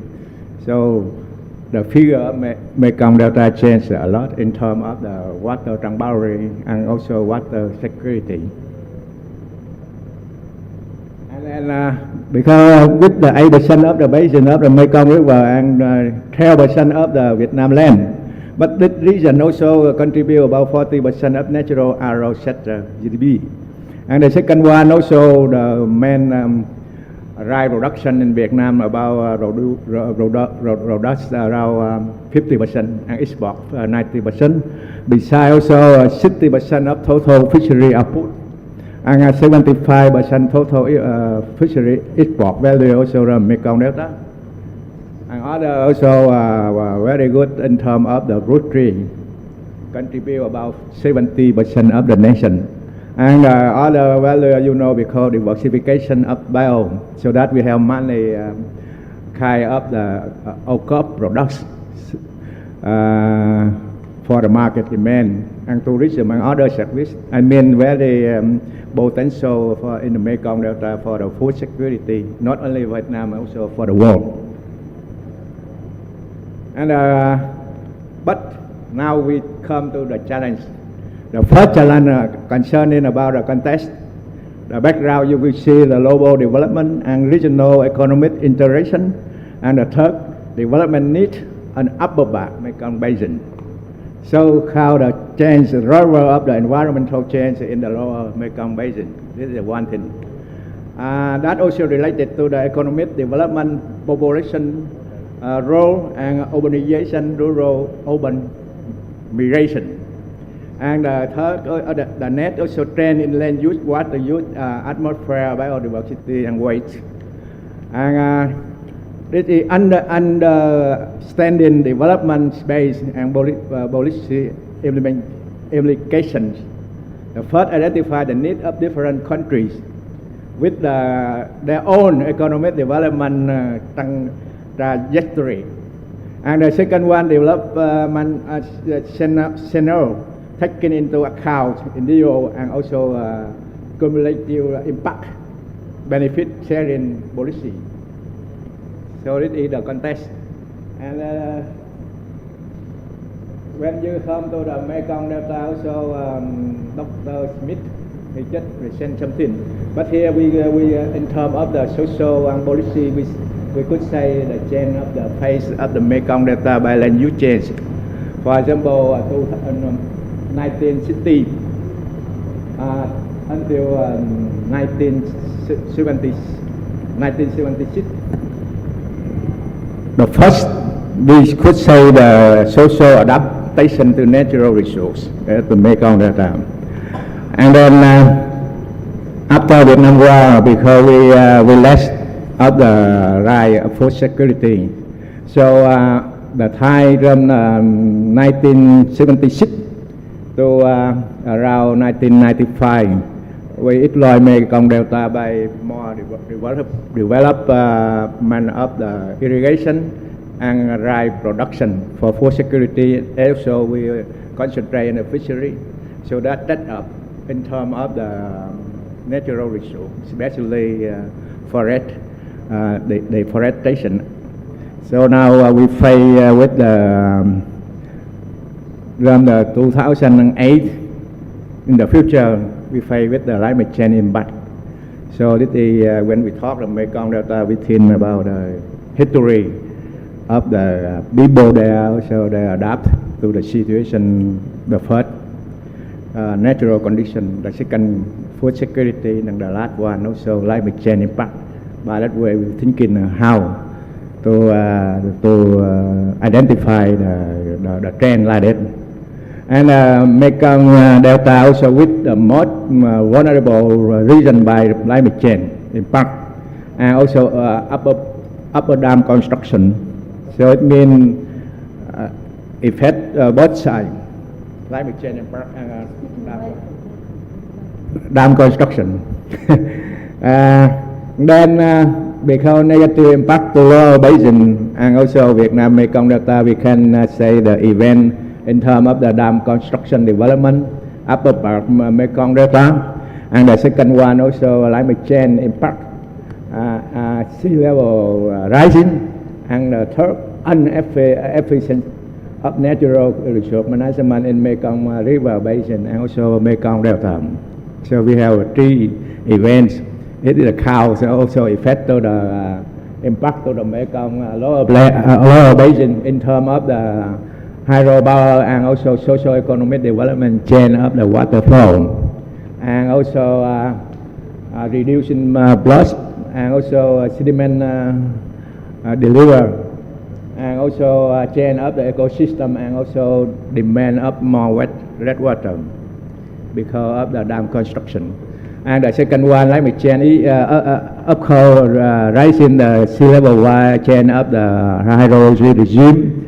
So in really the water extremely weather impact, and also structural depletion of the lower basin in Mekong Delta. And also especially inefficiency of the natural resource use. So let's say uncoordinated water management among the country, that's also the one problem. This problem also land use planning and socio-economic development, each country also they have their own way. And the second one also singular sector implementation policy in terms of adapt to very negative impact for the Mekong, also the lower basin. So that also related impact of the Mekong Delta. I think Professor Thục and also our Dr. Wang, he knows about the information and he more detail about that. But I just build a system work in terms of the identifying all of above leading to the negative impact of the sustainable lower basin and Mekong Delta, and also creating community vulnerability, and also opportunity their livelihood improvement, particular for those who are living along the Mekong River for every country. So this is our idea, because we find that also difficult to do. But we think about the sea level of the water security, even though household level, community level, provincial, local level, sub-zone and Mekong zone, Mekong region, and national level and international level. By that way, also easy for us to how to connect together.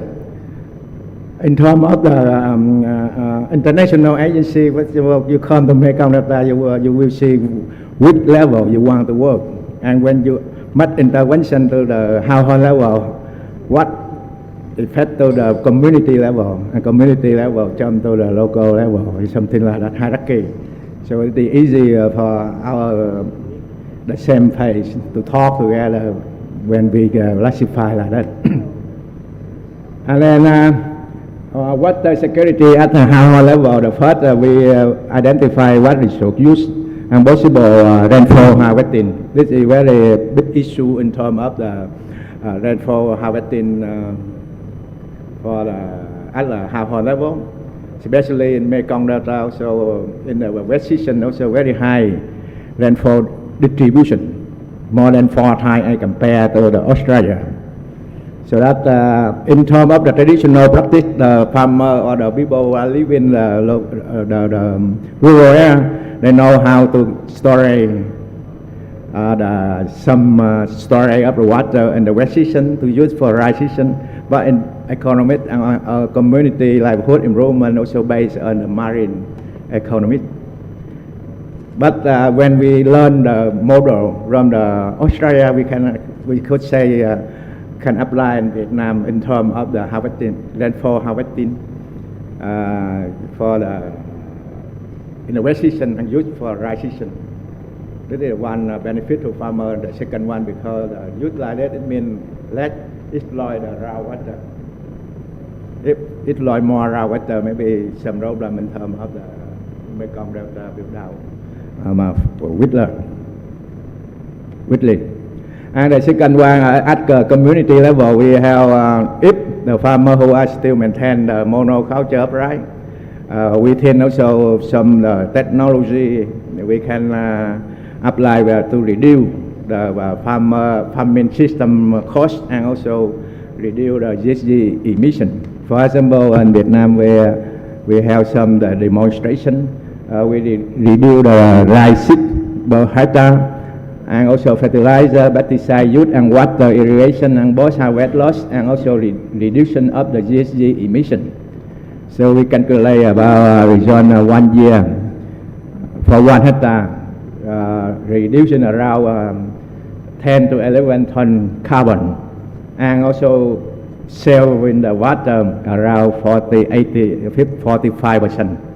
And also farmer benefit 10-15%. That is a very good model when we share the water. It's water security for the dry cultivation monoculture. Besides, also we also farming system diversification. For example, they combine between dry and fish, or dry and shrimp, or even though they practice root tree. Because you practice for root tree, it means you need the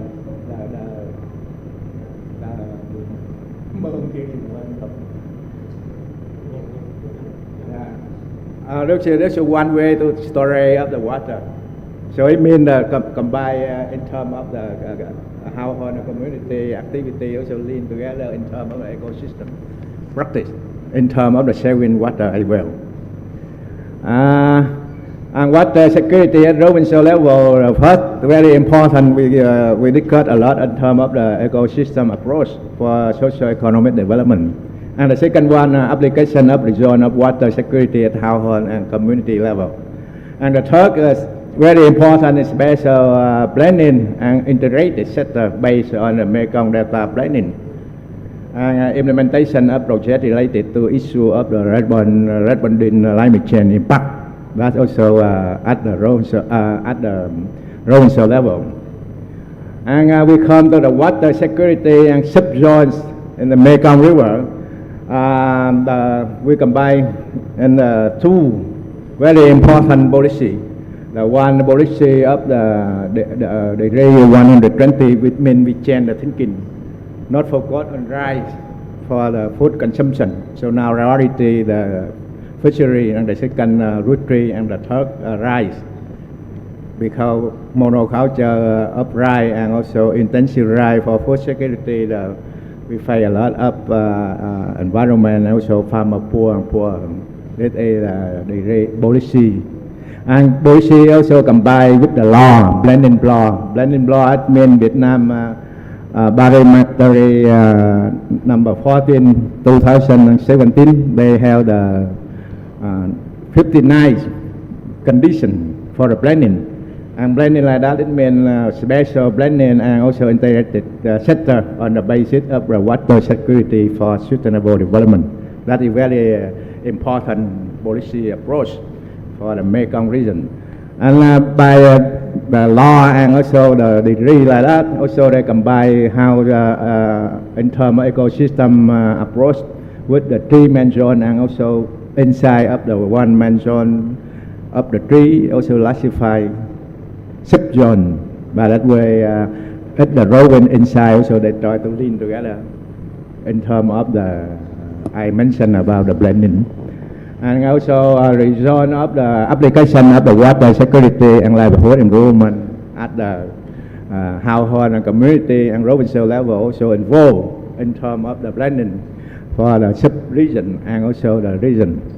So by that way also we consider about the water resource, also scale, also this is the basic and link to the social society and environment and economy so that we in the Mekong Delta blending 2030 and also 2050 long term.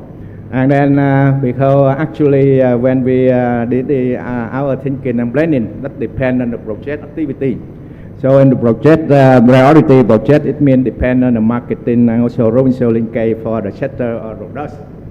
So we have the priority project, it means asking for investment and cooperation for the sustainable Mekong Delta development. So the level of the water security sub-zone and Mekong region zone hierarchy linked together.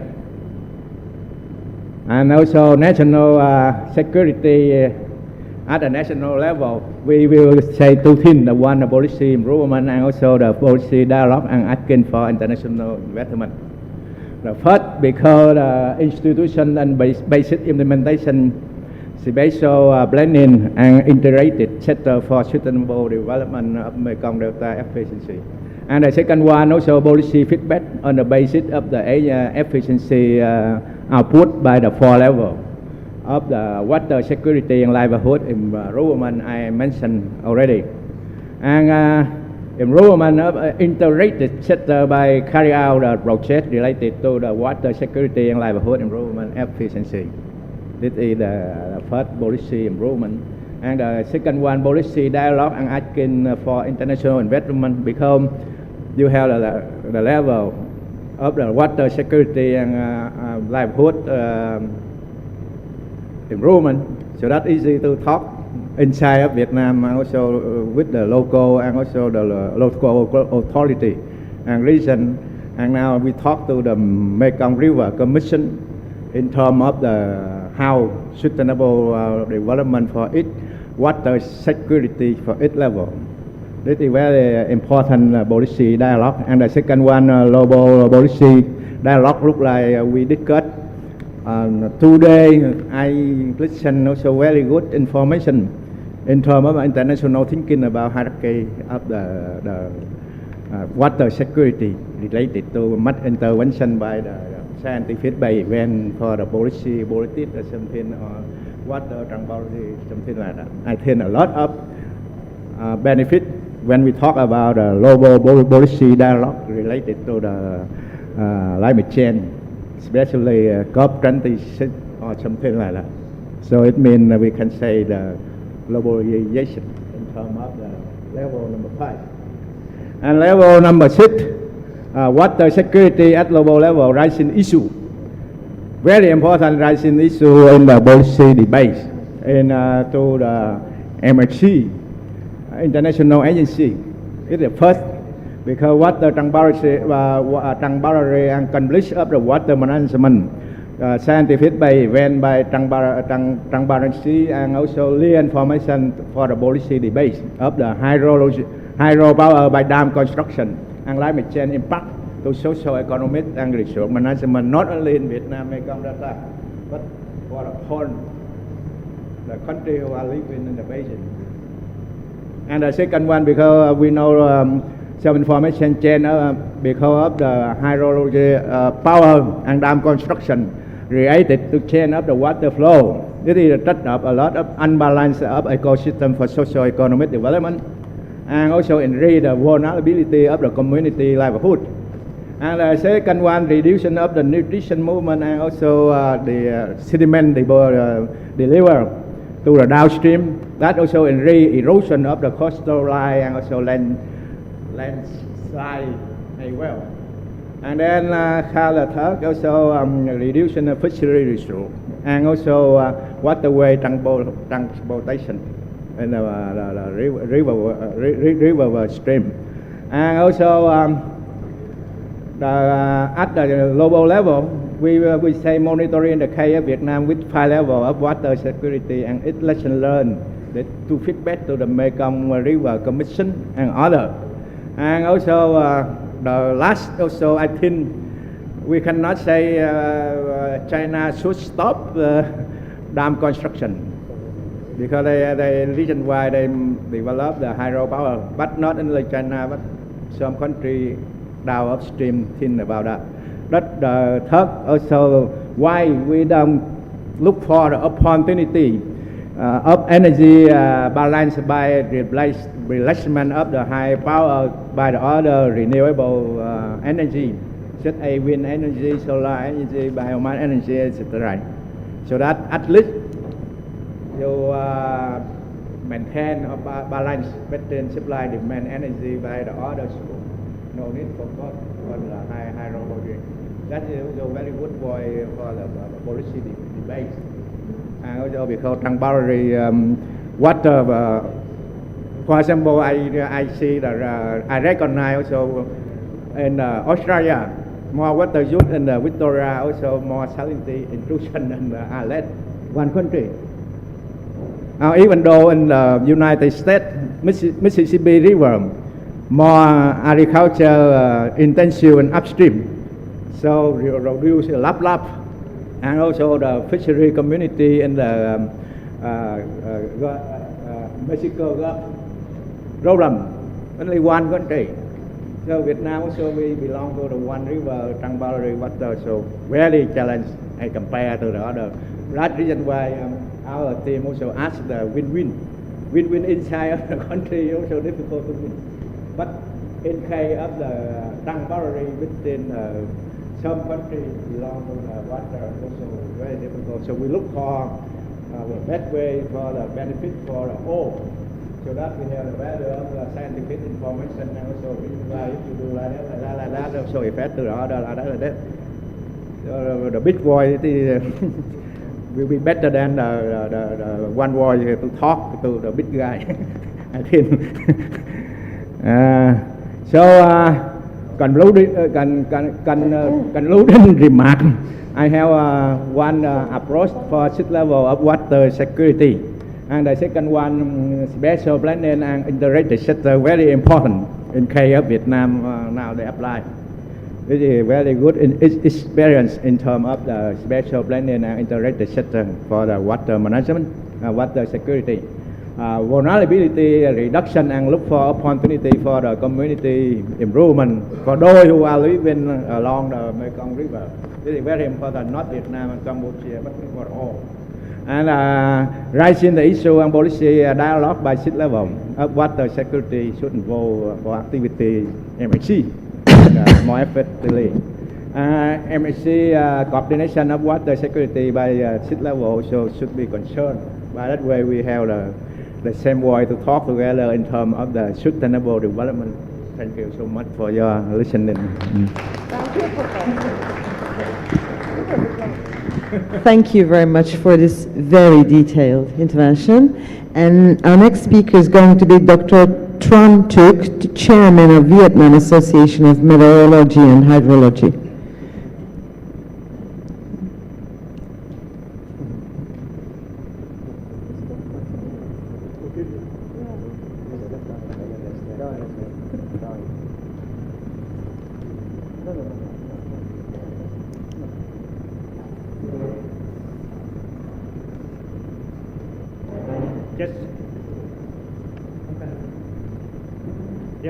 Good afternoon. I tried to make my presentation short to save time for discussion.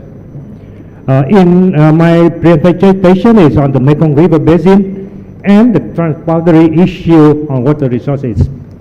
In that, I will very shortly introduce to you the Mekong River Basin. Secondly, the transboundary issue it faces. Thirdly, the cooperation among the riparian countries. That is the Mekong River Agreement 1995. And finally, some remarks. The Mekong River Basin, it is originated from China. It flows through Myanmar, Laos, PDR, Cambodia, Vietnam, and finally it drains into the East Sea of Vietnam. It is ranked the 12th longest river in the world. The 8th largest flow, the 31 largest by area.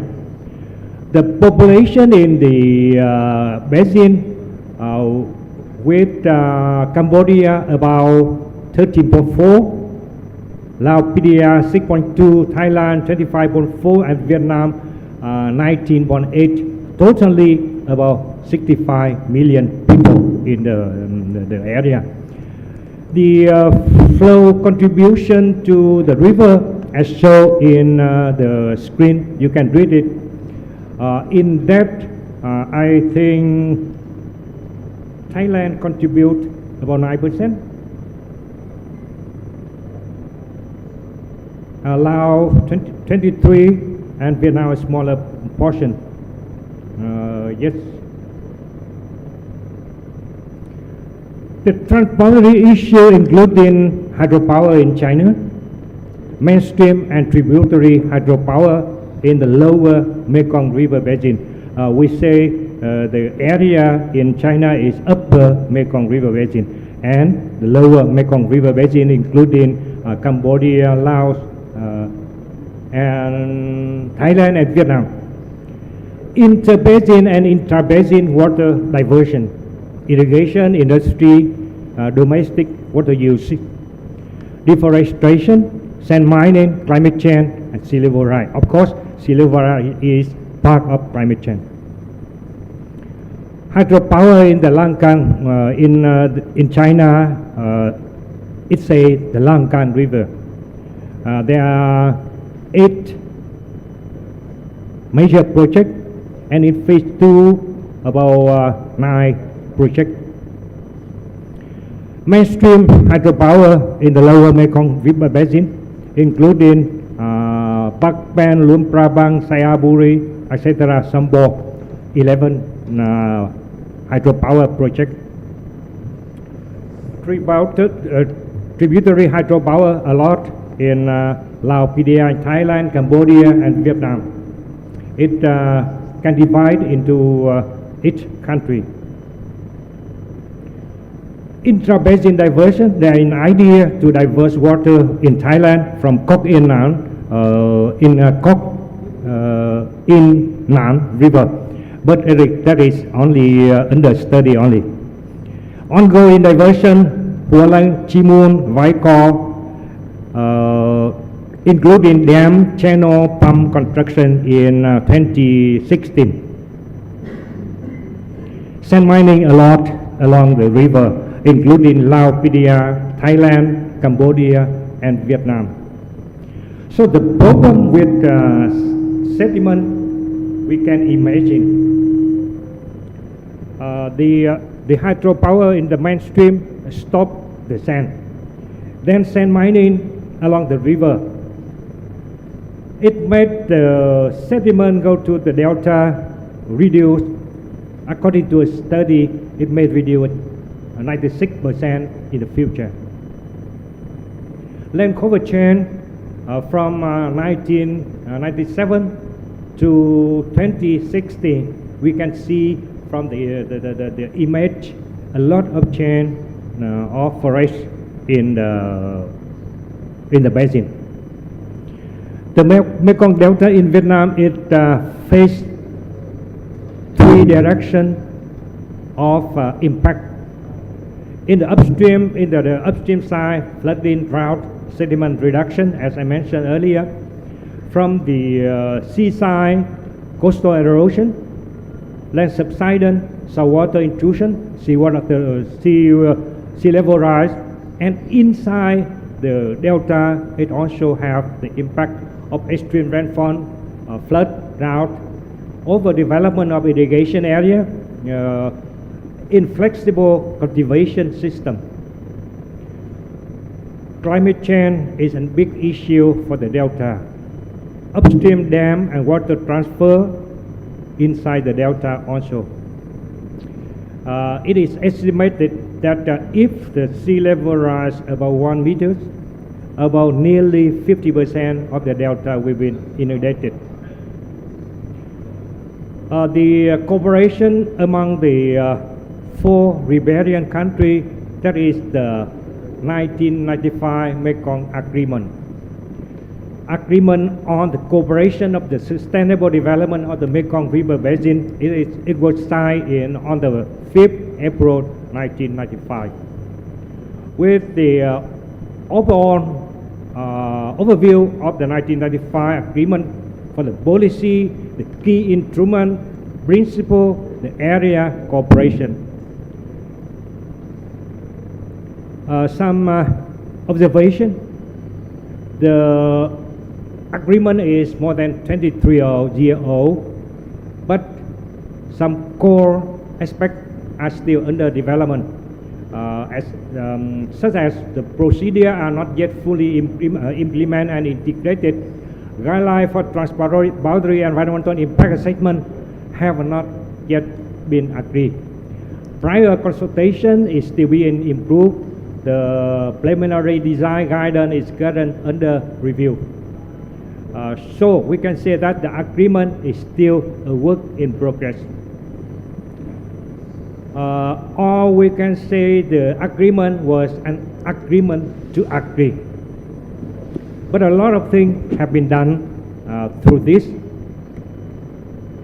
There are some assurance of the member country, there are political will that share data information, monitor and share data on the use of water, notify, plan and log water use, and discuss water use in the mainstream in the dry season. Man flow on the mainstream and monitor the water quality, notify water quality emergency. It takes about 18 years to formulate and now are still under development. So, but there is a direction to delegate power and function, provide opportunity to the MRC. It diverts the power to the from the member country to the council to the joint committee. So this provides an opportunity to address the challenges and emerging issues of the basin. There has been progress in developing the procedure such as the technical guidance, initial progress with rapid, the procedure for the maintenance of flow and mainstream, and water quality grew more difficult. I skip that. We all know that addressing water diplomacy issue only using technical solution is quite difficult. The physical rule, procedure and maintain flow on the mainstream, and procedure for water quality have focused on deriving threshold and define wet and dry season. It is a technical value or numeric value, so it is not easy task at all. The procedure on water use monitoring are not linked to the procedure of notification, prior consultation and agreement. The share data under the procedure of data and information exchange and sharing are regularly not reported on. So establish a numerical threshold or substantive commitment is quite difficult. That is why it takes 18 years to work on. The further challenges lie in the changing focus of attention. Sediment transport, sharing, dry season flow is also very difficult. This makes it difficult to accommodate tributary and cumulative impact. But anyhow, it is common of the subject. Significant impact, harmful effect, substantial damage have not been clarified. The substantive commitment to reasonable, equitable are not being elaborated. The transboundary public interest is not clear in EIA process. The issue of transboundary of prevent and citation of harmful effect, state responsibility for damage. But anyhow, the MRC is not unique in the world. In this area, there are many countries are struggling with establish the EIA guideline and understand to use the subject term. But there is opportunity for cooperation. Uptake of the procedure, encourage the momentum, integrate the procedure, learning the lesson, commentary of the principle, preliminary design guidance, EIA guideline. So on this, we provide an enabling environment to address the challenge. There are significant potential for going forward. The Mekong River Commission is now well placed to make a seminal contribution to water diplomacy between the developing nations that are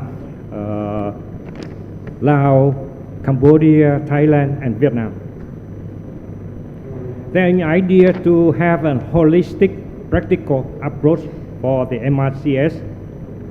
That is from the understanding of the agreement, the 5 procedure linking, commentary, MRCS procedure to joint platform, and the support from global level. Some remark. There are a substantial level of cooperation is evident. There are a lot of work that the 4 countries have done and get the result. Joint project cover a range of water-related sectors. The prior consultation agreement are very good for the process, but further measures are needed. They are to improve the exchange of information and data, to improve water use monitoring, elevate cooperation in joint environmental monitoring effort, joint review of 5-year national water-related sector development plan, and joint overall planning of strategic development of the 4 member country. That's the end of my presentation. Thank you very much.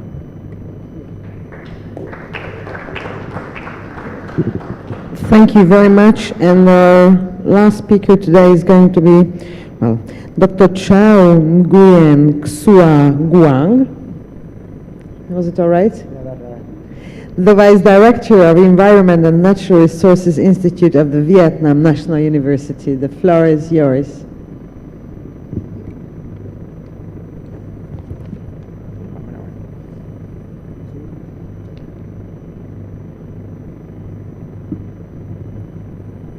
Yeah, good afternoon. First of all, I would like to thank IPU and the organizer invite me for my presentation and join the meeting. So my presentation today with the title of the Water Security in the Vietnamese Mekong Delta, Current, Future and Adaptation Strategy. The presentation concludes 3 parts. The first one, I will talk about the situation of the water resources in Mekong Delta. And the second one, I will present some my consideration about the future water security in Mekong Delta. And the third one, also the last one, I will talk about some recommendations to improve for water security in Mekong Delta. Yeah. So let me start my presentation. The first one, I would like to introduce very briefly about the Vietnamese Mekong Delta. It's located in the south of Vietnam, and also the river mouth, the lowland of the river basin. So the total area about 40,000 square kilometer, and it's a flat area, and also with the population about 17.4 million people, and the weather, the climate of the region is tropical climate. Mekong Delta is very dynamic and a key economic region of Vietnam, and the region has abundant and diverse ecosystem, and it's also the main product of the region is agriculture and aquaculture. So water is very important resource in this region. It's very key resource in this region. So let me talk about the current status of water security. Water security, sorry. Yes, currently the water resources in the Vietnamese Mekong Delta threatened by some internal and external factors. The internal factor is including the anthropogenic activity, climate change, land subsidence, and erosion and sediment and land use intensification, and also groundwater attraction and wetland degradation. And the region also impacted from the upstream, like climate change, land use land cover change, and also dam development from the upstream area, and the sea level rise from the sea. So their factor, their threats puts water resource in VMD under threat. So let me show you some database evidence on how impact from upstream, downstream, and in situ to the water resource in the Mekong Delta. You can see because of a lot of the dam has operated and under planning areas, and also climate change and also land use change has altered the inflow from upstream to Mekong Delta. So you can see the water level to upstream of the Mekong, the Vietnamese Mekong Delta has a downtrend, like this. It's from 1985 until 2020. So you can see the trend of the water level is now is going up, going down, sorry. And the flooding area is reduced. This color, you see the flooding area. So you can see by using the satellite data, we can make the conclusion that the flooding area is reduced and is narrow. According to the time until this period with flooding very rarely. And from the downstream side, you can see the water level had the uptrend. So it increased water level. So it makes more salinity intrusion to the delta. And it causes very severe impact on the agriculture and also human life in the Mekong Delta. And another thing, that's the in situ factor, that's the delta sinking. The delta sinking is make the delta, the urban area, more flooding and also more salinity intrusion in Mekong Delta. And by using the SPI index, you see the standard precipitation index, we can indicate that the delta is more drought. Yeah, more drought in recently, in recent time. Yeah, you can see the distribution of the drought area in the Mekong Delta. And by using the satellite data, we can conclude that the delta is drier to compare with the previous time.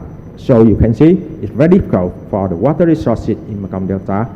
And because of the industrial development and for the surface water pollution, it become a big issue now in Mekong Delta.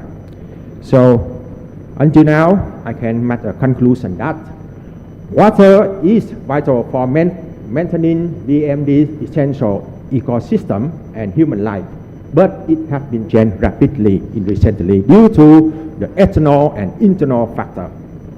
So what is the future water security perspective?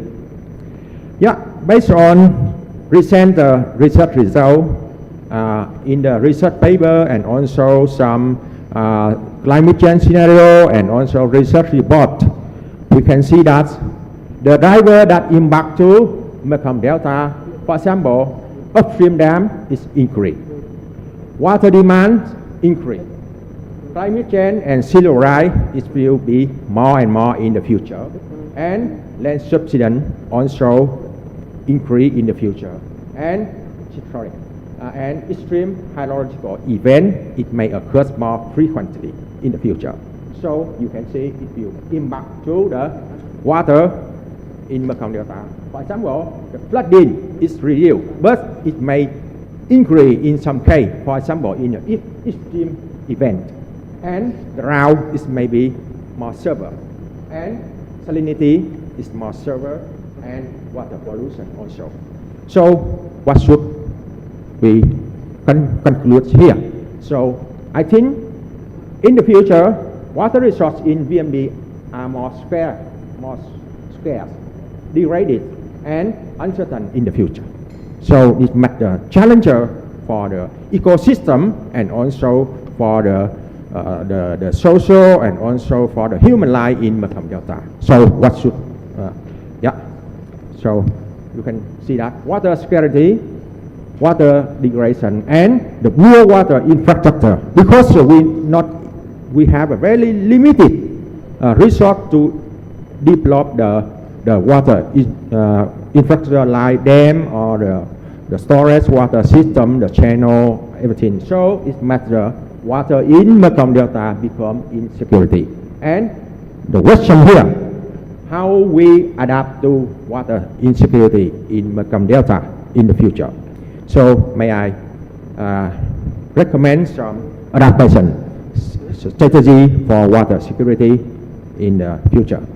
The first one, we should consider the context of the water resources in Mekong Delta. It's under the VUCA context. It means due to the human and climate impact to the water resource, so this situation is under the context that uncertainty is complexity and volatility and ambiguity. I call it VUCA. So how to adapt to the VUCA context? Yeah. So what are the effective adaptation strategies? Yeah. So let me suggest some strategy. The first one, we should think globally and act locally. And I think we should change inside, not change outside. Actually, we cannot change the water level, the sea level rise from downstream, and from upstream. Yeah, many dams will be constructed and operated in the future, and land cover change and water demand will be increased due to irrigation and for another purpose. So I think we should change inside, not expect it more by outside. And another one is very important. We should change mindset, not change climate. Climate is an issue very global. And we should use a flexibility approach and also interdisciplinary interdisciplinary approach. Because water resources is related to many sectors, many people, many stakeholders. So we need the disciplinary approach. And another approach, I think we should approach based on the minimize risk by improving adaptation capacity and minimize exposure instead of mitigating hazard. Because we don't know how large of the hazard will be occurred in the future. We don't know, because it depends on the weather, depends on extreme hydrological system. So from outside, we should improve our capacity and we should reduce the exposure. So it's my suggestion. And let me show you the framework for improving water security that I would like to recommend today. The first one, we should, based on the, you should improving a very good database system, because it's very important to make the decision. If we use the wrong database, so you may get the wrong result, and then you make the wrong decision. So I think database very important. It looks like the background, the platform, and the legislation and governance. It looks like a roof of the house. So it show how we do and the way we go, the pathway we go. And we need to improve the infrastructure. It looks like the boiler of the house. And science and technology play very important role in improving water security, because it not provide the methodology, the measure. It also play a neutral for the many debates among the stakeholders. And the human resource and financial is very important, and the cooperation and collaboration is also very important, and the community and stakeholder also very important to improve the water security in the VND. So I use the model of the house with the foundation and the roof and some pillar to suggest for the framework for improving water security in Mekong Delta. I think I suggest some key adaptation measures, because of the water resources in Mekong Delta is largely threatened by the upstream and downstream. So I think strengthening water infrastructure for water supply, irrigation, and large-scale water storage and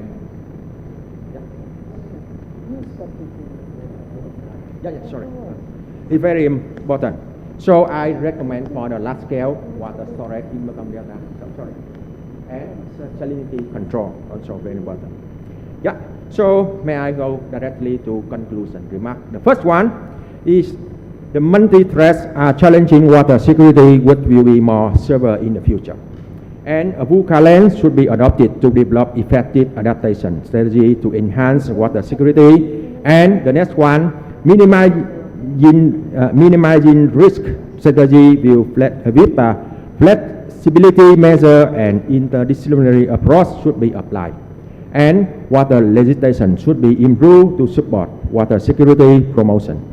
Decision making should be based on robust scientific evidence. And data and water resource planning and operation sharing among Mekong countries is essential. And the time to stop with water-related disaster is closing soon. So that's all. Thank you very much for your attention. Thank you very much. And now we have approximately 20 minutes with questions and answers. So now let me see who would like to ask a question. So I see three people altogether, okay? And I will give the floor to these three people, and then I will ask our panelists to answer to their questions briefly and concisely. So first, Please, Dennis, the floor is yours.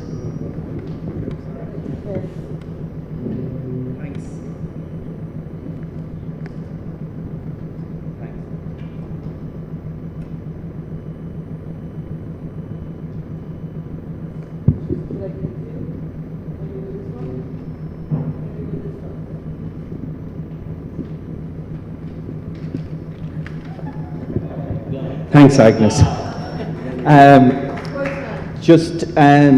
I had the opportunity to visit the Mekong Delta last Saturday, and I seen firsthand actually myself in terms of the issue regarding the water levels. And it surprised me that this agreement is in development for the last 23 years. And while there obviously is transboundary cooperation and there obviously is international engagement with it, it's not happening quickly enough and clearly needs to be expedited.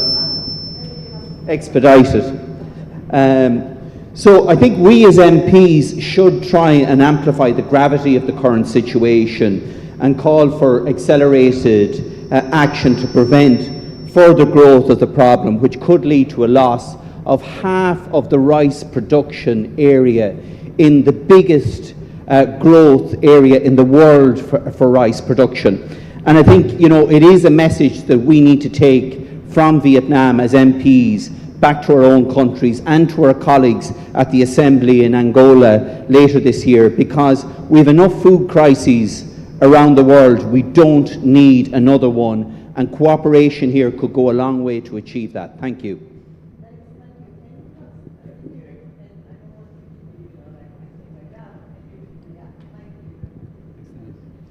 Thank you to the fantastic speakers. This topic is also very close to my heart, having lived in the Mekong Basin myself for 4 years and written about the Mekong Agreement and the countries that are party to it. I'm just wondering, Professor, I particularly enjoyed I enjoyed all the presentations, but particularly when you were talking about some of the areas for progress or that are still under development within the Mekong Agreement and the MRCS. Aspects that you referred to, such as prior notification, agreement and consultation on planned measures, the difference between the tributaries and the mainstream, and the mandate and the coverage of the Mekong River Agreement in that regards. Also definitions of equitable and reasonable utilisation and transboundary harm.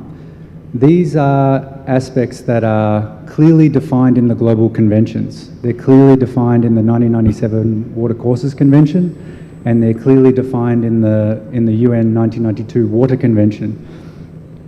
A lot has been written about potentially adding value to the Mekong Agreement with an overlay of these global conventions.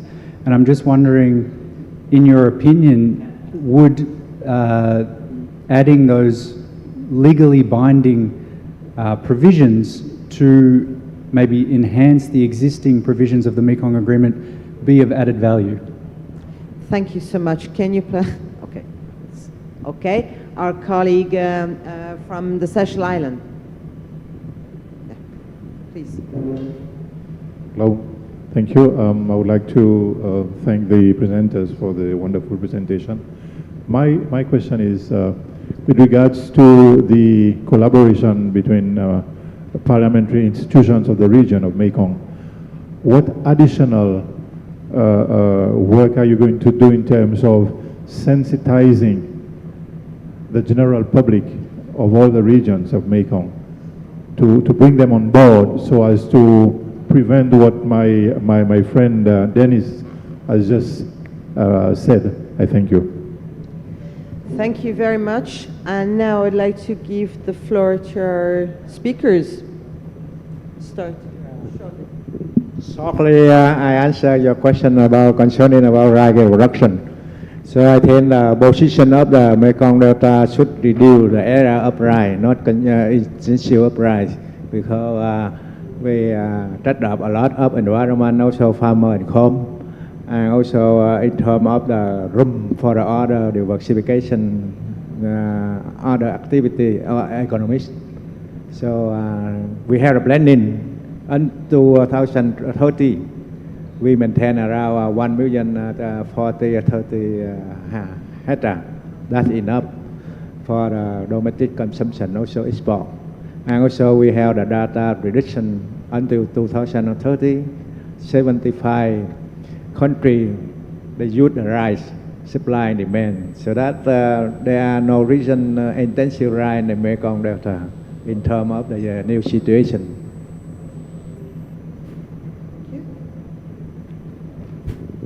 Yes, I try to make my answer short, but I would like to. I agree with you that rice is not very important now for food security in Vietnam. A long time ago, we don't have enough food, so we focus on rice. But now the policy, the strategy have changed. Formerly, it is rice, fruit, and fish. Now it changed from fish, fruit, and rice. Rice go to the third, not in the first at all anymore.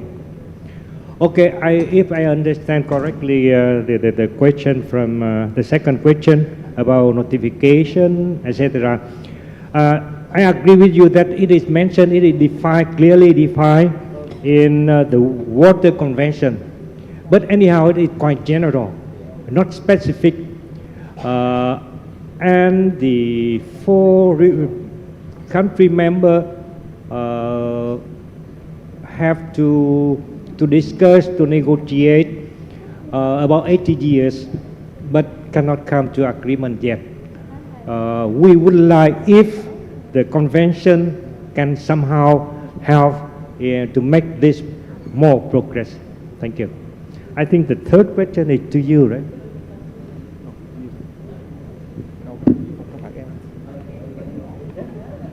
One for each.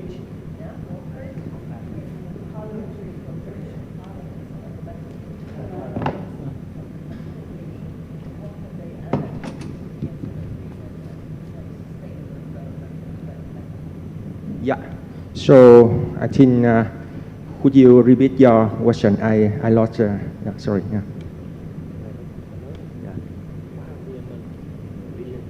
Yeah. Cái gì này? Yeah. Yeah, sorry. I think in this situation, we can make the negotiation and to meet, to understand each other, and to understand the situation each other, and then we can share in the benefits. And also, in this case, I think we're thinking about the protocol to collaborate among 4 countries. I think it can explain the situation. Yeah. Okay, thank you very much. I think what has been raised about parliamentary cooperation by many participants today is very, very important, because after we are here to study as members of parliament how we can help, to solve the problems, the rising conflicts, not to be conflicts. And I think these conferences that is going on right now, they are really contributing to the better understanding. And IPU is a very good forum for these discussions, so we are not enclosing ourselves into our regions, but having, an oversight of other territories, other transboundary areas, which can also affect, not just the particular area where the water is flowing, but it can affect, of course, any other continent. So that's why I would like to thank all of you for participating in today's panel, and of course for the participants for being here. And I would like to invite one of our colleagues, maybe Maureen, how we continue. We are going to have a dinner tonight, again, eating. It's traditional food. But maybe we start later, and tomorrow I have bad news, we start again early, so buses at 8 and 8:15. Maureen, please, can you tell us something about this evening? And thank you, the panel. Thank you.